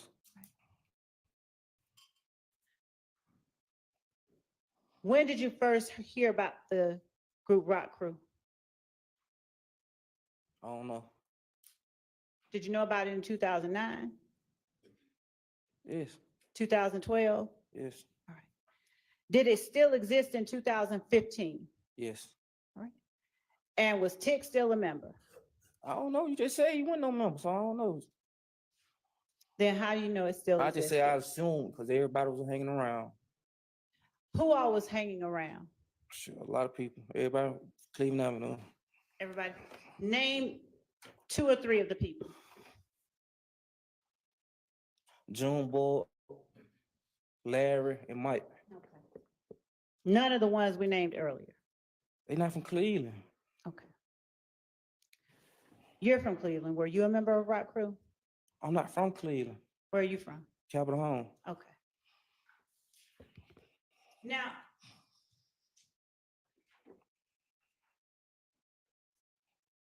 was Rock Crew, what kind of group was Rock Crew?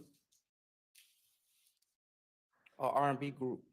A R&B group? Yeah, What kind of music, what kind of songs did they put out? a lot. Okay, which ones? I don't remember that jump. Oh, 13 years ago. Who were the artists in Rock Crew? Quinn Porter.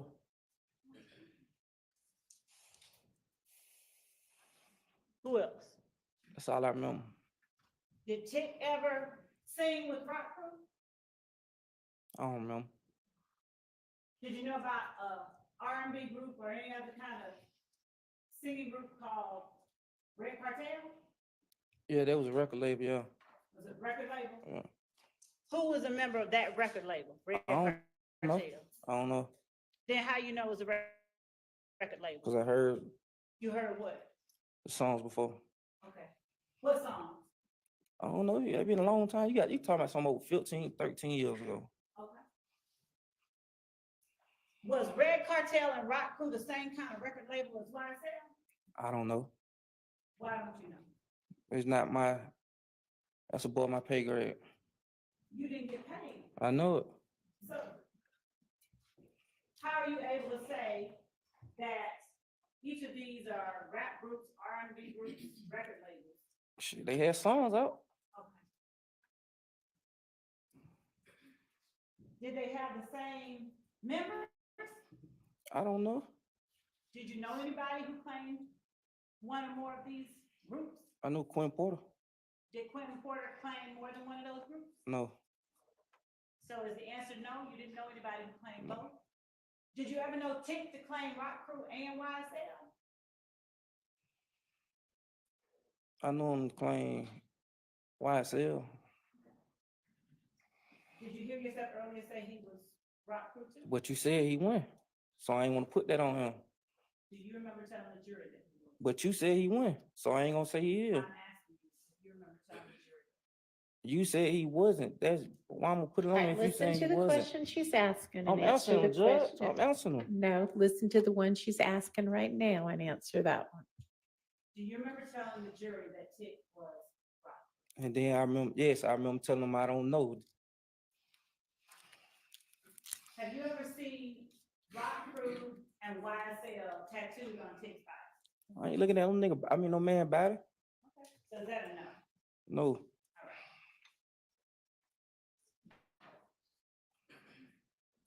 Did you know about Donovan Thomas being associated with any groups? No.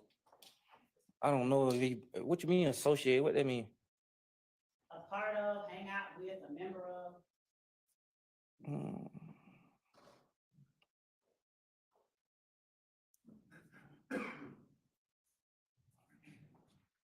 I don't think I remember. I don't know.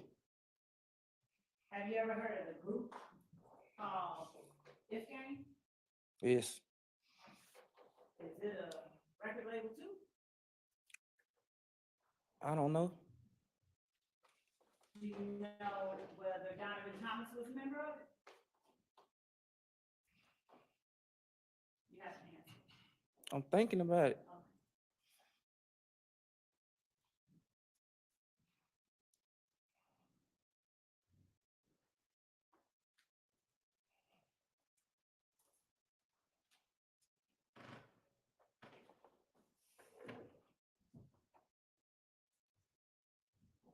I don't know.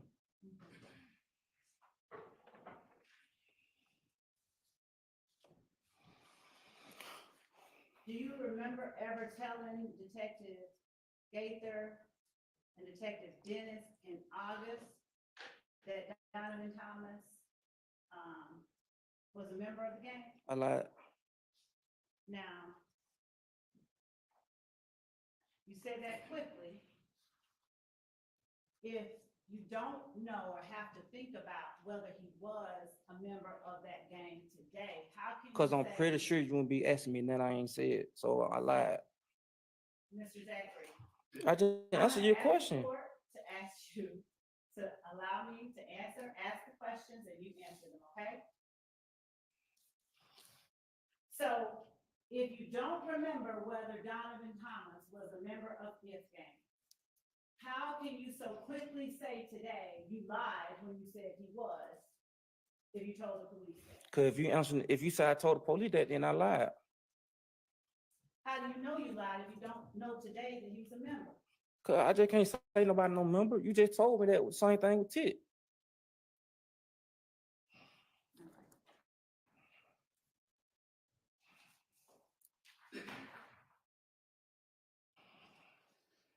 Bentley, did you know Bentley having a spot on Cleveland, on Oak Drive? Yes. And where on Oak Drive was that? I don't know. I just know it was on Oak How often, if at all, did you go there? every day. How cool were you with Bentley in August of 2015? Not at all. So why did you go to his spot every day? Cause it wasn't necessarily a spot. Everybody just be on his street. I'm sorry, what? It wasn't necessarily his spot. Everybody just be on a certain street. Okay, so you did not go to his spot on Oak Drive every day? I ain't go like everybody used to be outside. Okay. Who is everybody? The whole Mr. Cleveland Avenue. Were there any people who weren't YSL that were out there? I don't know who YSL that was out there. You didn't see any people who were YSL who were out there? No. Do you know whether Duop was YSL? Who is Doo-Wop? You gotta show me a picture. You said you're gonna show me a picture. Do you know whether Yak is YSL?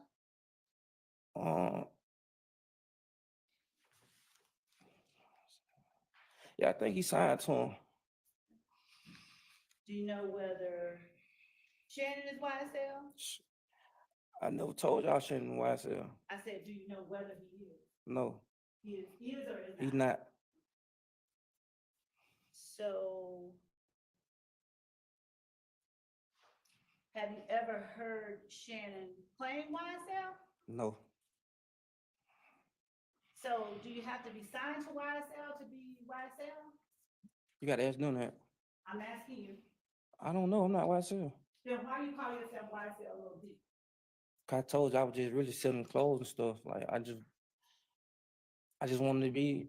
I don't know. I just wanted to shoot. I Did you changed my just wanna name. be That. around Thug? Yes, I was a groupie. I was a fan. Yes. Were you a fan in 2009?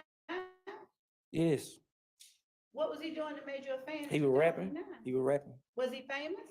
No. Okay. Now, you're here in an orange jumpsuit. Why are you in an orange jumpsuit? Because the jury doesn't know. Cause you locked me up. And why? I don't know. Were you subpoenaed to come to court? I was subpoenaed. Then y'all told me I was on another subpoena up on the old judge. Y'all want me to volunteer to take a subpoena? What I'm gonna volunteer and take a subpoena for? Did you,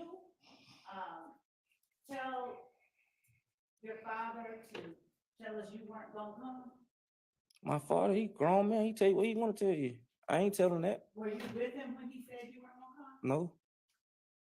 Do you know whether he,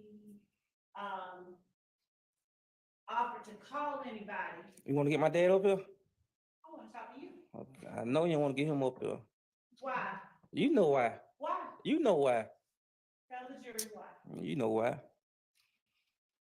So you're not gonna tell the jury. Was your father with you when you talked to Gaither and Dennis in August 2015? No, Did you live with your father in August 2015? no, Who did you live with in August 2015? myself, Did you live with SG at any time? yes, August 2015. yes. Where did you all live? I don't remember.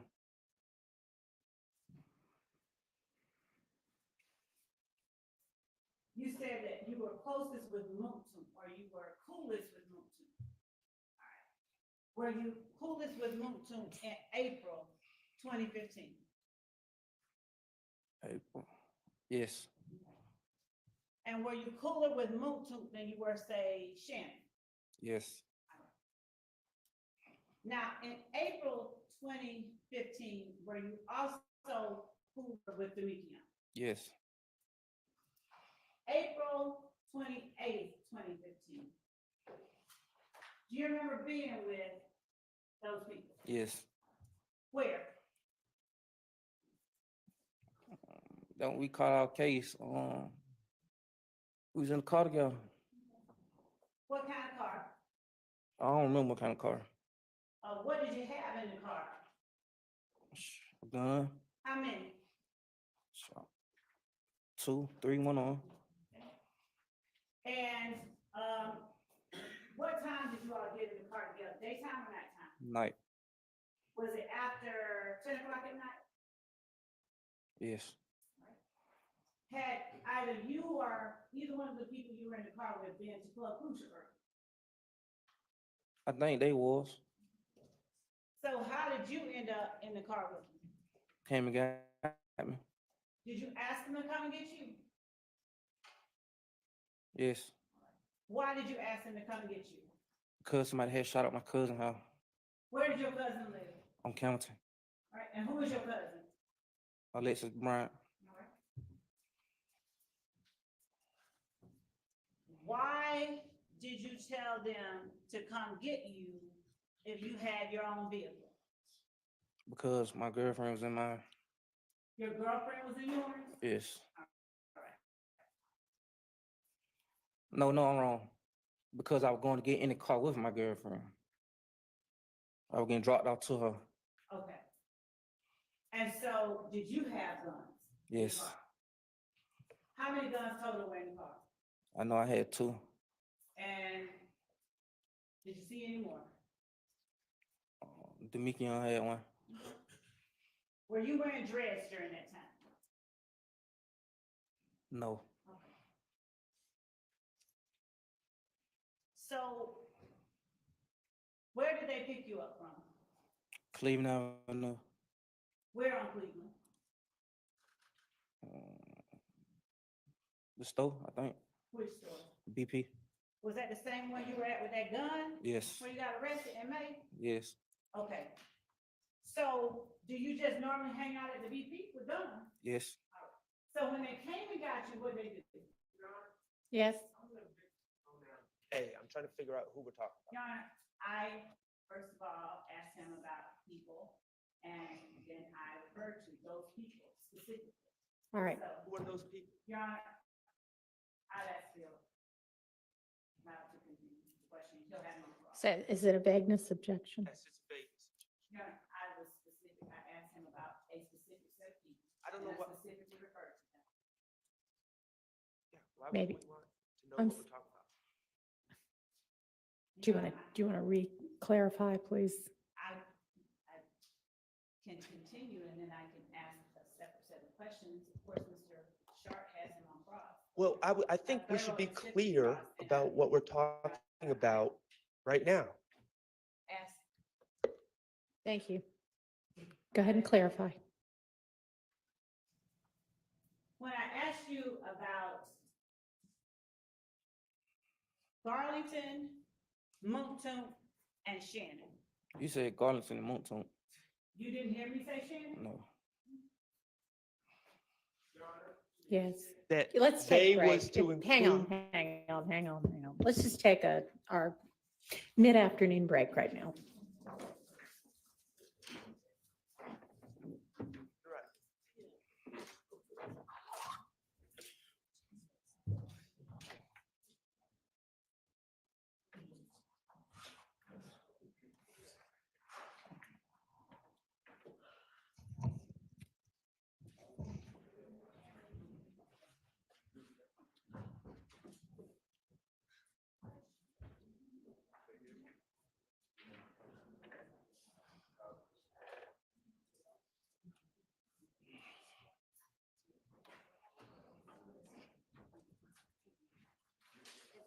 All right, can you excuse the witness to where?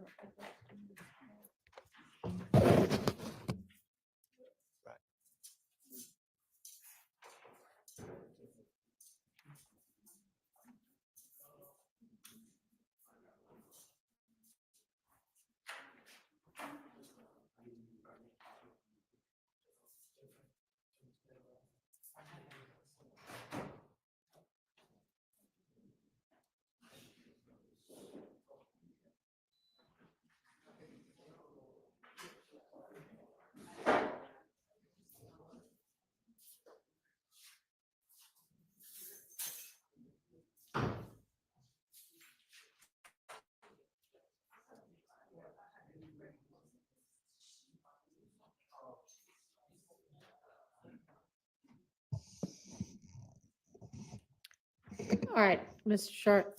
Your Honor, what just happened was completely dishonest, disingenuous, misleading, and gross.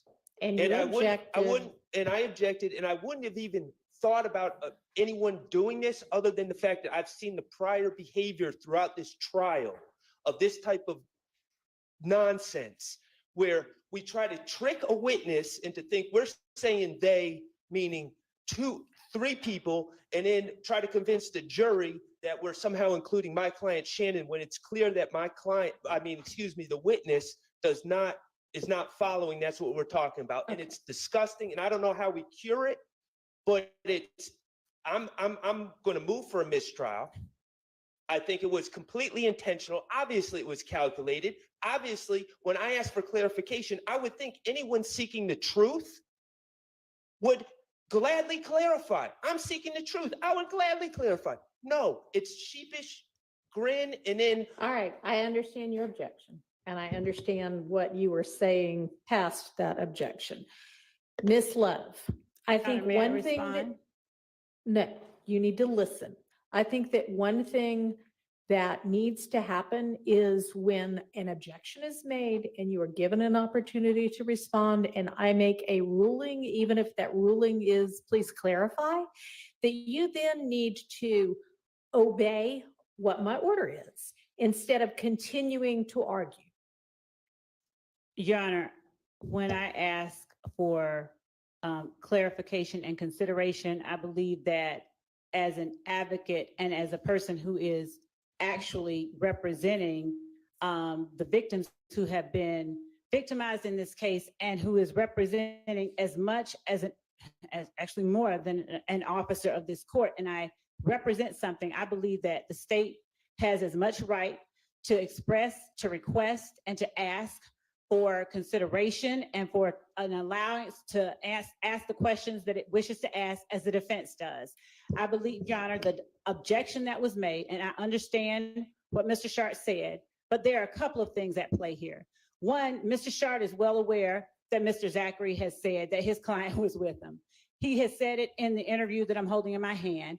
He is not being honest with the court when he is claiming that Mr. Zachary had no idea what I was talking about. I literally said Shannon Demikian and Muntu, and I asked him how close he was with each of them. Right, and then we went from that to his girlfriend, and then it was not unreasonable. And the objection could just be, vague. But it was not unreasonable to object, to make sure that it was clear what the question was, who the they was in the question.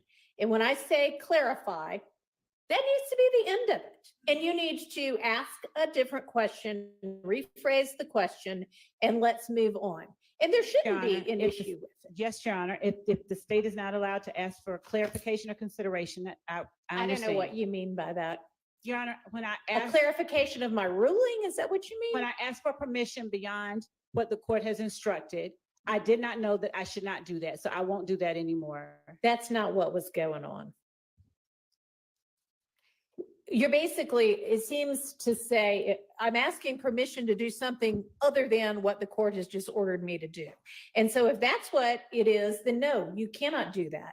If you need clarification of a ruling, then of course you can ask that. And if you want reconsideration, then you can ask for that, but that does not need to go on in front of the jury. When I make a ruling, obey the ruling and move on. Yes, Your Honor. Okay. Your Honor, I really haven't heard any explanation for what happened. I think it was calculated. I'm moving for a mistrial. In the alternative, Your Honor, I do believe that there needs to be a curative instruction, or at least it needs to be clarified who they was. It doesn't matter what he said in the past. He lied in the past. I've already said that. I know what he said in the past, right. but what he's We don't testifying. know, you don't know that he lied. You don't know what the truth is and what the lie is if they are inconsistent. And there may even be a reason for that. Although if they're virtually diametrically opposed, there probably is not an explanation. But when you say he lied, we don't know that. Okay. Just like Miss Love doesn't know when he lied. Well, I'll put it like this. Mr. Stillwell was never charged with those crimes. And Miss Love was not asking about what he said in 2015. She was asking about today. I understand. And today, he was clearly responding, they meaning Mr. Garlington, and well, it's clear to me. I don't believe it's clear to the Don't jury. talk while he's talking. And I believe it needs to be clarified immediately because, of course, I will have an opportunity to cross, but I will probably not have an opportunity to cross for about 4 days. And I don't think we should be misleading the jury on direct. All right, I'm going to look back at what the transcript says. I mean, and Miss Love, you may, given that there's now a motion for mistrial on the floor, in assertion that you did things purposefully, you may respond to that. I vehemently object to the mistrial. I vehemently object to any mistrial, and I beg the court to look at the transcript and see what I said right before I asked him the people that I just mentioned. And I would ask that the court, I mean, if the court deems it appropriate that such language is gross and all of the disparaging remarks made by counsel for the defendants are appropriate and, not becoming of officers of the court. I agree with that. It is not becoming. All right, y'all can take a break if you want to. I'm going to take a look at this transcript.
Appreciate the love on Twitch.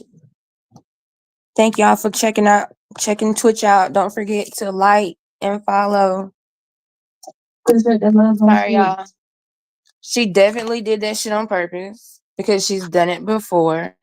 It's and that's why it's so easy for the defense to object so fast and point it out, because she do stuff like that all the time. She continuously tries to like backdoor stuff, and I don't know if she thought nobody was gonna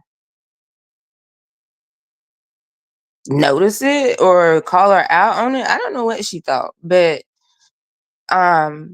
if Shark definitely, it was like a week or two ago when it was even talk about Zachary being on the stand. Shark definitely put the state on notice that if Shannon Stillwell was insinuated at all that he was moving for a mistrial, like he put it on the floor. He let the judge and Love know, like, if you do this one thing right here, I'm moving for a mistrial. And Love just went and did that one thing right there. Like, we know she's not gonna grant a mistrial, so nobody should get their hopes up about that. But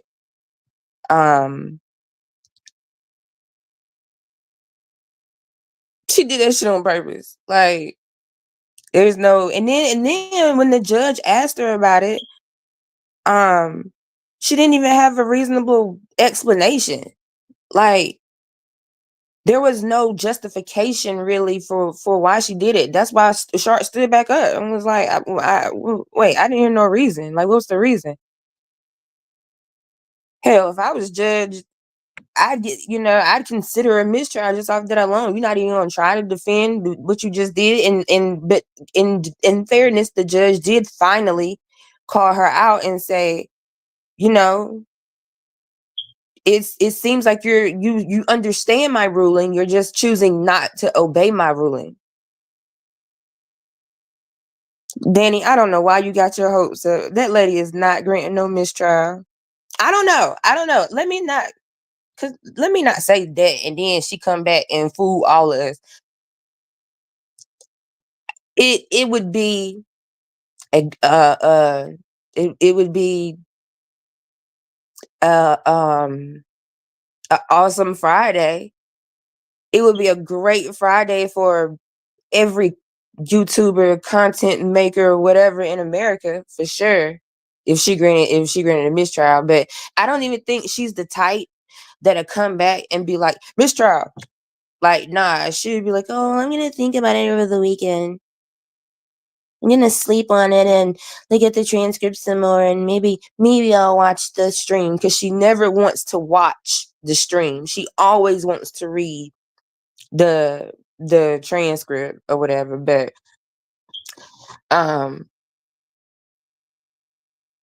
you can, I mean, yeah, if she do, it'd be like it'd make for a great weekend for but for everybody but Adrian. But I don't know, Danny. I don't see her coming back. Like, Miss Love, you were wrong, and Shark, I grant you a mistrial. And I just feel that way because it's been that easy already for her to do, and she has chosen not to do it.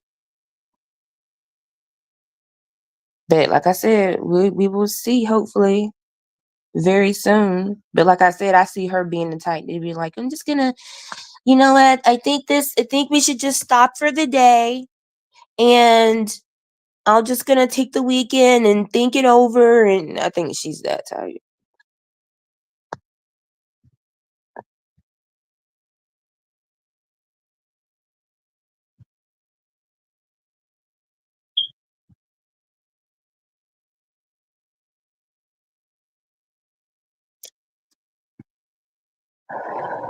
So I'm trying to I'm about to put a poll up. If I can get the poll up before they come back, I'm about to put a poll up, and you guys tell me what you think is gonna happen.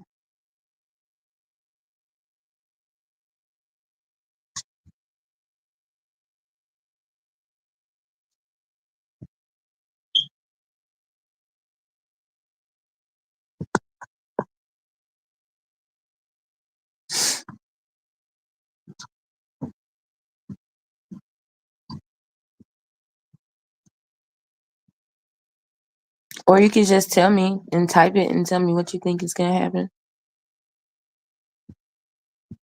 I mean, everybody knows. I mean, it's no question if Love is wrong. I mean, hell, she damn near she admitted she was wrong, but I guess, because we've never seen her really face consequences, it's just hard to believe that she ever will.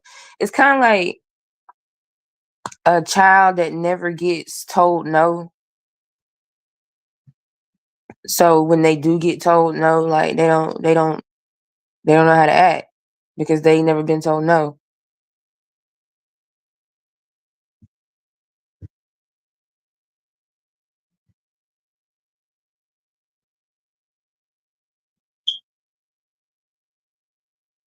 Right. She would.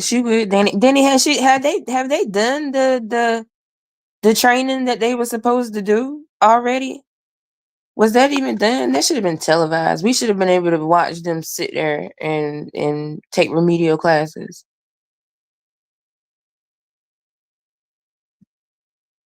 Yeah, she definitely would take the weekend.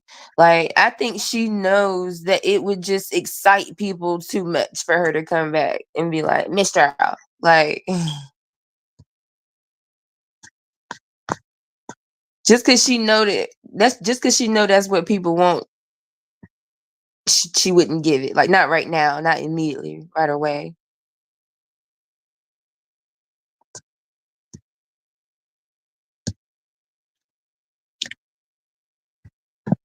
I may go live after this is over because allegedly the footage of Diddy being arrested has surfaced, and I was wondering about that. I was wondering where is the tape? You mean to tell me a billionaire? You mean to tell me Diddy got arrested and there was nobody recording it?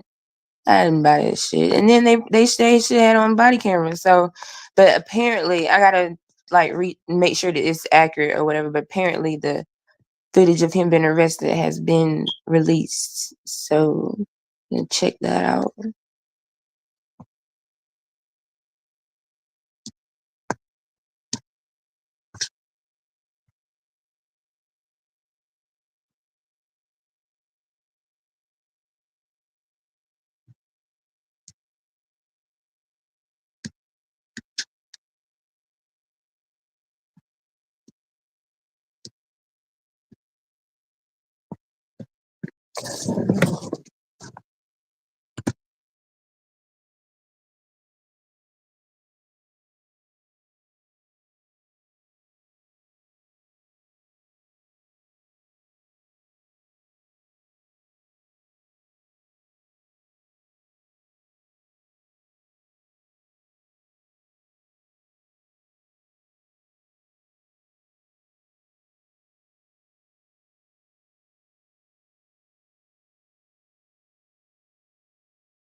So I just put a poll up. Do you think Paige is gonna punish Love?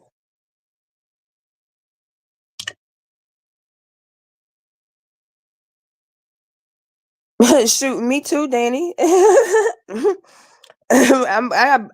was watching tutorials about it. I still don't fucking know really. I mean, laugh. Just go back because they're on break right now. Like they're on break right now, so just go back and see what happened. Because I mean,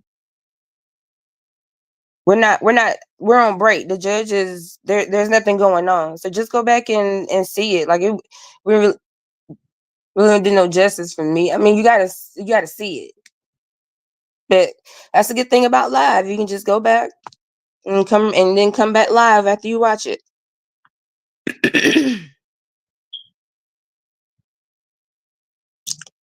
Please tell you what happened before the break is over.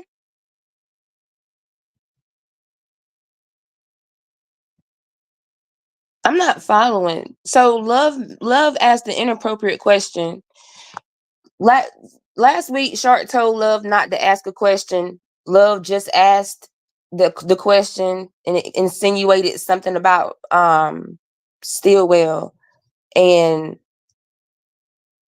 he objected and asked her to clarify it for the jury.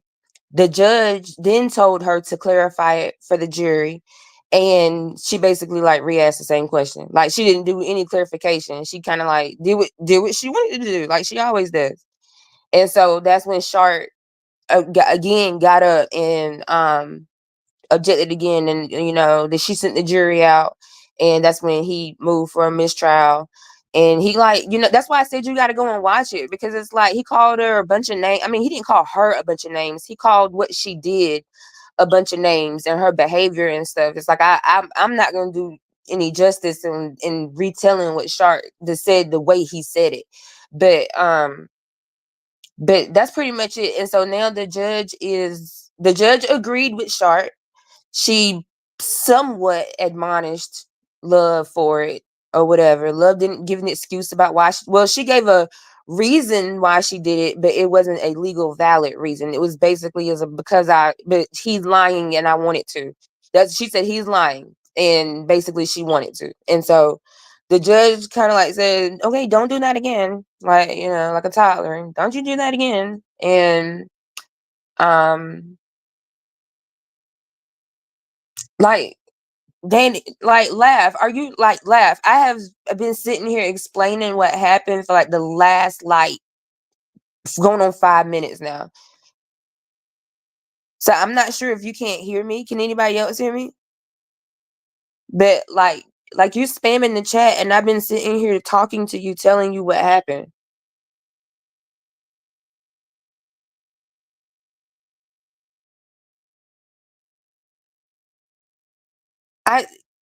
You're not blocked. I see your messages. I'm talking to you.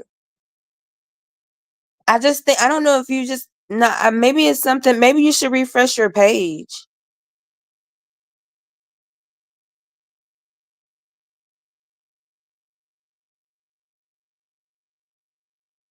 I don't know.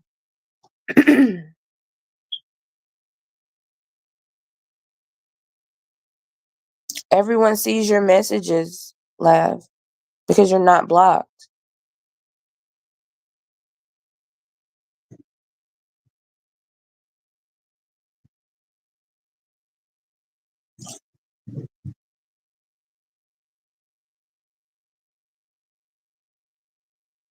Yeah, I'm not sure what's going on. Maybe you should refresh your page.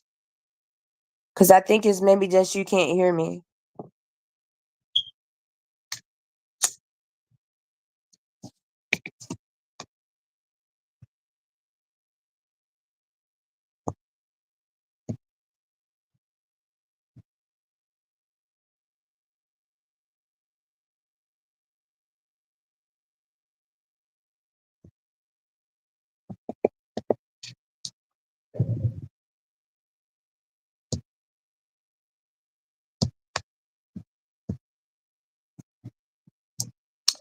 But yeah, so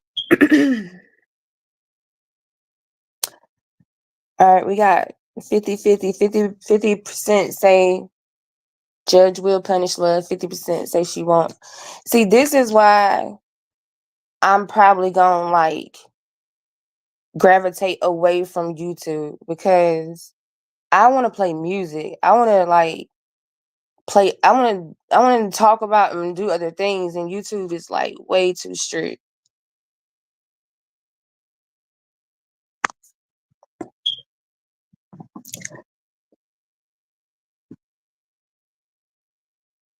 Do I think that he will be able to continue testifying? Danny, are you saying survives the weekend as if if he is he supposed to stay in jail all weekend? Because technically he's purging his contempt now, or whatever they wanted him to testify, he's testifying. So I wonder, are they gonna release him? They better not keep that man in jail all weekend. But I mean, I think he'll be able to continue testifying just as long. I mean, it just depends on how far Love goes with this direct examination because she's skating on thin ice, like right now. We're seeing why she wanted him so bad. She's really not asking him shit she hadn't asked anybody else. Like, oh, yeah, you think, oh, so they, you think they will keep him in jail? Yeah, I mean, I don't know. Well, that's what his attorney is there for. So hopefully his attorney, by the end of the day, will stand up and say, hey, my client has testified. So let him, he needs to get out of jail. I think for sure, if they keep him in jail all weekend, for his family for sure is gonna raise hell then, because what is the legal if he since he has testified or is testifying, what is the legal reason for him being locked up? What I do think though, I do think that Love is about to stick some perjury charges on him.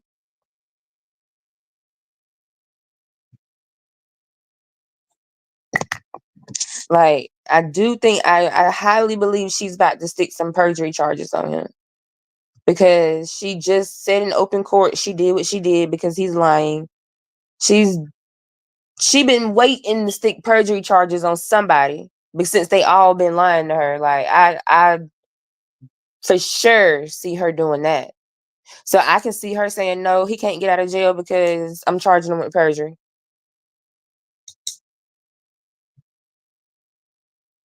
Lav, you are not blocked.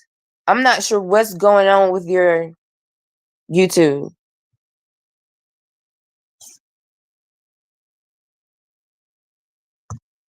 But like, you coming at us like you're blocked and you're not. Everybody sees your messages. We all see it. And then I when you asked me to tell you what happened, I spent a good 4-5 minutes explaining it, and I guess you didn't hear. You weren't hearing me. So it's not us. It's on your end. Maybe restart your phone, or I'm not sure. I just don't know. I'm sitting here checking settings now. I don't know what to tell you, boo.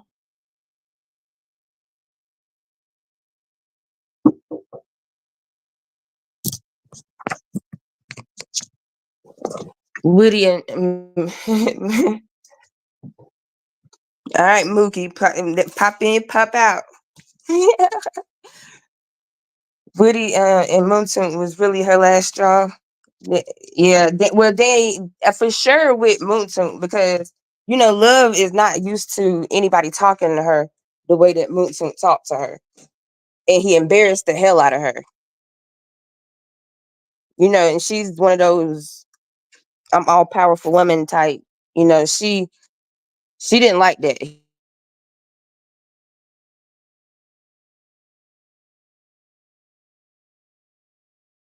Gonna have nightmares about Woody. Love about to have nightmares about everybody.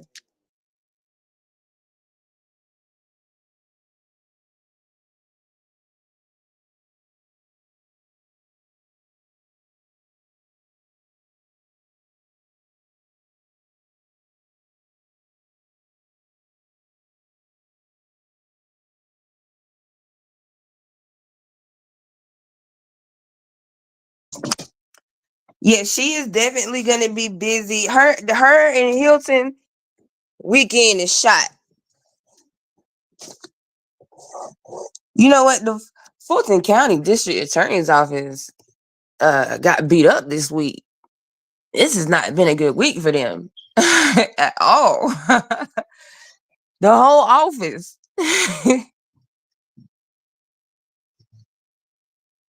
The whole office has not been doing well all week long. Like, they got beat up.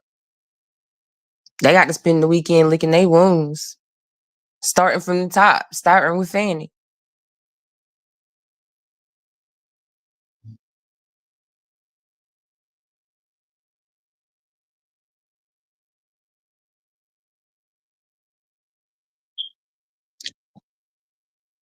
They all gonna be sitting around drunk, crying. I thought we had a case.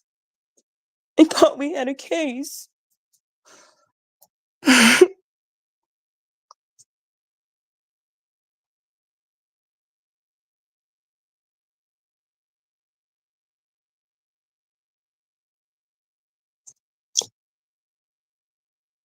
Love gonna cry in the car.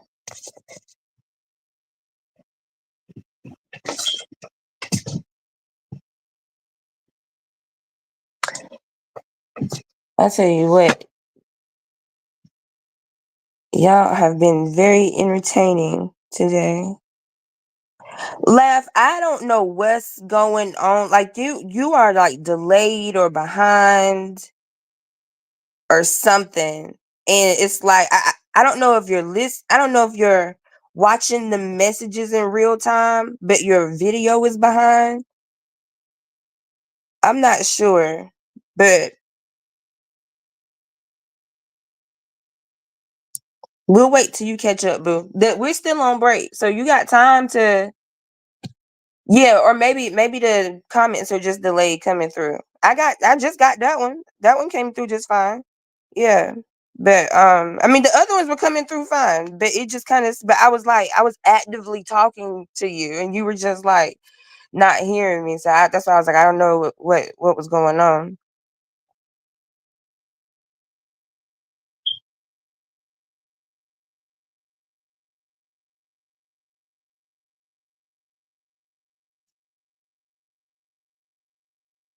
Oh, okay.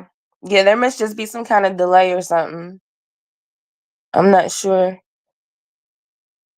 what that's about. But while they're still on break, make sure you like go to your YouTube, like if you can, I know you're working, go to the YouTube and just hit the live, like where the timer is, just hit that live, the thing that say live, and it'll bring you up to speed to where we are.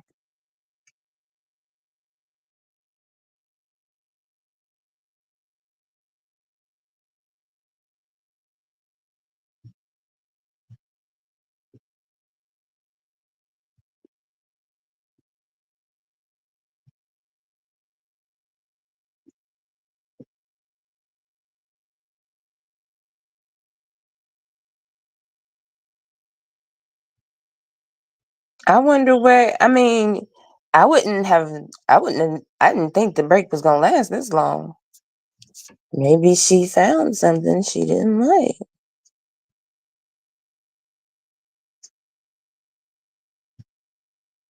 Because it wasn't that much to go back and read.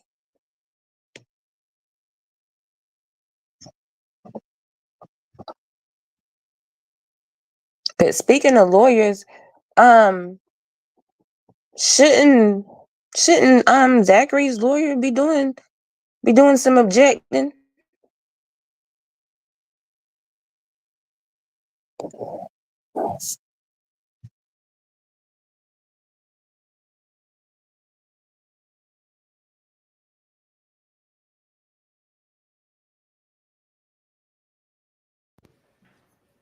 Wants to hear from the court in reference to if he finishes today, will he go home? If he doesn't finish, he wants to know where he's going to go. And I've tried to explain to him, you don't want him to go back to the jail. He can't go to the hospital. And so we Okay. talked about it. Well, if he finishes today, then as long as there's nothing else holding him, which I don't think there is, then yes, he goes home. And I if he told him he couldn't give doesn't, he doesn't I finish can then- let him know that. If he doesn't, do y'all have a proposal? That's what we were trying to work on, and I told Mr. Shaw that I understand that his interest is. Can y'all hear him? Can you use a mic? And we talked about it, so she just needs to come up. You know, he wants to go home with the GPS. I understand the court doesn't Well, I'll want him to, just, and neither does the DA.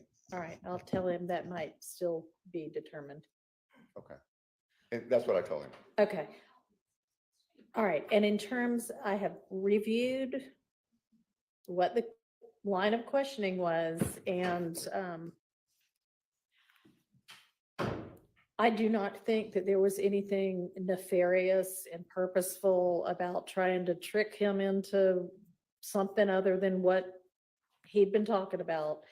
at the same time, I can see how it might have been, well, now, are you sure he knows that the people we were just asking about are the people that you're talking about, him now, coming to pick him up? So a valid objection, it remains sustained, but the motion for mistrial is denied. I am not giving any kind of instruction. You can just fix it by asking the next question. All right, anything else on that? Your Honor, just for the record, okay? And I Okay, understand and you your- use the mic too. Yep, I understand. Yes, Your Honor, and I understand the court's ruling.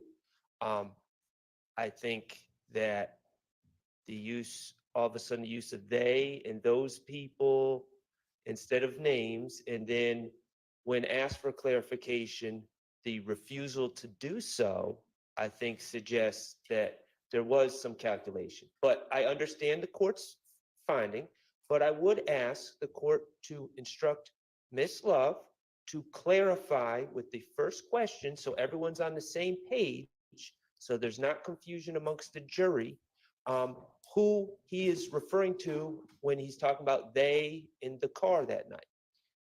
Yeah. Okay, yes, go ahead. Actually, Your Honor, I think the court was about to say something more. I think I was probably gonna say maybe the same thing as you, but I have no idea, so go ahead. I was going to ask that the court back the exact question that I'd asked, and right before I said they. I'll have to find it again.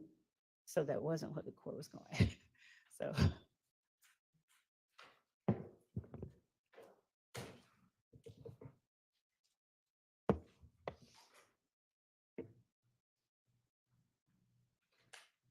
All right, so after the questioning about where he and his girlfriend lived, you said you were close with, and obviously this is the real time. It's not the official transcript, but you said you were close with Monktunk or cool with Monktunk. All right, were you close with Monktunk in April 2015? Yes. Okay, and were you cooler with Monktunk than, say, Shannon? Yes. All right. Now in April 2015, were you also cooler with Garlington? And I can't tell what the rest of that is. Yes. April 28th, 2015. Do you remember being with those people? Yes. All right. And I have to, where? Back, some kind of car. I can't tell exactly. I don't know what kind of car.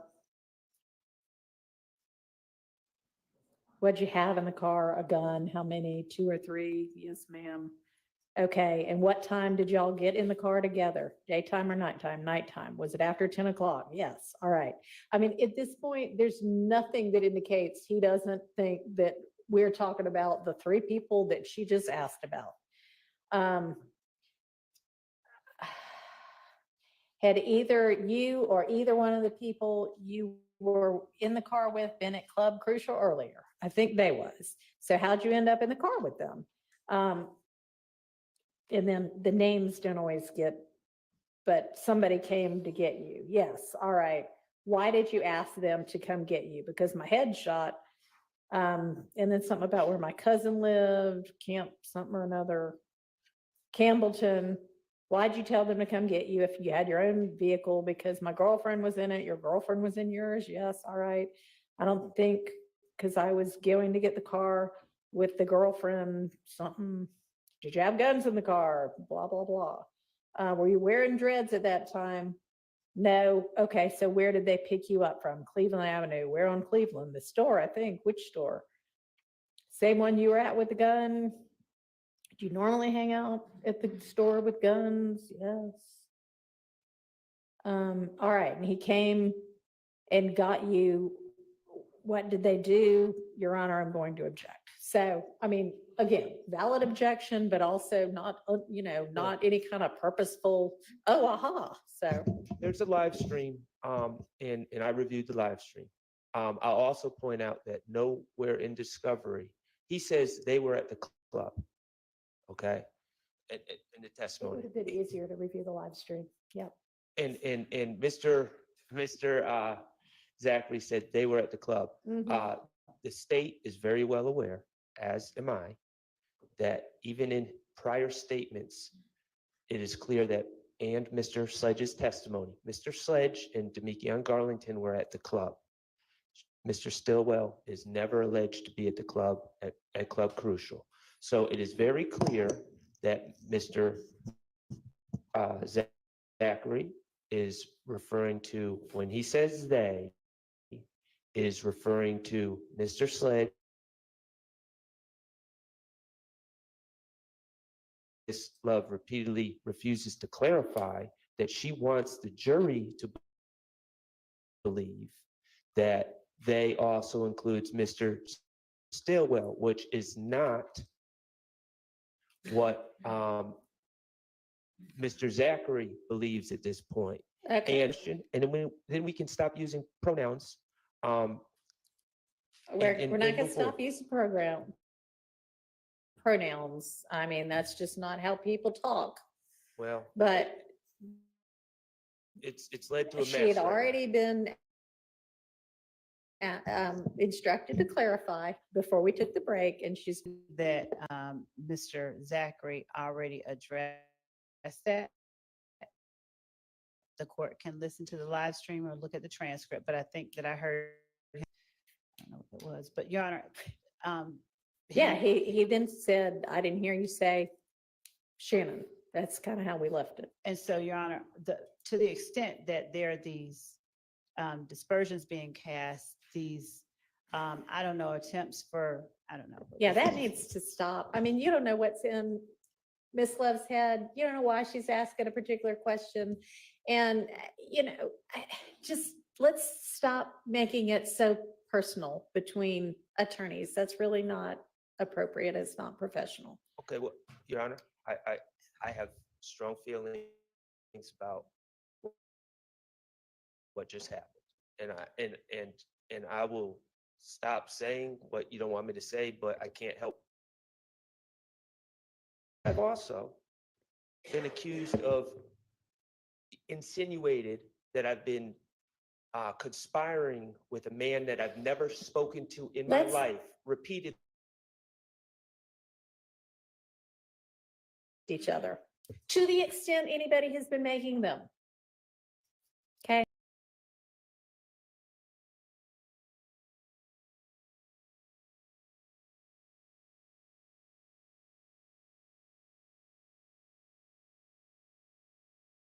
That you are asking him about. Yes, Your Honor, I understand that if I'm going to ask him any more about this question, I'll Okay. clarify All who I'm right, talking thank you. about. So we'll get Mr. Zachary out, and I'll let him know that if he finishes today, he can go home. And that I don't quite know where he's going to go otherwise. So let's do that. And yes, Your Honor, can I just make the court aware and ask for a court's ruling on what you just said about what I believe it was Miss Love asks about Mr. Zachary's father saying something, and she said earlier that it was said to Miss Love by the father that he has spoken with myself and Mr. Shart. I'd ask that that not be gone into, not only is it hearsay, but I don't know the evil or the benefit of doing that, because I've done nothing wrong at all, nor did Mr. Shart. I'll vouch for him. The second thing is Miss Love brought out from this witness that he purchased 2 or 3 guns from Arrowhead Pawn Shop. yeah, One of those guns is found during the unlawful search of Mr. Williams' home on July 15, 2015. So I know I've done this. I know it's been ordered by the predecessor judge. I know it's been ordered by this court. I don't want to stand up and have to then say a mistrial and get a curative instruction if the mistrial is denied. That has to be just, in my opinion, just stayed away from the fact that that gun was found, or a gun was found in Mr. Williams' home. So Okay. I'm doing May I it now. respond to that, please? Your Honor? yes. Your Honor, with respect to the pertinent part, which is the part about the gun being found at Jeffrey Williams' home, and the assertion about the unlawfulness of the search. I won't even go back into that, but Your Honor, as it pertains to who he gave those guns to, I believe that it is a valid question, and I will ask that the court instruct or allow me to speak to Mr. Zachary to tell him, don't say anything about where it's located, but I am going to ask him who he gave or who the guns were given to. The fact that it was found at Jeffrey Williams' home doesn't mean he gave it to Jeffrey Williams. And even if he did give it to Jeffrey Williams' home, that doesn't imply or speak to the search of Jeffrey Williams' home. So the state should not be precluded from putting before the jury the fact that Mr. Zachary purchased guns for other members of YSL and that he told detectives that he purchased guns for other members of YSL and which guns he purchased. Okay. So Yeah, all of that should be fair game. Where any gun was ultimately found, if it was found in a search that was suppressed, should not be gone into. And does this witness even know that it was found? I don't know, but because anywhere? this witness can go off, I want to tell him before he gets, back in front of the jury to not, I don't think he does. I have not spoken with him about his knowledge of that search. So I want to instruct him when I ask him, who did he give the other one to answer only that question and not anything about where he thinks it might have been found, because I don't have it in, my head. He hasn't told me where he thinks it might have been found. It would be really weird if he answers that, if you just say, who'd you give the gun to? But I mean, I Have you guess better safe than sorry. I mean, I'm sorry, but the court has heard testimony that is non-responsive all day. I believe it's derivative evidence which has been suppressed. And the law enforcement officers after July 15, 2015 are asking Mr. Zachary about the search of Mr. Williams' home where that gun was found in his name. So I don't believe that it's a proper question because. All right, hang on. He's already testified that he bought several guns from whatever that pawn shop was. So as long as your line of questioning is about that, then that's not derived from law enforcement finding them in the search, is it? Right. No. So, But I believe. And that's why I want to ask and make sure, that's why I'm asking for the court's permission to just tell him, don't mention that. I wouldn't suggest it to him if he doesn't, we don't think he already knows it. Just answer the question I ask you. Judge, Yes. he has not answered questions that I've asked him for the last hour. All right, and a half. I will do that. What else?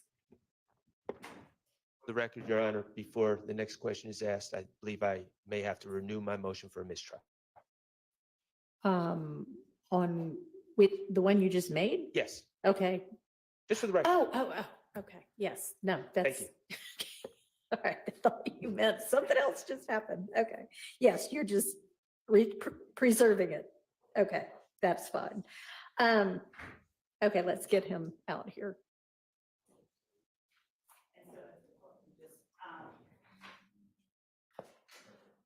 Just instruct that when I ask, who did he give the gun to? That is the only, I'm not agreeing answer that he that will is say being- who he gave, excuse me. That's a bad question.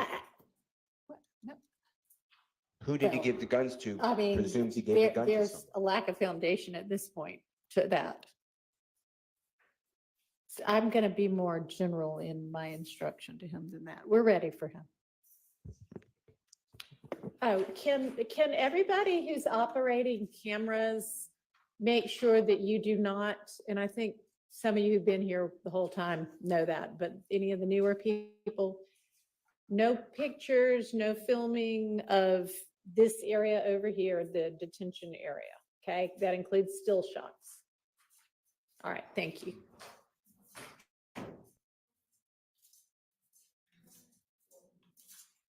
All right, Mr. Zachary, I know from your attorney that you had a couple of questions about sort of what happens next. And as long as we finish your testimony today, the direct and cross and whatever anybody of the attorneys wants to ask you, then yes, you can go home today. What did they finish at? If you don't finish, then we haven't quite worked out where you're going, but it will not be you're free to go, have a great life. And that- It will not be Rice Street, but it will also not be bye, have a great life. It'll be something short of that, because you will, we'll just need to make sure that Put me on house arrest, my grandma's funeral tomorrow. we'll sort out, your attorney and the state are working on potential conditions right now. So we'll sort that out. What do you mean conditions? I don't know what they're gonna be. I mean, I may end up needing to impose them, but if they can work something out, then we're gonna go with that. Also, when any of these attorneys is asking you a question, I want you to try to listen carefully to what specifically it is they're asking you, and then answer just that question, and you can explain it, but try not to just go off on something else entirely, okay? All right. Okay. Are we ready for the jury? Yes, all right, let's get the jury out.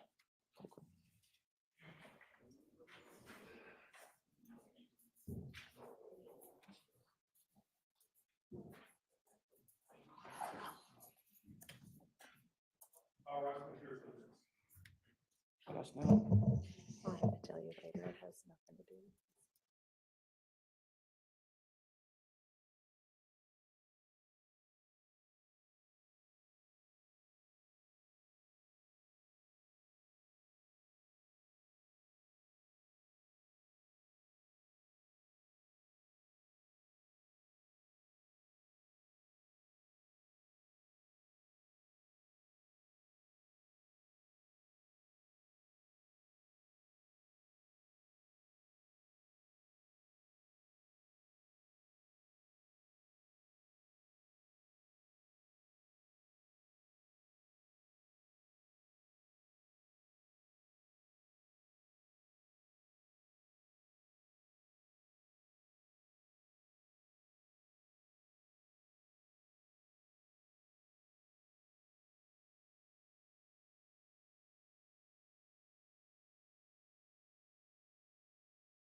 And jurors, thank you all for your patience when we have to take breaks. I appreciate that, as do the attorneys.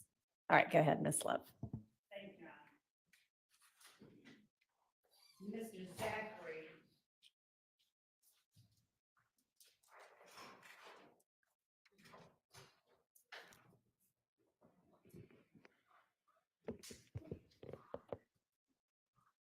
When, just before we broke on the break, and you told the jury who you are saying today was in the car with you on April 28th, 2015,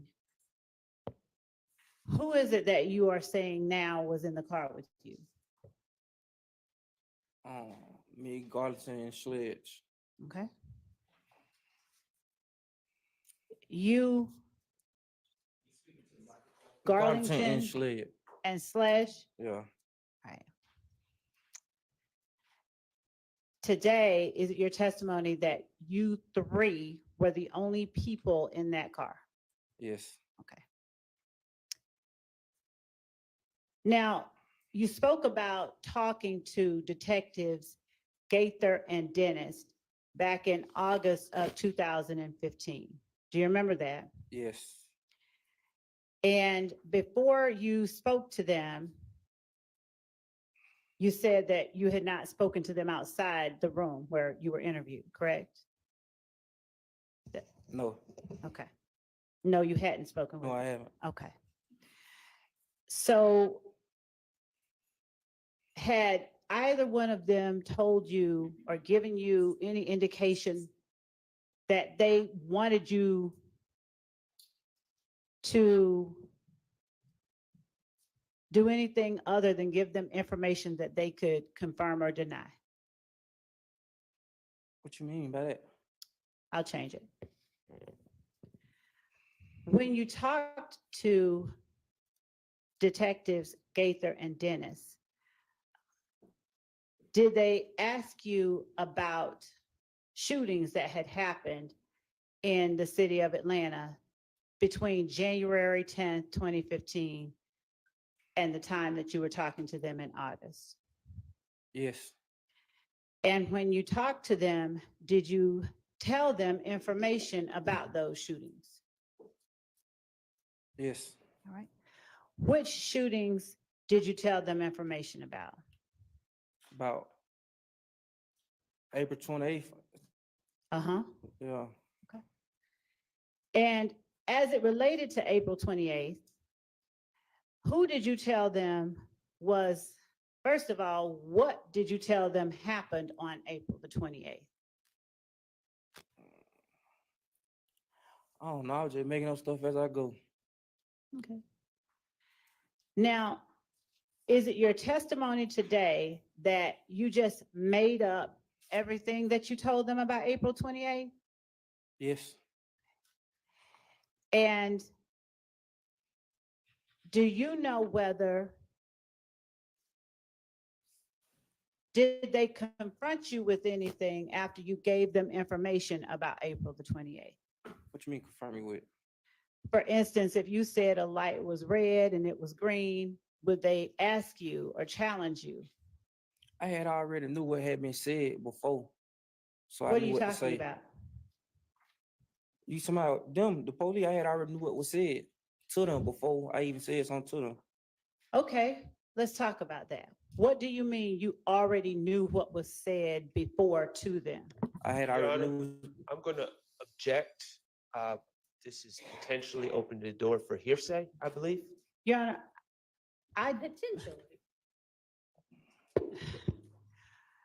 without saying what someone else said, what do you mean you already knew when? What are you I talking had about? already knew that somebody else had already told them about the shooting. Okay. So how, I'm sorry, let me ask you this. Were you present when someone else told them about a shooting? No, someone told me. All right. When did someone tell you? When they got out of jail. All right. I'm asking, do you know a month or a year? I told you 2015. Okay. And is the person who told you something they told police about the shooting Demekion Garlington? Yes. All right. Now, is there a time frame that you believed Demekion Garlington told police these things? I didn't know he got out of jail. He told Don't told me. tell what he said. Just, do you have a time frame? 2015. Do you know when in 2015 he supposedly told police certain I didn't things? know it when he got out of jail. Okay. Now, did those things that he told police, that you believed he told police, did they involve you? Yes. All right.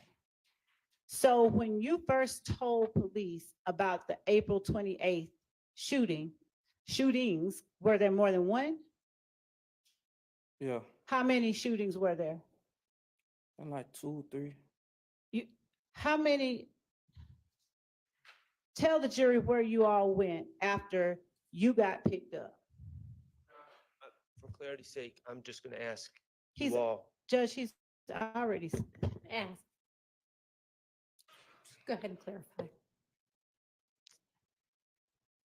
Are we talking about the same people you just told the jury was in the car with you that picked you up? It's not the same people you asked me about. Okay, and what people are they? Garlington and Schlid. Okay, so where is it that you are saying today that you all went after Garlington and Sledge picked you up? To get my girlfriend car, to get my girlfriend, Okay. To get your girlfriend from what location? my cousin house, Where? Campton. All right. And did you do anything between the time from leaving where you were on Cleveland Avenue at the BP to your girlfriend's house or to your girlfriend's location on Campbellton? No, All right. How long did it take you to get from the BP to Campbellton? I don't know, All right. Generally speaking, is it like an hour or more like 15 or 10 minutes? like 20 minutes. Thank you. When you got to Campbellton, did anyone else join you in the car?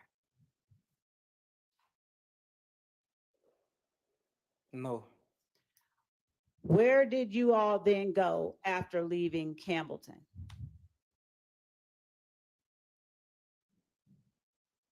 to the west side. Where on the west side? I don't know them streets. Whose house were you going to? Somebody that had shot at my cousin house. Somebody what? Who had shot at my cousin house, we going to their house. And whose house was that? I don't know. So how did you determine where you all were going to go? It wouldn't even just, it's like when we get out of Spreadway, we saw the car and we followed the car. What car did you all follow? A car that shot at my cousin house. And describe the car for the jury. I don't remember the car. Was it a pickup truck, a regular sedan I with, think it was a car. with 4 doors, 2 doors? Yes, All right. Which one? 4. All right. And did you believe you knew who was driving the car? Did you, are you thinking? Yes, I'm thinking. Okay. I don't remember who was driving the car. Okay. At the time, did you know or believe someone in particular was driving the car? I can't remember. Okay. So as you sit here today, is the car parked in front of a house when you all see it, or is it driving? The driving. And what do you all do? Follow it? Yeah, How far do you all follow it? not that far, about like 3-4 minutes. Do you follow it to a house? Yes, Are you familiar with Martin Luther King? yes, All right. Are you familiar with where the Atlanta University Center is? no, Are you familiar with Morris Brown College? no, Spelman, Morehouse, anything like that? Okay. Do you know whether you followed the car to the Martin Luther King area of Atlanta? I don't remember. I just know it was when we got out Spreadway, like 3-4 minutes. What now? When we got out Spreadway, like 3-4 minutes. What exit did you all get off? MLK, You did get off at MLK? yeah. All right. And what did you all do after you got off the expressway at MLK? Followed the car. Right. And where did you follow it to? I don't need the house. address. What happened when the car got to the house? I started shooting at the car. All right. Had the occupants of the car gotten out of the car when you started shooting at it? Yes, Did you see the occupants get out of the car? yes. All right. And were the occupants standing outside the car, inside the house when you started shooting at the car? They were walking towards the house. Okay. And what kind of house was it? A standalone condo apartment? It's a house.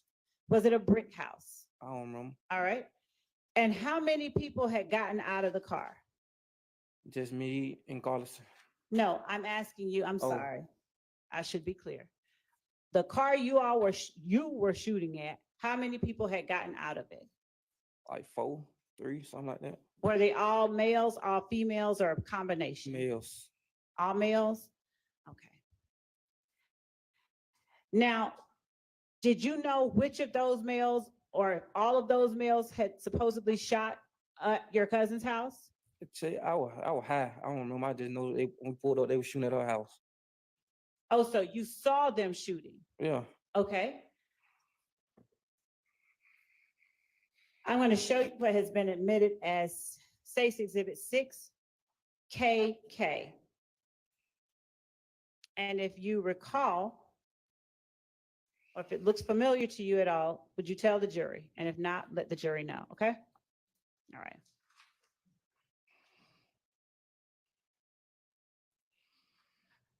Does any part of that house in front of the white car look familiar?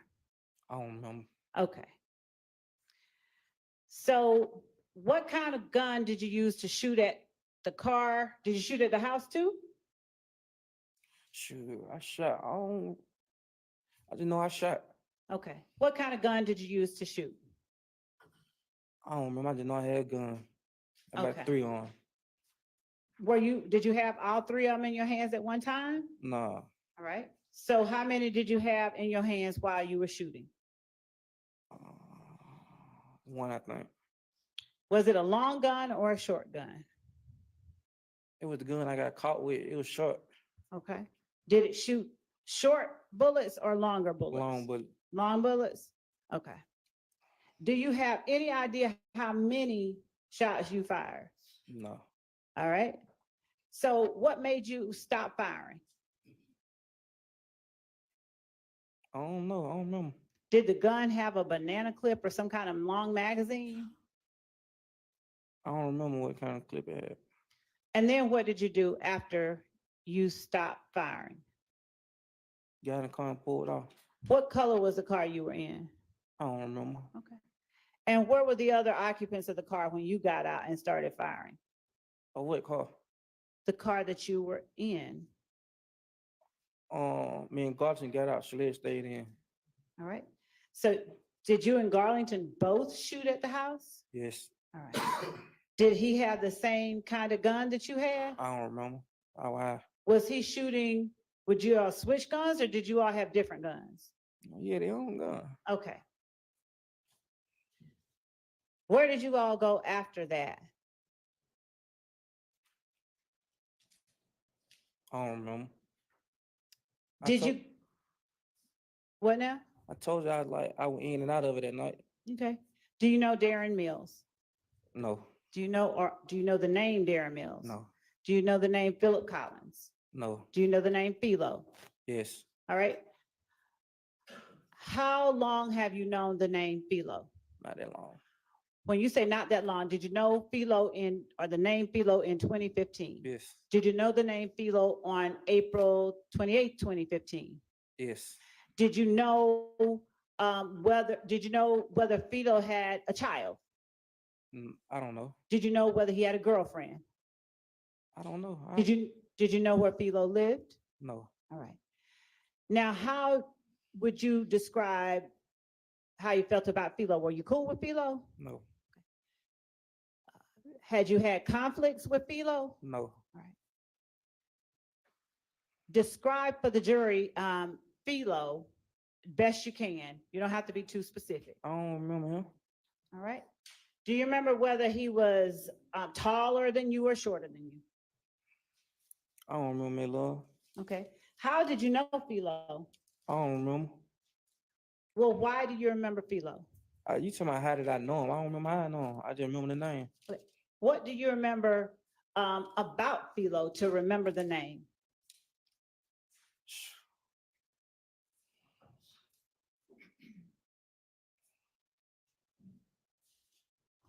I don't remember. I don't remember exactly how I remember nobody. Okay. Now, when you said that earlier, did you say that you all shot up maybe more than one house, maybe one or two? We probably think we shot up 2 years. Was one of them an apartment complex? Yes. Now, why did you go shoot up an apartment complex? Told you. I was in and out of it at night. I was on drugs. What now? I was in and out of it at night. I was on drugs. Okay. So what did that have to do with your going to shoot up an apartment complex? Cause I believe that whoever apartments complex, they shot up my cousin's house. But I thought you said you followed the people that you saw shooting at your cousin's house to the standalone house that y'all shot Like up. 3 or 4 of them in the car. But I thought you said the car went to a house that you shot up. They pulled off when we pulled off. Okay, so They got back in the car and pulled off. and did you follow them to another place? I think we bumped into them some later on that night or something. Okay. And where did you bump into them later on that night?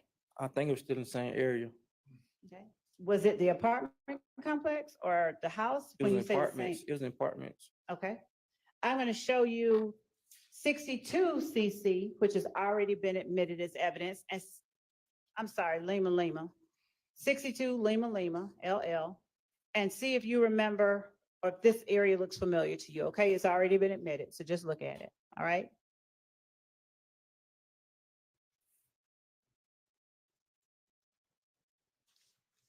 And as we're pulling that up, do you remember anything at all about that apartment complex beyond that it was an apartment complex? No. Okay. Now, when you say that you told Detectives Gaither and Dennis about that, when you first started talking about it to them, did you tell them that you were involved? Shoot, I told them I was in the car. Did you tell them at first that you were in the car?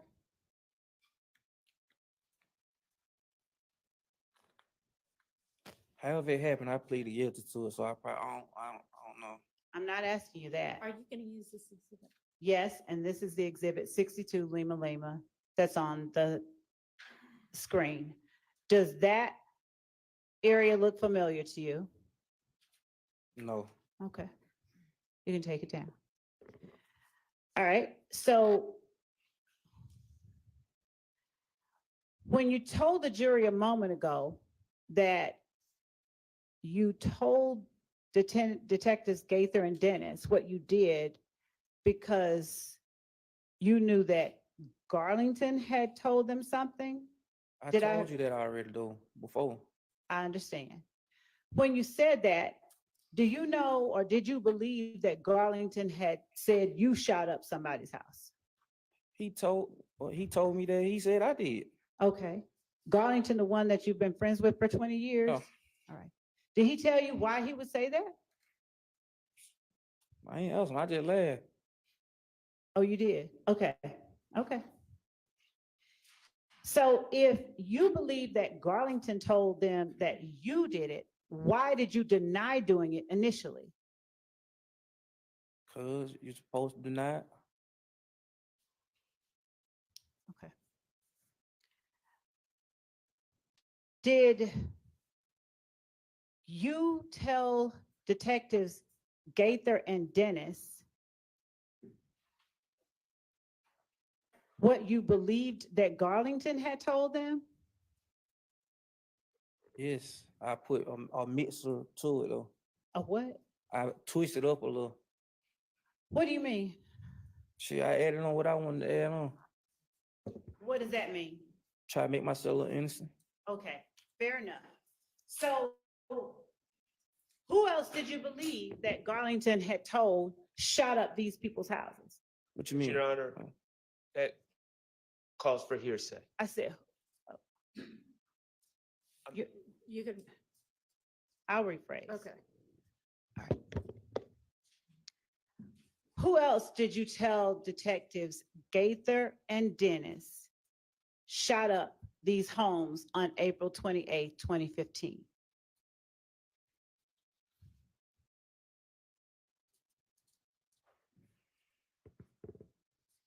I don't know. Like 9 years ago? Did you tell them that Moontoon shot up the houses? No. That's why I told him Moontoon would die. I never told him Moontoon shot no house. Okay. Did you believe that Garlington had already said something about Moontoon? Yes. Overruled. All right. And you, Moontoon, and Garlington were all equally close to one another during this time? No, Okay. Help, then describe if you all weren't me and equally, Moulton closer. you and Moulton were closer? Okay. And so when when you believed that Garlington said Moulton did something, how did you confront him about it? Front who guards? Yes. No, Okay. Now, if Garlington said that you and Moulton shot up these houses, along with Garlington, was Garlington conveying something that actually had occurred? can't use a word I understand. Which part didn't you understand? Conveying, Okay, thank you. Was he saying something that had actually happened? yes, Okay. So then you just went in and told Gaither and Dennis what happened because you believed or knew that Garlington had already done it? I knew, yes, I knew. Okay. Now,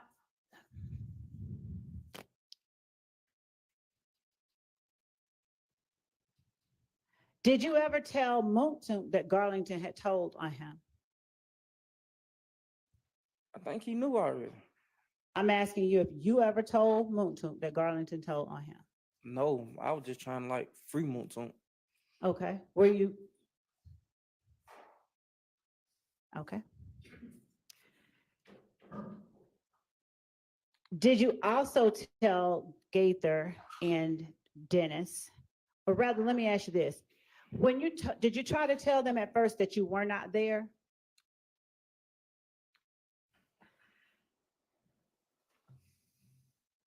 Probably did. I think I did probably. Do you remember they told you you were there? I have your phone records. And then I think I told them that. But yes or no, just that part first, okay? You can explain, I promise. Just, do you remember whether Gaither or Dennis told you, we know you were there because we got your phone records? I think they did say that. Okay. Now, did you want to say something else after that? Yes, but when the phone came back, it went in my name, so they didn't have my phone name, and I already knew that. Okay, what do you mean when the phone came back? It When wasn't in your name. When they tried to see who name the phone was in. Did they tell you they tried to see whose name the phone was in? Huh? Did they tell you that they tried to see whose name the phone was in? I think my lawyer had already knew. What, Somebody told me. did they tell you before that interview? Yes, when I got locked up for the May the 6th, when I got caught with a gun, I think they had said in the open court. Okay.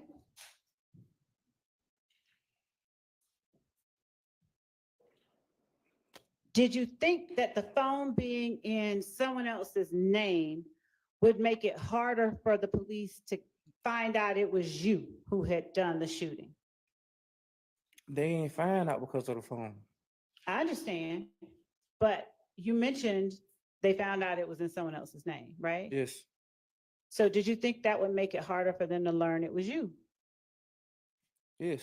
Okay. Whose name was the phone in? I don't remember. I just know it went in mine. Okay. You know what? No, it wasn't in my name. All right. I don't want to know your mother's whole name. I just want to know what it begins with. Okay. Okay. And that phone that you had at that time, is it one that you still have now? No. All right. So is it okay to ask you about the whole number? No, you can't. Why? Cause that's my mama number. Okay. So it's still your mom's number? Yes, it was never my phone. Okay. Give me the last digit of your mama's number. 3. All right. How long has your mom had that number? About 20 years. All right.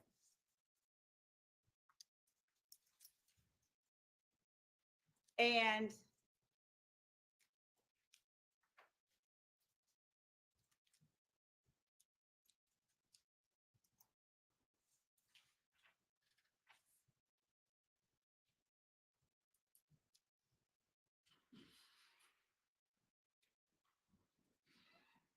if I show you the first 6 numbers without publishing them of your mom's number, will you recognize it? Yes. All right. Your Honor, I will, for purposes of this questioning, label this exhibit States 505 Yankee. And if anyone wants to see it, I will show it to them. Okay.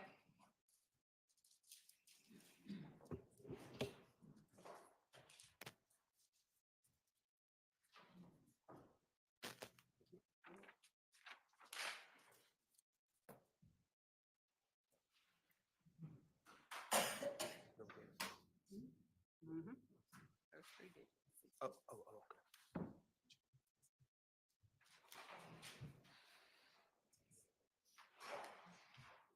All right. So approaching with the court's permission. You may. Approaching you with states 505 Yankee, okay? That's this. I don't want you to call out any of these numbers. Were those the first 6 digits of your mom's number? Yes, y'all thought it was my number? Let me ask you this. Yes, Were sir, those- yes. Yes. Okay. And is this the number that you believe that they had the records? No, So your mother's number that she's had for 20 years, now you're saying that's not the number that they had the records to? no, that's not the number. Okay. So whose number did they have the records to? I told you a cell phone that belonged to me, but was in somebody else's name. So it was your cell phone? Not that phone right there. I understand. But the cell phone they had the number to was your cell phone? Yes, And you no longer have that cell phone? no. Does your mother have that cell phone? She got the number you just showed me. I understand. Does your mother have the cell phone that belonged to you, but that was in someone else's name? What the number? You can show me the number. You said your mother had one number, and this was it, right? Can you show me the number so I can make sure? I can. That number right there, yes, that's her number. Did she have any other, is this the one she had for 20 years? She got 2 phones. Oh, she got 2 phones. Yeah. The second phone, what number does it end? I don't remember. It ain't on no more. So nobody uses that number. Is that the number that you had that was in someone else's name? No. So let's stop talking about your mama's phone, okay? All right. So who had the phone? Whose name was the phone in that you had? John Doe. John Doe, okay. So now, since nobody owns that number now, may I ask you the full number? Yes. All right. Did that number end in 5726? Yes. Okay, thank you. Now, if the number was in the name John Doe, and the police had that number, do you have any personal knowledge of how they learned or found out you were the one using that phone? No.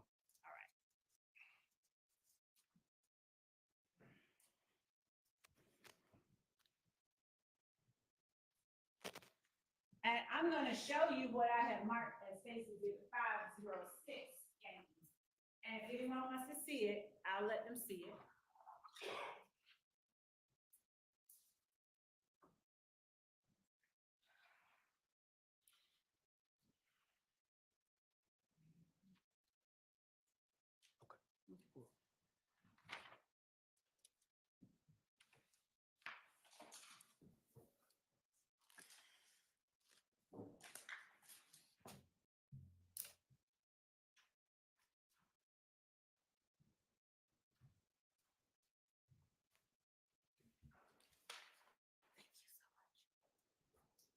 All right.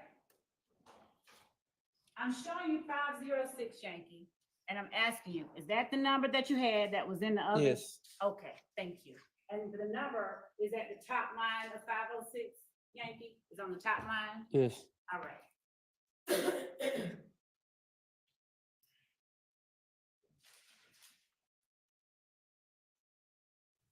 Were you, Demikion, and Moulton, the only people you told detectives Gaither and Dennis were in the car with you?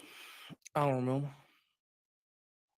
Do you remember telling them Shannon was in the car with you too? If I did, I lied.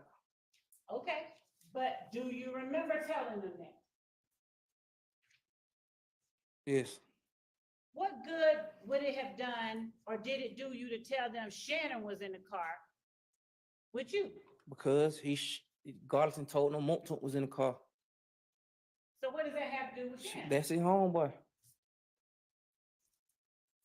If Garlington told them Moulton was in the car, and you told them Moulton was in the car, why did you? I not tell told them him about Moulton was in Shannon? the car after I tried to free Moulton. It's your testimony that you said that Moulton was in the car only after you told them Shannon was in the car? No, I had already knew. I was already know. I was a steps ahead of y'all already. Okay, so I'm sorry, I'm slow. Would you tell the jury, are you saying that you told the police? I told the police that Shannon was in the car because I was mad because Garlison said Moulton was in the car. Okay. And did you tell the police that Moulton was in the car before you told them Shannon was in the car? How I supposed to know? 10 years ago.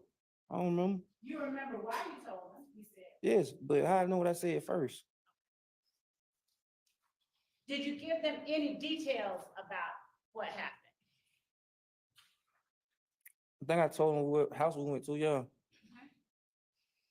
And did you tell them who it was that you were looking for at the house? I don't remember if I did. You had to show me or something. I don't remember. Okay.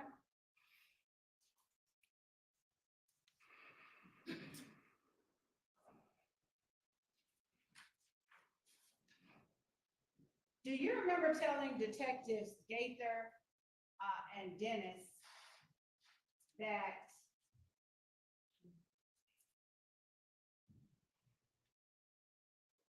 you graduated I ain't from never, high school? I ain't never say no nothing like that, man. Okay, I'm asking you if you did or not. Do you remember giving them your mother's number? When? In court, probably, yes. No, in August, and thank you for making me clarify, in the August 2015 interview with Detective Gaither and Dennis, that you told the jury about her. I ain't getting my mama number.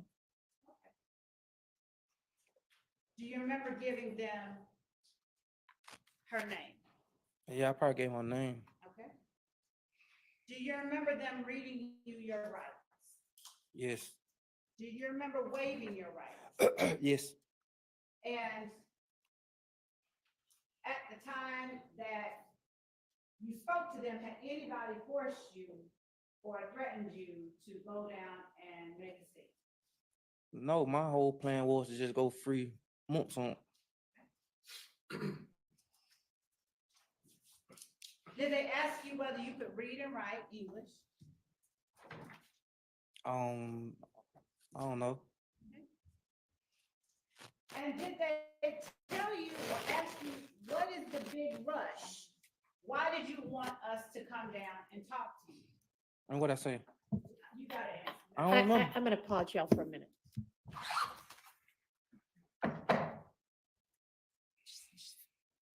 There's a juror that's feeling sick.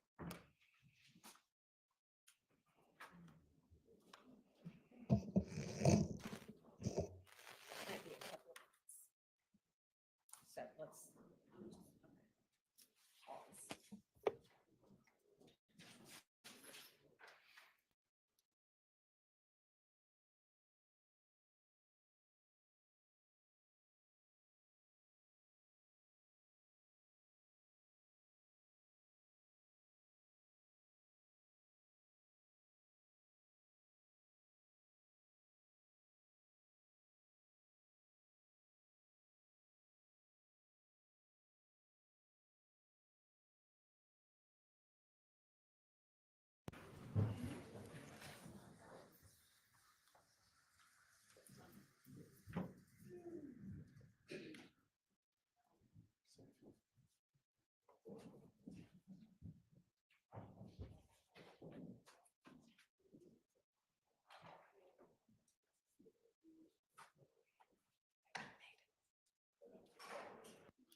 quite know how long it's gonna be, so no, he doesn't need to.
material witness warrant.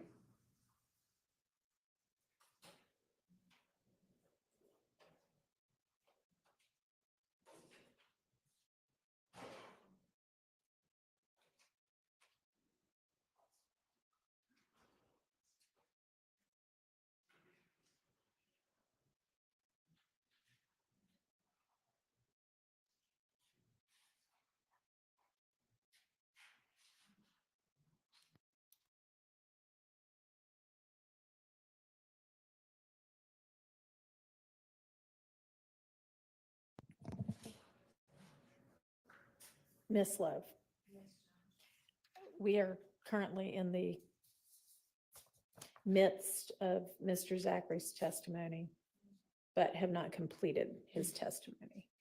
And we've already heard, and his physical and medical condition seems to be fine. And I know that when one of the defense attorneys had mentioned the possibility of not being able to complete the testimony and that being problematic, we were contemplating whether that might happen because of his medical condition. But the state had requested a material witness warrant previously because there were concerns that Mr. Zachary wouldn't appear voluntarily. And I'm not quite sure what has suddenly assuaged the state's concerns in that regard, because if he doesn't end up coming back, then we're going to be in the same problematic boat we would have been in otherwise, just for a different reason. So I need some assurances that whatever the concerns were before have disappeared before I am going to release him from the material witness warrant. And there are, I mean, y'all can put him up in a hotel room where he's under the supervision of someone who is law enforcement.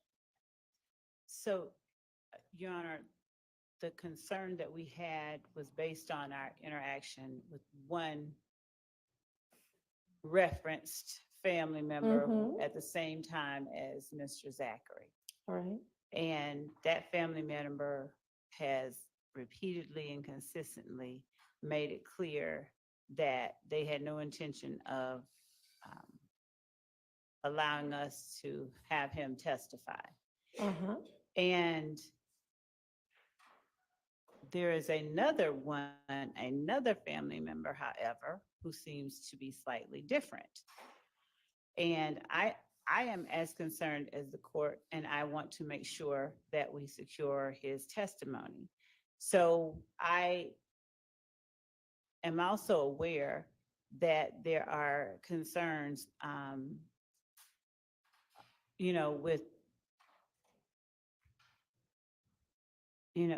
with his condition deteriorating and all of that at the jail and whatnot. Yeah.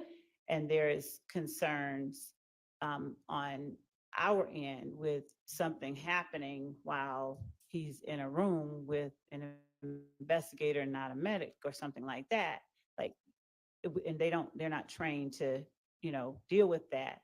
But I am trying to combine. Okay, I have then just put up the witness and the family member whom you do not have concerns about, but who you were willing to put into Mr. Zachary into the care of, put them both up. And that way,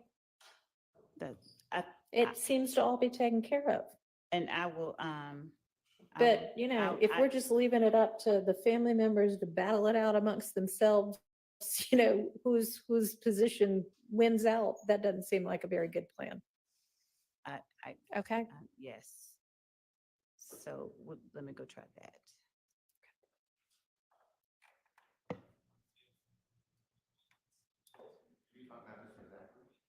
Yeah.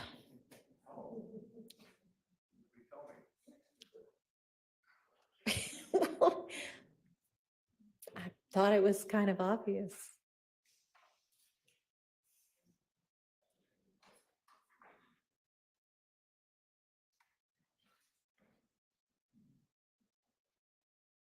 And I know that you are advocating that he be released home, but that doesn't seem like necessarily the best idea for even him, considering that if he's going to have family members on opposing sides of what should happen next, then that actually could be very stress inducing for him. His sister's here, and I'd just like to put her under oath. She wants to be put under oath and have her testify where he's gonna be. It doesn't matter. I'm not going to let that happen. And I appreciate that everybody has good intentions, and if his sister needs to be the caregiver over the weekend, and I'm sorry that we had to stop early, but we couldn't help it. There was a sick juror. Then, Another issue, they may decide they want to have another lawyer because they're not happy with me after being here every day. all right, well, I mean, you're Mr. Zachary's attorney, not his family's attorney. So it's up to Mr. Zachary. well, it appears none of them were happy because it's taken so long. I'm not blaming anybody, and I've even been threatened with them taking out a warrant for kidnapping. I'm not worried about that against me. And so I'm a big boy, I can deal with it, but he's got to make a decision what he wants to do. Okay, That's where I am right now. all right.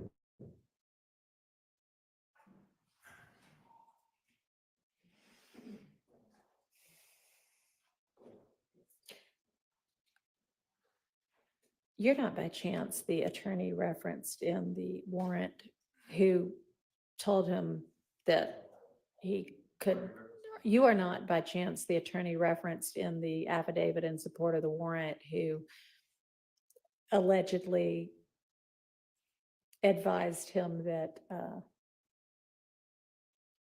he didn't have to abide by the subpoena, or the subpoena was no longer in effect, are you? And you don't have to answer that.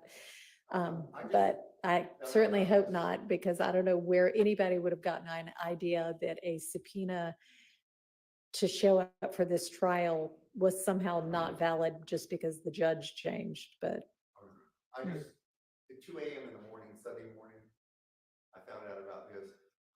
I think I've been in here one time. All right, well, then that wasn't you. It was an issue and I came in here to support him. Yeah. Other than that, I don't All know right.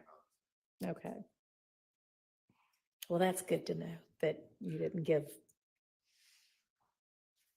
totally incorrect legal advice.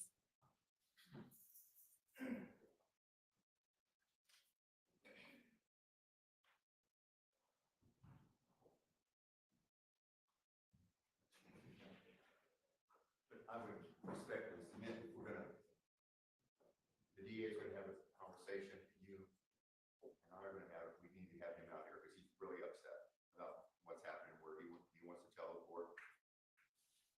Because I think that's only fair. Okay, that's fine. Thank you.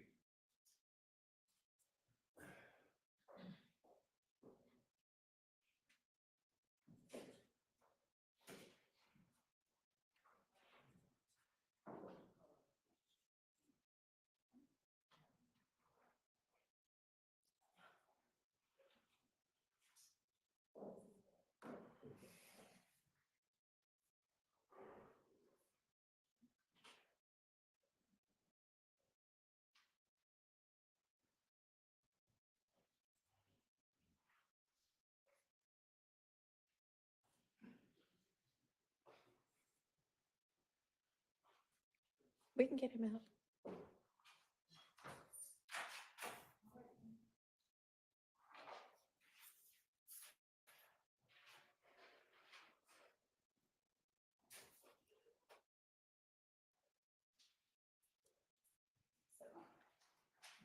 I'm checking with I'm checking with the people that can control that part on our end in terms of sitting at the location. I'm trying to affect what the court is at. Okay, well, I'm sure y'all will be able to do that. Y'all been able to do things like that for years. So, Mr. Zachary, I am sorry that we were not able to finish with your testimony today. We had, I mean, you saw the juror run out. And she had some sort of a sickness issue, and I think she threw up, and I mean, having just come from the hospital, you probably understand. But she's too sick to continue today, and so we're gonna have to pick up on Monday. And so what I think would be the best thing to do in the meantime is over the weekend to just put you up in a hotel room somewhere. You I can, can I go know home. it's not awesome, but well, because there are certain members of your family who seem very determined to have you not finish I'm a testifying. grown man, huh? Yeah, yeah. And I don't want there to be kind of, If I ain't want to testify, I would sit in jail. Jail ain't letting me. I'm, I well, did 19 years. so you'd rather go to jail than a hotel Oh, I'm room? ready to go home. I know you are, I know, but we're gonna have you in a hotel room. You are welcome to have your mom or your sister there over the weekend, but I just think that it's better if it's a more controlled environment, where your father is not going to be causing stress for any of y'all. Okay? My father don't cause stress with me. He cause stress with them. He supposed to do I that. know. Well, I don't know that, but if he causes stress with them, then that might cause stress to you. So, They took my phones. Can you tell them to get my phones back? which phones? My You, just phone? for you to come testify? I don't know. They took them. Yeah, you, No, the officer back there took them. I mean, I think when they took him in custody. Yeah, They took both my they take cell you in phones. custody I mean, and I don't They really ain't have turn them into property. I don't really have a problem with him having his phones. The issue is him showing up for court. So it's fine with me if he gets his phones back. So is there anything else you wanted to let the court know? Yeah. I don't want that lawyer no more. You don't want that lawyer Why you working anymore. for them? All right, well, let me say this, when you come back on Monday, it may be that you I don't need want no a lawyer. lawyer, you don't feel like you need any kind of lawyer whatsoever. So what if things change on Monday? I don't need no lawyer. All right. Well, Mr. Scheib, thank you for your service.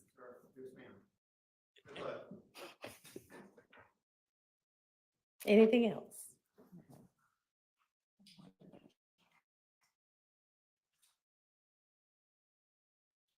Hang on.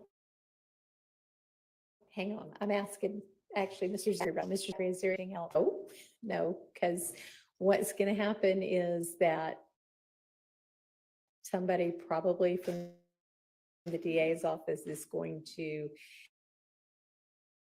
whichever hotel this is, they end up putting. Can it be her walking out the door?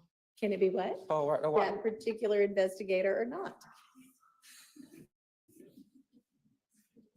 She know what. It might be, it might not be. That one's not going to be up to me. All right, what else? That's it. Okay, so they will get you in not too much longer. Okay. All right. And we'll see you Monday. Your Honor, at the risk of just generally being annoying, I would just ask that the witness and also both sides be instructed not to discuss the testimony Okay, over the weekend. I Yeah. think that's very important. so don't discuss what you've talked about before or what you might talk about later with anybody over the weekend. Just keep it in your own head, okay? All right.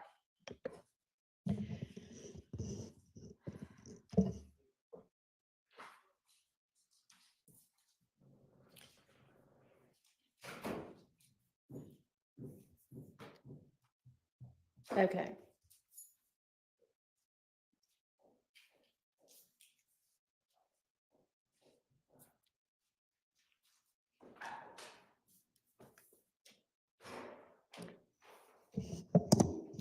So I know the state still needs to get the modification of the order together. Are there other things we can deal with right now?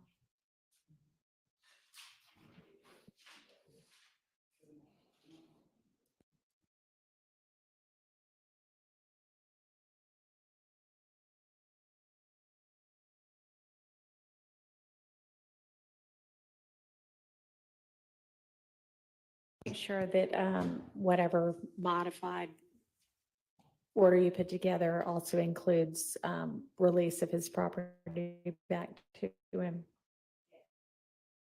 Okay.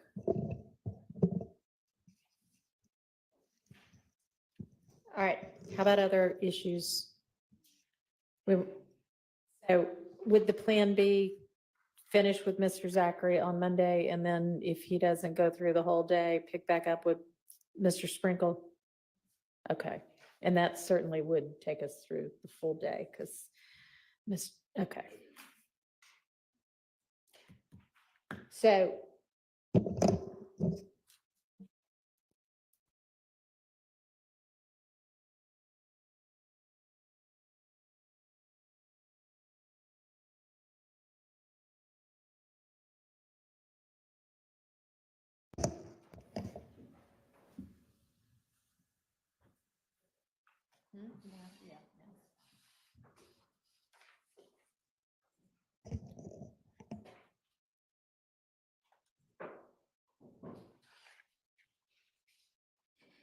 all right, anything else, y'all, this afternoon?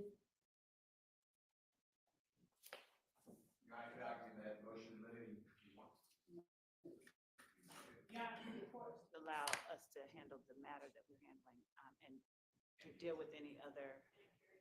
They can't hear you. So unusual. Could the court allow us to handle any other matters Okay. on Monday? I'm just trying to get, I know y'all need to get that done, but y'all have at least 3, it may be 4. I'm not sure if Ms. Knight's an attorney or not. Attorneys at council table right now. So you ought to be able to delegate something to somebody else. So this was what, your number 60 that was today's? I can't even remember what that one was about. So.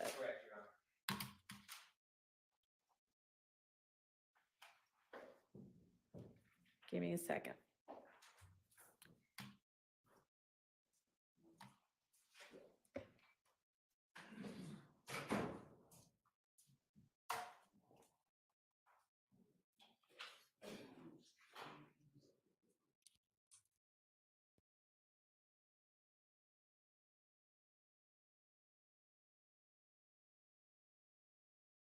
And had a chance to read it yet, so. Miss Love must want us to come in early on Monday instead of being back, if it's staying here late on Friday. Alrighty, I would not actually, but that's not even when we have to argue on Monday. So, all right, we'll just do our regular old 8:45. So I will adjourn us for the day, but Ms. Love, I'll stick around to sign that order, obviously. thank you, Judge. Okay. Yep.